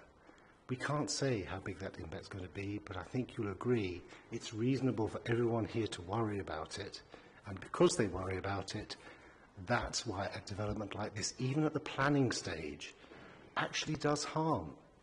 Okay? And I think that's important to recognise that a lot of people here feel that pressure and that anxiety, even though this is just at the planning stage. If they were asked to live underneath it, they might feel even more strongly about it. Thank you. Thank you, Dr Lloyd. Mr Lee. The last speaker has covered most of the points I wanted to make. The one thing I am concerned about that this is a confirmed disregard for the precautionary principle. And while Mr Hardy questioned my integrity of a statement I made, I questioned the integrity of statements he's made with regard to there being no risk. And be assured that we believe there is a risk. And should this untoward event occur, and there is loss of life, we will be very quick to remind the developer of our fears. Thank you. Thank you. Yeah, Ms White. Thank you. Thank you. With the, I understand that technology is advancing and that many things are being done to try to make things safer, but the unexpected does sometimes happen. And so there are just some things that I'd like to mention in case a fire did develop and there were an escape of contaminated gases and water. If on the maps showing the location of the BESS, the planned location, there are several burns nearby around it, which then flow down into the River Annan. And so, that would be a problem if, an accident happened and it would go down into the river. Also, the original site that was planned for the BESS was going to be slightly further north, and it was moved down to protect groundwater-dependent terrestrial ecosystems, or GWDTEs, which are a category of wetlands whose vegetation is critically dependent on groundwater. And you can see the sites where it was moved to on the map, which is 374-230-509-7776-A. And there are also, as well as those GWDTEs, there are more on the Scoop Hill site, and one of them is actually immediately next to and slightly downhill from the BESS, and that area is shown in blue on a map reference 374-221103-7681. And so again, that would be another thing that would be a concern if there were a problem with the BESS. And another thing, the location of the BESS, it's on a hillside, there are higher hills behind it, there's the valley floor, and then there are hills the other side of the valley. And so it could well be that if there were a release of a toxic vapour cloud, that it could stay in the valley. And the Bess is very close to the River Annan, also the railway and the A74, both of which are important arterial routes. And so an incident at the Bess could lead to severe disruption, and there are lots of people who either live or work in the area or who travel through it. And when there was a Bess fire near Geelong in Australia in 2021, people within a 9-kilometre radius were put into lockdown for about 8 hours, and it sort of took 4 days for the site to be deemed under control by the firefighters. So, and people seem to feel that an event like that would put at risk the health of local people, also animals, soil, water, and it's widely acknowledged that that kind of effect can last for decades. Thank you. Thank you, Ms. White. I'm grappling myself with the extent to which I need to engage with this matter in terms of the extent to which it's a planning consideration. I suppose that's what I'm kind of thinking through right now. So, in terms of that ministerial decision, been reading that a couple of times again today, and that says that the planning condition relating to the emergency action plan, including fire safety management plan, essentially cannot be a planning condition because it doesn't meet the required tests for planning conditions. I suppose in my mind, I'm questioning, does that mean it is not a planning consideration full stop? Or is there something distinct about this scheme which means actually, no, that is a ministerial decision which needs to be recognised, but something is different here? For example, is this a larger scheme than has, in terms of the battery that's ever been consented before in Scotland, forgetting the international perspective, and or whether even if I can't consider the fire risk in itself, is the perception of risk still a material consideration? Mr. Bell, I'd welcome your thoughts on my thinkings. Yeah, thanks, sir. I think there's two decisions I think would be helpful to assist you in that. And in terms of your last point about the scale of development, there is a recent decision of the Scottish Ministers called Auchen Tibber in Inverclyde, which I think is 800 megawatts. And in fact, that was a non-EIA development with a similar condition on it. Is that an 800 megawatt battery? Yes. Right. And we can provide that. There's another decision which is interesting because it's within very close to an urban area in Shetland, in Lerwick. And in that case, the Community Council had objected because of fire risk, and they were concerned about thermal runaway risk, lack of information on gas that could emit from it, toxicity and so on. Firefighting abilities were questioned, and the Minister said, just to take it briefly, but it's quite helpful to quote it, and say, Scottish Ministers recognise the importance of fire safety and note that the company will be required to comply with various laws and regulations regarding fire safety.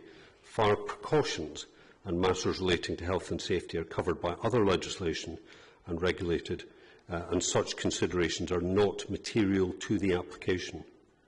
So, that is a bit clearer, perhaps, than the Lochfergus one, where they're saying not material to the planning application. So that's in Shetland, the ECU reference, but I've got that, but we could perhaps lodge these two documents if they would be helpful. And in terms of that, my point around perception, I was going to say, I was going to pick that up because there's two follow-on points from that, aren't there? One, application of the precautionary principle that was raised. Now, that doesn't apply unless there is sound empirical evidence of the risk.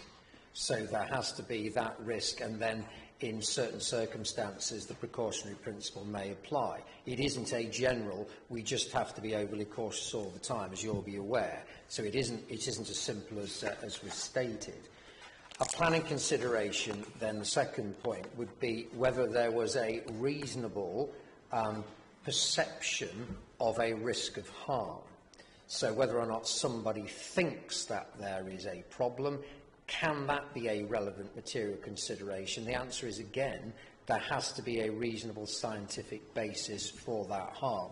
So if just because somebody thinks there is a problem doesn't make that a reasonable material, or it wouldn't be reasonable to consider that to be a material consideration, there would have to be evidence to justify that. And on the basis of everything that's happening in the UK, policy, other decisions and so on, we say that it doesn't pass that threshold.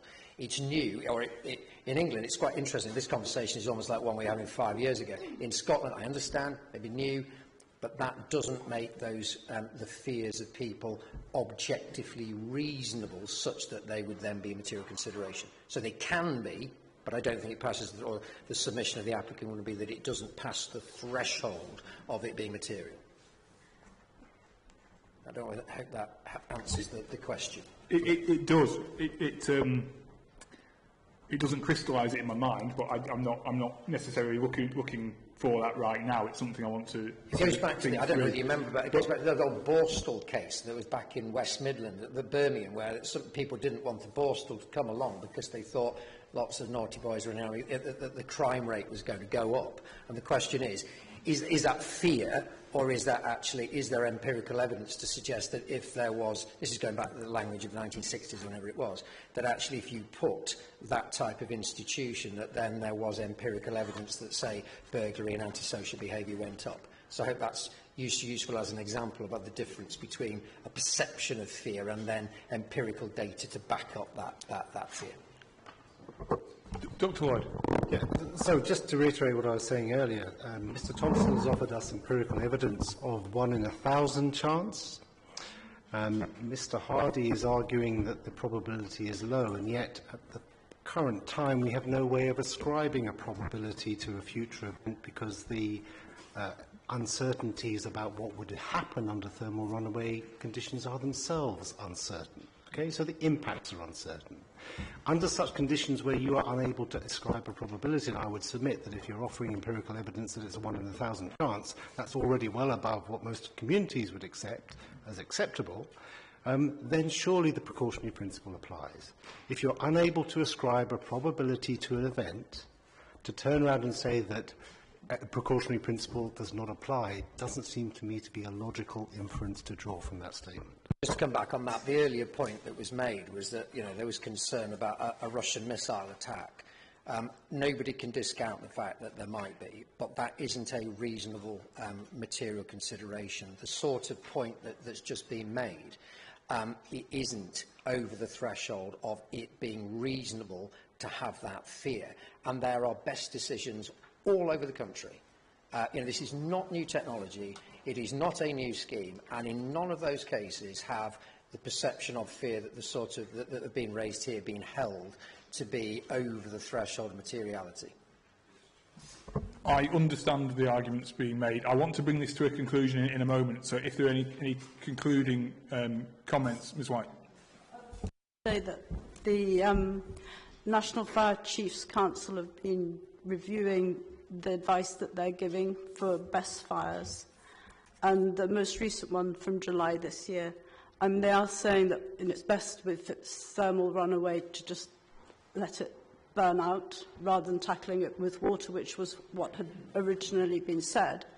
But they are still advising that where there is a best, there should be water on the site. So they're saying about 180,000 litres of water should be there, because if you have fire engines, they just have a small amount of water.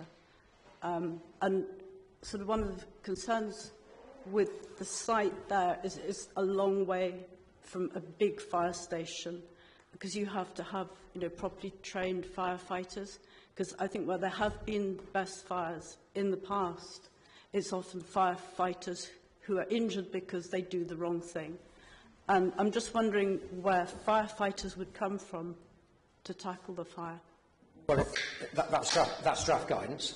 So the National Fire Chief's guidance is, it's been talked about again, lots of cases. The advice, and it's going to be revised. The advice is to let it burn, and the physical containment by intra-cabin spacing is the way to go. Plus the idea of having airlocks within the cabinets themselves. So there's kind of two lines of defence. So the Fire Chief's guidance is going to be, it's in draft, it's going to be updated, it's coming out, I think, in early 2025. So perhaps if that changes the evidence which is before me, I'll ask for submissions on it. Potentially, yes, yeah. Dr. Lloyd, did you want... I really wanted to reiterate the point that the guidance that's currently being pointed to is dated, and we have heard that on the one hand, Mr. Hardy has said this is new technology because it's developed. On the other hand, this is established technology and it's been around a long time and we know lots about it. You cannot support both conditions New technology in Scotland, and it's absolutely standard in England. They're the best schemes all over the country. Yeah. So the concerns that are being raised here, my point was it appears to be new and novel, and the fears that are being expressed here. So your comment about the changing chemistry is not relevant then? Is that yes, no. So, okay. We can go sorry, I don't want it to become a two-way conversation between you. I understand the arguments on both sides of this, so I do take the fact is there is no resolution, and that's the worry from a probability point of view. Thank you, everyone. So, Ms. White, I will give you the final one. It was just that it was mentioned that the BESS will be insured. And I'm just thinking, as time goes by and BESS have been established for longer and they're becoming older and there are more BESS and they are bigger, there's a greater probability of fires. So or of problems developing just because that's what happens in life. Unsinkable ships do sometimes sink. So is it likely that insurance companies would become less willing to insure them? And that would mean that that could leave communities with a problem if there were contamination. Is that to ensure the BESS itself? Well, presumably the insurance must cover the results of the damage. Yeah, etc. Yeah. Okay. It might be a difficult question to answer, but yeah. Okay. Just come in on that. I actually looked that up, and insurance companies have changed the status of lithium-ion batteries and the devices that contain them from being an emerging risk to a recognised risk. So therefore, those responsible for fire safety in workplace and public spaces need a much better understanding of this risk, etc. Thank you. In terms of insurance policies, that's not something I will get drawn into, but essentially the developer will need to ensure that they're sufficiently insured for the liabilities that they take on. I would assume. I don't want to speak for them in that sense, but that's my understanding of how that would work. I want to bring us to a conclusion completely, in fact, rather than on that particular matter. And I want to make sure that we have time to do that, and I think we do. So I think we've timed things quite nicely. Actually, it's 4:20. As I say, we have the room until 5. So moving on in the agenda to the final item. So it's agenda item 6, where I'd invited you to kind of sum up your cases as you wish. I don't want anybody to feel like they have to speak now. I don't expect it, but if you would like to, you're more than welcome to take the opportunity. And that can either take the form of just commenting on, kind of summing up in your own words now, or you can read a prepared statement. I'm quite relaxed. I've indicated kind of a couple of minutes each. I won't set a buzzer at 2 minutes, but if we go much beyond, I might. So with that in mind, what I would intend to do in terms of ordering is perhaps just work around the table, and you can tell me if you would like to say something or not. I understand, Ms Williams, you're speaking on behalf of Save Our Hills Moffat, is that correct? Ah, okay, lovely. Yes, certainly, yes. So what I might do, so I don't lose track, is that I might start here, and then you can tell me kind of how to kind of fit that in. And then what I'll do is I'll give the last word to the applicant, which is the convention. So on that note, so before we do that, there's the gentleman in the white shirt, so Mr. McClement, who came in. Were we going to hear from him? Yeah, well, I'm going to give Mr. McClement the opportunity to speak right now, in fact. so Mr. McClement, I appreciate you are at somewhat of a disadvantage, having been obviously making your way here for the much of the day. But is there anything that you would like to say? That will definitely be brief. So that's my representation. I'm not representing myself, I'm representing God. So, can I just check how you work this machine here? It's on now. Oh, it's on just now. Is there anybody who doesn't hear me? No? Is there anybody that... So, thank you, Mr. Long. With your permission, can I proceed, please? Yeah. So, my name's Alexander McClement, and I'm representing God today. I refer to Matthew chapter 5, verse 37, and it states, simply let your yes be yes, and your no, no. So, no to Scoop Hill windmills. And thank you, Mr. Warren, for listening to me. And ladies and gentlemen, thank you.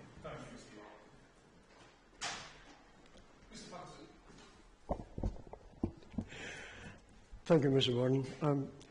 I've produced you pages and pages and pages of technical material from the lighting side of it, but there's only 3 key words that I'd like you to remember, and that's height, light and totality, and they work in conjunction with each other in a triangle. Top of the triangle is height. Answer height, reduce the height, answers the light. And for totality, I would like you to look at core document 070-20.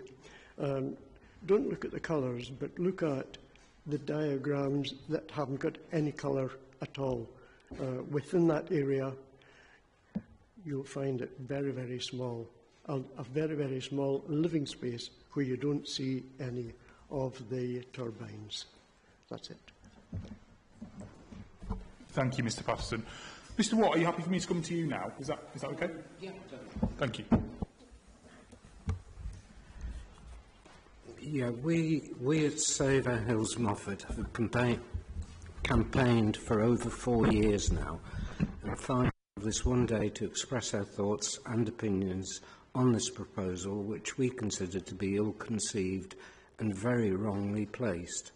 2 surveys in the last 4 years have shown that at least 60% of residents in this area are against it and think it will have an adverse effect on local people, local economy and many other aspects. The bottom line is that we are not fighting a community company per se, but 2 individuals behind it who are not doing this from any altruistic desire to save the planet, as claimed, but purely to make money. This surely is proved by them pulling out of Sanquhar 2 as not being financially viable.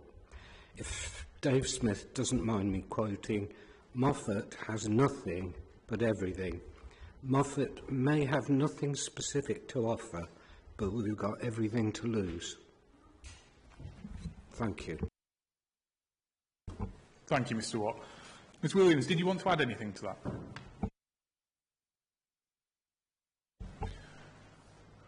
Mr. Smith. Just in finishing, I went through the itinerary for the day, and one thing that keeps smacking me in the face is that every problem that we've discussed is a problem. There might be solutions, there's scientific solutions, there's monetary solutions, there's all sorts of solutions.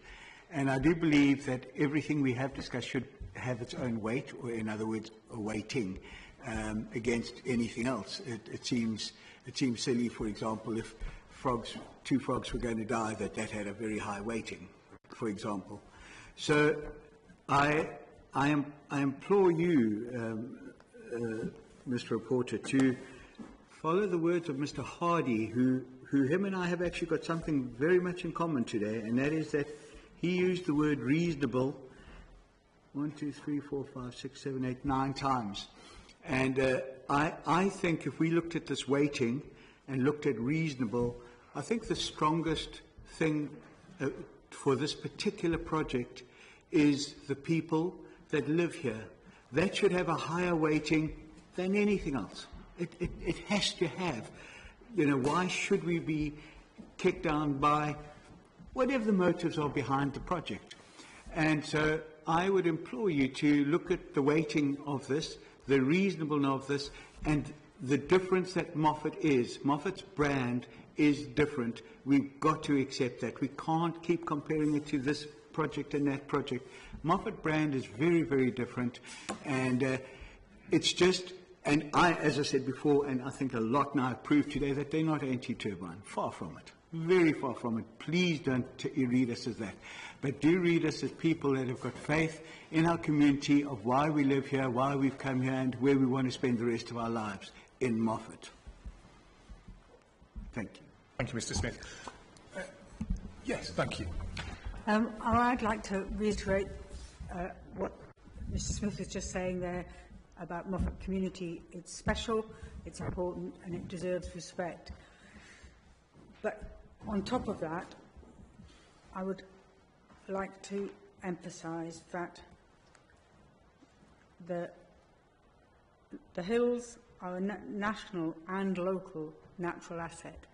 So as well as being damaging to the local community, if you damage that asset, it's damaging the national interest as well. And the proposed proximity, combined with their size and the number, is such that the development would have an unacceptable impact on the hills and the landscape of the Annandale Valley. People in the town and the surrounding communities would, even when you can't see them, they would be constantly aware of them, and that would impact on their lives. And so I would ask that, regardless of any mitigation that the developers offer, this simply is the wrong place for turbines. And that's in accord with the national planning framework, which stresses that we have to take care of the environment and the natural assets of the country. Thank you. Ms White, was there anything you would like to add? Yes. I don't feel that Scoop Hill is an appropriate location for a wind farm. The hills on which Scoop Hill wind farm would be sited, with extremely large turbines, a 200 megawatt BESS, among other things, are very beautiful and have been enjoyed and appreciated by locals and visitors for thousands of years. Because of their height, the hills can be seen for miles around and they catch the eye. They're particularly attractive when one is driving down to Moffat from the beef tub. The land in question is used for hill farming and forestry and has been able to provide an income for local people over the years. The area around Wamphray Glen is very attractive, with its picturesque church, walk, hill farms and expansive hill farms. But the biggest turbines would be dominating those views. The change that Scoop Hill would bring would be dramatic and devalue the local scenery because of the addition of the 60 turbines, 17 of which would have red lights on at night, and they would be appearing high up in the sky, which would be so unexpected. And there'd be the buildings that would be needed, roads and general infrastructure. It would be, the whole area would be transformed into an industrial area, and therefore, I think, subsequently, other turbines and BESS will be bound to follow. The countryside is now big business. The names of the hills on the site are interesting, and they speak of a characterful past. For instance, they include Kirkhill, Leverhay Height, Ramshaw Rig, Three Mullock Hill, Priestgill Head, Peat Hill, Brock Hill, and my favourite name, Galatea. So I very much hope it will be possible for these hills to be left alone so that they can be appreciated by generations to come. And people will be able to look at them rather than counting the turbines. Thank you, Ms White. Mr Mundell. Thank you. Obviously, I've contributed a lot across the week, so I don't want to sort of push it, but I hope that you leave the session today and see a community that's engaged, that is reasonable, that is full of good people who are generous with their time. And that's what causes me so much frustration in the scheme design we have. Jim Patterson has put a tremendous amount of his own time into the dark sky scheme. The developer has had years to reach out. They say no one came to their event, but the dark sky branding of Moffat's not something kept secret. It's right in your face as you arrive.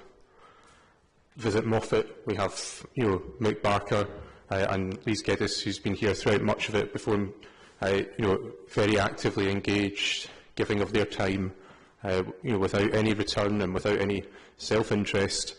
Again, easily contactable, publicly present. You don't have to work too hard to find them. Again, no meaningful dialogue or sense that they were wanting to involve them in early design stages. Golden Eagle project, same story. Not difficult to find, not difficult to reach out to, and in fact, as I understand it, they were the ones pursuing the developer, not the other way around, despite the fact a nationally significant nature conservation scheme was in the midst of the site map.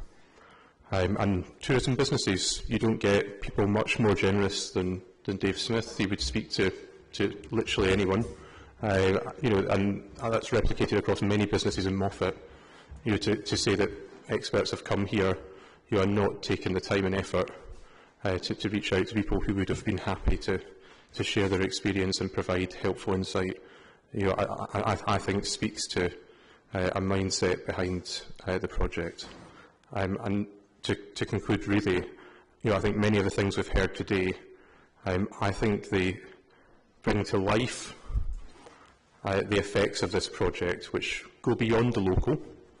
They are regional, they are of wider than local significance, and I think they speak to some of the special qualities of the RSA that have been at dispute during the landscape and visual section. I think we have heard about the importance of accessibility. I think we have heard about the place, our sense of place, that the setting of Moffat brings, and I think we've heard that there's a very strong feeling, not just among Moffat Community Council, but multiple community councils, multiple residents across multiple walks of life, at local council level, at Scottish Parliament level, at Westminster Parliament level, amongst retired council chief executives who've got experience in balancing these matters. There's a range of people here and involved in this who believe that the special qualities of Moffat and its unique qualities are put at direct threat, and that this proposal would be damaging to our region, and not just the people who live here now, but for generations to come. Thank you. Thank you, Mr Mundell. Mr O'Neill, is there anything you would like to add? Thank you, Mr Porter.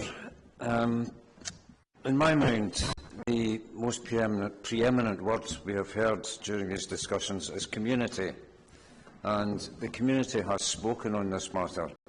The community is opposed to this proposal. We have the empirical evidence from our survey to support that. This is a conservation town. It has the hills round about, and is associated with those hills are the outdoor activities which many of our visitors engage in, and many of our local people engage in indeed. You have the recognition document which has been submitted on our behalf, and well, I don't propose going through it in any length. There is one little reference in it that I think is extremely important, and that's Moffat's local anthem. If I could just read the first verse. It says, "Dear are the hills I love to roam, dear are the kindly folk in every home. Here is a place that is part of me, here is my heart wherever I may be." And I think that sums up Moffat and the community's approach, that there needs to be protection provided for the unique nature of this town, and I would encourage you to recommend against this. Thank you. Thank you, Mr O'Neill. Mr Barker, thank you. I will not be expansive. I will be specific on behalf of Visit Moffat. I would like to reinforce our views regarding tourism and the issue and value of the bigger report, the 21 report, the 23 report, and the specific submissions for this session. I want to warn you of our concerns about the fact that it would appear to be based on unrecognisable and questionable base data, which, even if were accurately representative, is not a meaningful set of comparators. I'd like to remind you that it does not identify any basis for a link for actual causality of any proposed effects or other.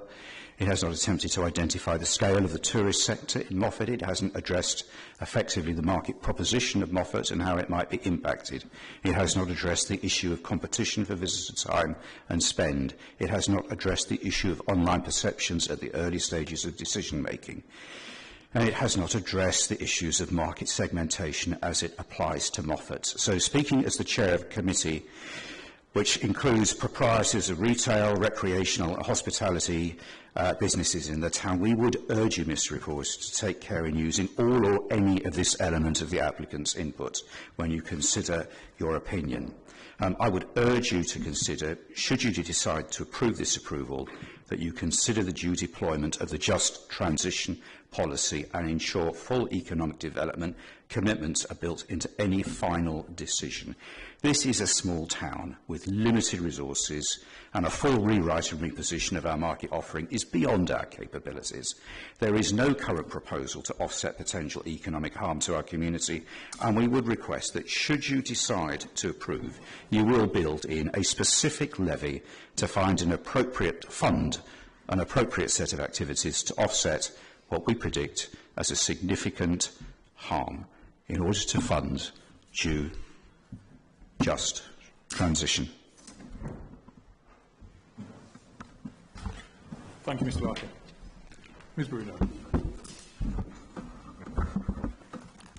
I remember when Dumfries and Galloway first brought out its paper regarding wind farm proposals in the region, which was approximately 15 years ago, and I bet at the time they didn't realise where would we be today with so many wind farms in the region. BSUC as a community has objected to this application, and we wish to leave you with these bullet points. The development will be the tallest of its type in the UK. We must remember that. That's why we're here today.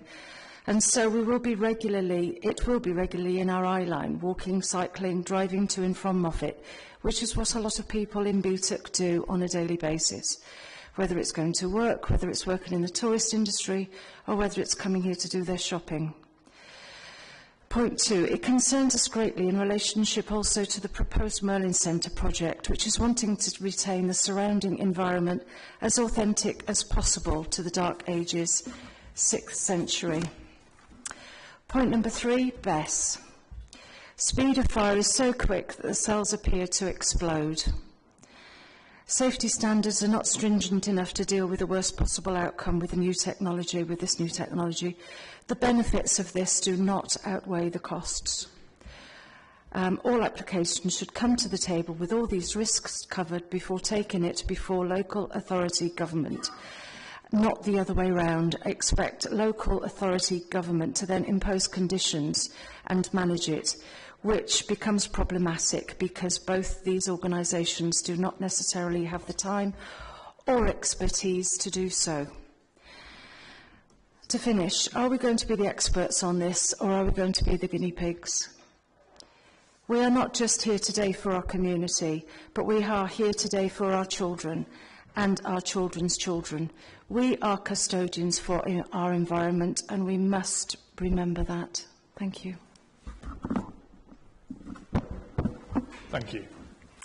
I was born in Moffat Cottage Hospital many years ago, surrounded by the Moffat Hills. I'm a former resident of Moffat, but now reside in Beatty. Now, it may be low probability in Mr Harvey's views, but Beatty and surrounding areas are a sitting target from attack. Multiple Scoop Hill wind turbines, up to 250 metres tall, battery energy storage systems, substation, high voltage connection to the national grid at Bearholm. Not so far-fetched now when you look at the destruction in Ukraine and other war-torn countries. The enemy take out the infrastructure first.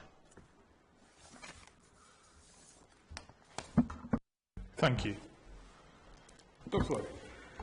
Yes, thank you. And thank you very much for the opportunity to come here today. I think it's been a wonderful opportunity for everyone to get a chance to say something. I think it's worth remembering that in 2022, Scotland demonstrated an ability to generate 3 times as much renewable energy as it consumed, exporting twice as much as it used, and generating £4 billion worth of income to the generators, the turbine companies. So it follows that this is an export-focused facility. The benefits of this energy that's extracted here will be met and felt somewhere else, and that's where the carbon benefits will be measured. Any carbon costs in terms of installation will be measured here, and that, I think, is a problem for the part of the UK with already the highest per capita carbon footprint. So this will make it worse. I think it's really interesting that the advice is evolving about fire in BESS. You can see that this is evolving quickly. The current advice, as Mr Hardy pointed out, is to let it burn. If you're letting it burn, that means you're making no attempt to contain gases. To do so would turn it into explosion anyway, but those gases will then just leak out. There will not even be an attempt to cool the facility to try and reduce the amount of gases produced. It's just going to be burned. That, I think, is be a problem. It's not that BESSes aren't in suitable technologies in the right places, but putting them above the heads of a large community really is putting it in the wrong place. And I think the fact that the planning guidance is so outdated and evolving so quickly should send a real note of caution in this process. And that's why I think the precautionary principle would be appropriate.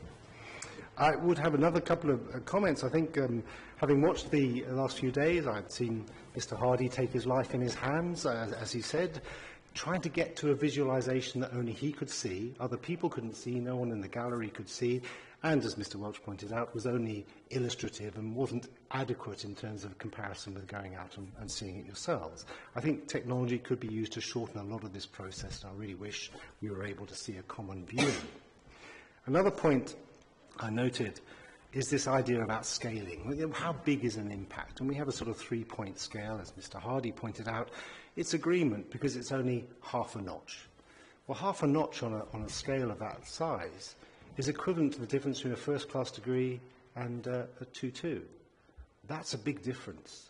We have no idea what these differences actually mean. We have no real idea or ability to calibrate what low, medium, high is. I think that's the problem. It's something that's given to professionals to make a judgment about. Where professionals are half a notch in disagreement, for me, that's a big disagreement and should be taken as a very serious comment on the potential impact on the community. And finally, I think it's really important to remember, as many people have said, this is something we do in our own time. Okay, we cannot have these at weekends, and you'll remember the pre-meeting when I raised this with Mr Hardy. and he was very clear on that point. It has to be during the week, and that's why there's a limit to the number of people who can be here. But it's not just us, it's also the planning process here which is on its knees.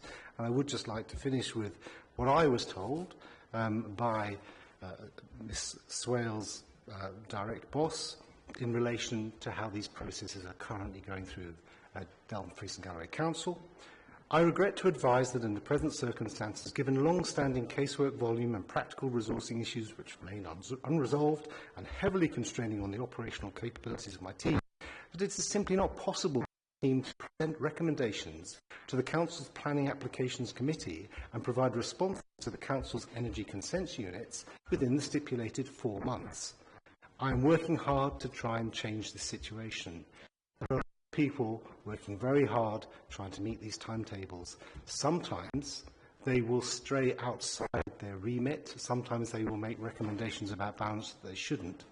That is probably more to do with the fact that they are being overworked and have limited time than it is to do with any considered reflection on the totality of the issue. And I think this is the first opportunity we have to put some of those concerns into the public domain. Thank you. Thank you, Dr. Lloyd. Mr. Hill. Thank you. Thank you. I've looked at the documentation.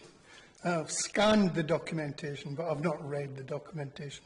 There's just too much of it. There's a huge amount of documentation in regards to Scoop Hill and other ECU applications.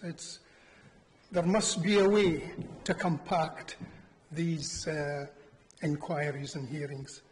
The time and the hours involved in this should surely be compacted to a more manageable level. In any case, there's nothing sure in my view, standing back, that this application will go ahead. Everybody else has alluded to the fact they think it will, but I don't think that's the case. Not at least in a democratic society that I believe I live in. In regards to local tourism impacts, I think it will be marginal.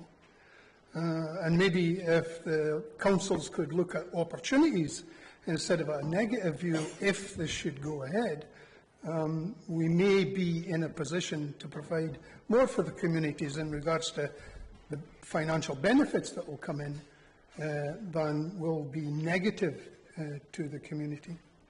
The nighttime effects, I believe, are marginal. I can be challenged on that, I don't mind, but where the observatory is located, just to pick on one singular area, where the observatory is next to the school, it's positioned well in regards to being shielded from any light pollution, and so I can't see how we have a negative view of the aviation lights when the pollution, the light pollution all around from other installations close to Beattick and Moffat provide a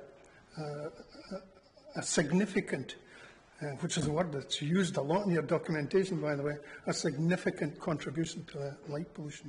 So I don't think the nighttime effects are overly relevant. In regards to the amenity and well-being, I enjoy the hillsides, the country roads, and the commercial forestry. I wish there was more natural woodland, but it's all been devastated by the landowners over the centuries. So all we have now really is commercial forestry to enjoy, and moorland, desolate moorland of dying heather and wild grass that's not even used by the upland farmers anymore to an extent. So I believe there's an opportunity there in regards to court paths and tracks and historical walking routes where provision from the applicant, should they be successful, should be in the front of their minds for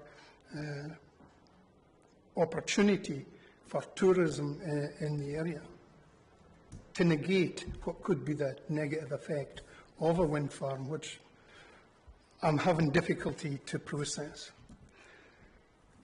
The battery energy storage system is new technology. I've been trying to upgrade my knowledge on such systems. I've only got to the stage where lithium ion phosphate is the safest means of battery energy storage at the moment. Even what flywheel energy storage is making an ingress into people's thinking these days, especially in Ireland.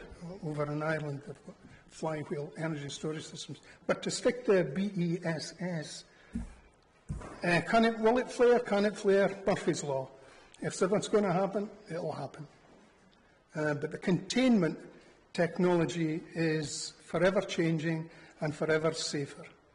And to suggest that our colleagues, there's a misnomer there, they're not colleagues anymore, my friends in the fire service could not cope with an event at a BSSS is somewhat insulting towards the professionalism of the fire service. I myself have a long history in the nuclear industry, and they themselves, unknowing of the event, would attend every alarm at whichever nuclear facility I was at, because they had the contingency plans in place for such events. In regards to the community knowledge of what's been going on, I really do have to challenge that. The opportunities for the community to put forward their views over the last 4 years have been numerous. I managed to attend any wind farm event or BESS event in Beatty and Moffat. I could do it, yet there's hundreds couldn't. Save Our Hills Moffat couldn't try any more to advertise the need for the community to put forward their views against, well, no, I'll take that back, to put forward their views on a wind farm or BSS. They couldn't have tried harder. They do it through the neighbourhood app, and they've done it through the local media, and they've done it through lobbying within the local co-op. So the community have had ample time and opportunity to put forward their views to the ECU. I done it. I done it because, why did I do it? Where was I? 3-4 years ago, cycling past the constituency office of the Right Honourable David Mundell, and in his windows were posters, no more turbines. No consultation, no conversation. 3 years ago, no more turbines. And I thought, well, that's my MP. So that's what got me started. I disagreed with that. It was a statement I didn't like, so I just started to follow the threads that's led to today. Okay? Thank you, Mr. Hill. I was just about to give you a 20-second warning. Yeah, well, thank you. I was getting in my stride, but my voice started to No, not at all. Mr. Warren, could I beg your understanding? I chose not to speak before, but just before we go to the applicant, may I? Yeah.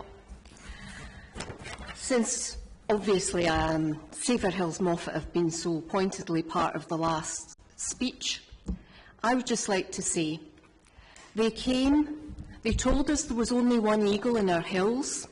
This was patently false. They said our dark skies would not be compromised and lighting would be radar activated. This lighting is still not for use in the UK, so another falsehood. They tell us their research concludes tourism will not be affected. Round here we see differently. Then there is the question of the Eskdale-Muir noise array, implications still unresolved. Today we have shown how little confidence we have in the integrity of this application. We would say from the outset, how did they ever choose Moffat in the first place? This proposal has been flawed on several aspects. So to paraphrase the Scottish Government, it is the epitome of the wrong development in the wrong place. Thank you. Thank you.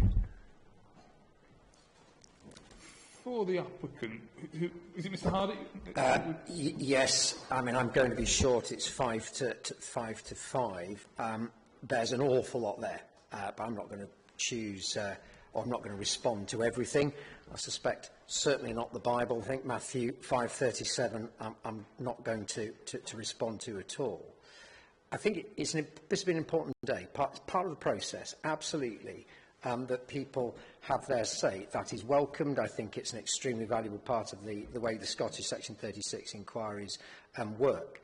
That having been said, there is a need, as I know you will, sir, to tease out those matters which can be categorised as a challenge to policy. So there are voices which are no more turbines. There are those matters raised which aren't material land use planning considerations. And then there are those which absolutely are. And I'm going to say, Mr Smith, absolutely will agree on this. There are a number of points. He's been very articulate in what he's had to say. There clearly are matters that are material and that which you will need to weigh in the balance. So we are not dismissing those, and they've been ventilated very properly here today. But I think when I'm just making these closing remarks, I want to strike a different note, because everything that's been said around the room has felt very binary. And we're here in Moffat and we have things which are special, which absolutely are accepted, therefore no wind farm. And I think the note I want to strike is actually one of appropriate coexistence. There are clearly needs and objectives at a national level for renewable energy generation, and for this and generations to come, climate change is a huge challenge, and they are objectives which are very valuable, NPF4 and all of that. But those objectives can also coexist with a protection of what is good about Moffat and what is valuable and what makes it a nice place to come and visit and to live. In response to that last point about, well, why here at all? Well, that's because a developer, if we are going to have wind farms, has to look at the direction and the guidance that it's given. And it's the council, it's your council, that has prepared guides to sensitivity and capacity about where you might put turbines if they're going to be. And your own council, it's not us, has directed suitable wind farm development to the host LC landscape character type that we are in. And that's just a matter of fact. And that's why a policy compliance point that I raised earlier would suggest that turbines in that area are actually in accordance with that locational strategy. So that's why we're here. That's the first point. In relation to the detail, so just taking this as in a summary form, there are concerns about tourism impact. Every community has those. But actually, Mr Blackett was able to say is, a lot of those don't come to fruition, and when communities look back, those fears aren't crystallised, and that's the evidence that he had to give. In relation to dark skies and the aspirations for stargazing and the dark sky community, the reality is, and this was discussed yesterday, the dark sky accreditation isn't going to be lost, and that's an agreed matter. The ability to stargaze and the observatory are not going to be impacted. And those are all things which are going to coexist with these turbines. In terms of ecology, you heard from Mr Thompson what he had to say. The Eagle Festival, yes, that's an excellent initiative. That can coexist. People will still come to that. In relation to the Merlin Trail, all that's good about that will exist. And actually, people like Mr Smith, entrepreneurial, dynamic. You heard what Mr Blackett had said. If you're looking for a model tourism operator, you will absolutely thrive. And whether that's with the turbines, here or not. In relation to landscape and visual, we had lots of evidence on that. And I was interested to hear the last comment, which seemed to echo what I was saying to, or asking Mr Mandela about, which was about pressure on local authority time, because there seemed to be another insinuation that the council is under pressure, under time, therefore we can't fight any of this. Just hold on. Janet Swales, who is an extremely experienced assessor of wind farms, and somebody who's not known for giving support to wind farms out lightly, has had a couple of years to look at this. Looked at it early on, didn't like it, and actually has spent months and months and months. There's been no time pressure there to come to a 90-page justified view that actually, yes, there'll be effects, but on balance, she felt that the council should be supporting the scheme. So that's the landscape consultant from the council. So bringing all those points together, it might not seem this way, but the applicant is listening and he's heard, but it isn't a case of them and us. Actually, the message that we're trying to give is that these things can coexist. And Moffat will thrive, and Moffat will continue to be a fantastic place to come to and live in, notwithstanding the presence of Scoop Hill. So those are my remarks. Thank you. Thank you, Mr Hardy. I said we would conclude by 5. I'm sorry, it's 1 minute past 5, so I haven't left myself any time to speak myself, but all I would really like to say is thank you very much for your participation. I appreciate the work that's gone into today by you all. I've found it extremely helpful. It's been lively at times, but it stayed civil, so I'm grateful to you for that. That's the end of today's hearing session. I hope you feel like you've had the opportunity to say everything that you wanted to. I can only apologise if you haven't had that opportunity now. Just in terms of what comes next, so obviously the final stage will be for me to prepare a report to ministers which will include my recommendation on whether or not consent should be granted for the scheme. Before that, we have, well, very soon, in fact next week, on Tuesday and Wednesday, there's a policy hearing and a conditions hearing, so there's a limited number of you will be involved in that. That's being held virtually, so I'll see some of you on screen then. I also need to schedule a meeting to discuss, principally with the applicant and with the Ministry of Defence, how the Eskdale Muir seismic array matter is going to be dealt with as part of this inquiry, if it's to be dealt with as part of this inquiry. That's likely to take place, that first meeting will take place in late January, but I still need to confirm the date of that, which I'll look to do before Christmas, so you're aware. For now, though, that's all. So thank you again, and I wish you a very restful weekend after today, so thank you.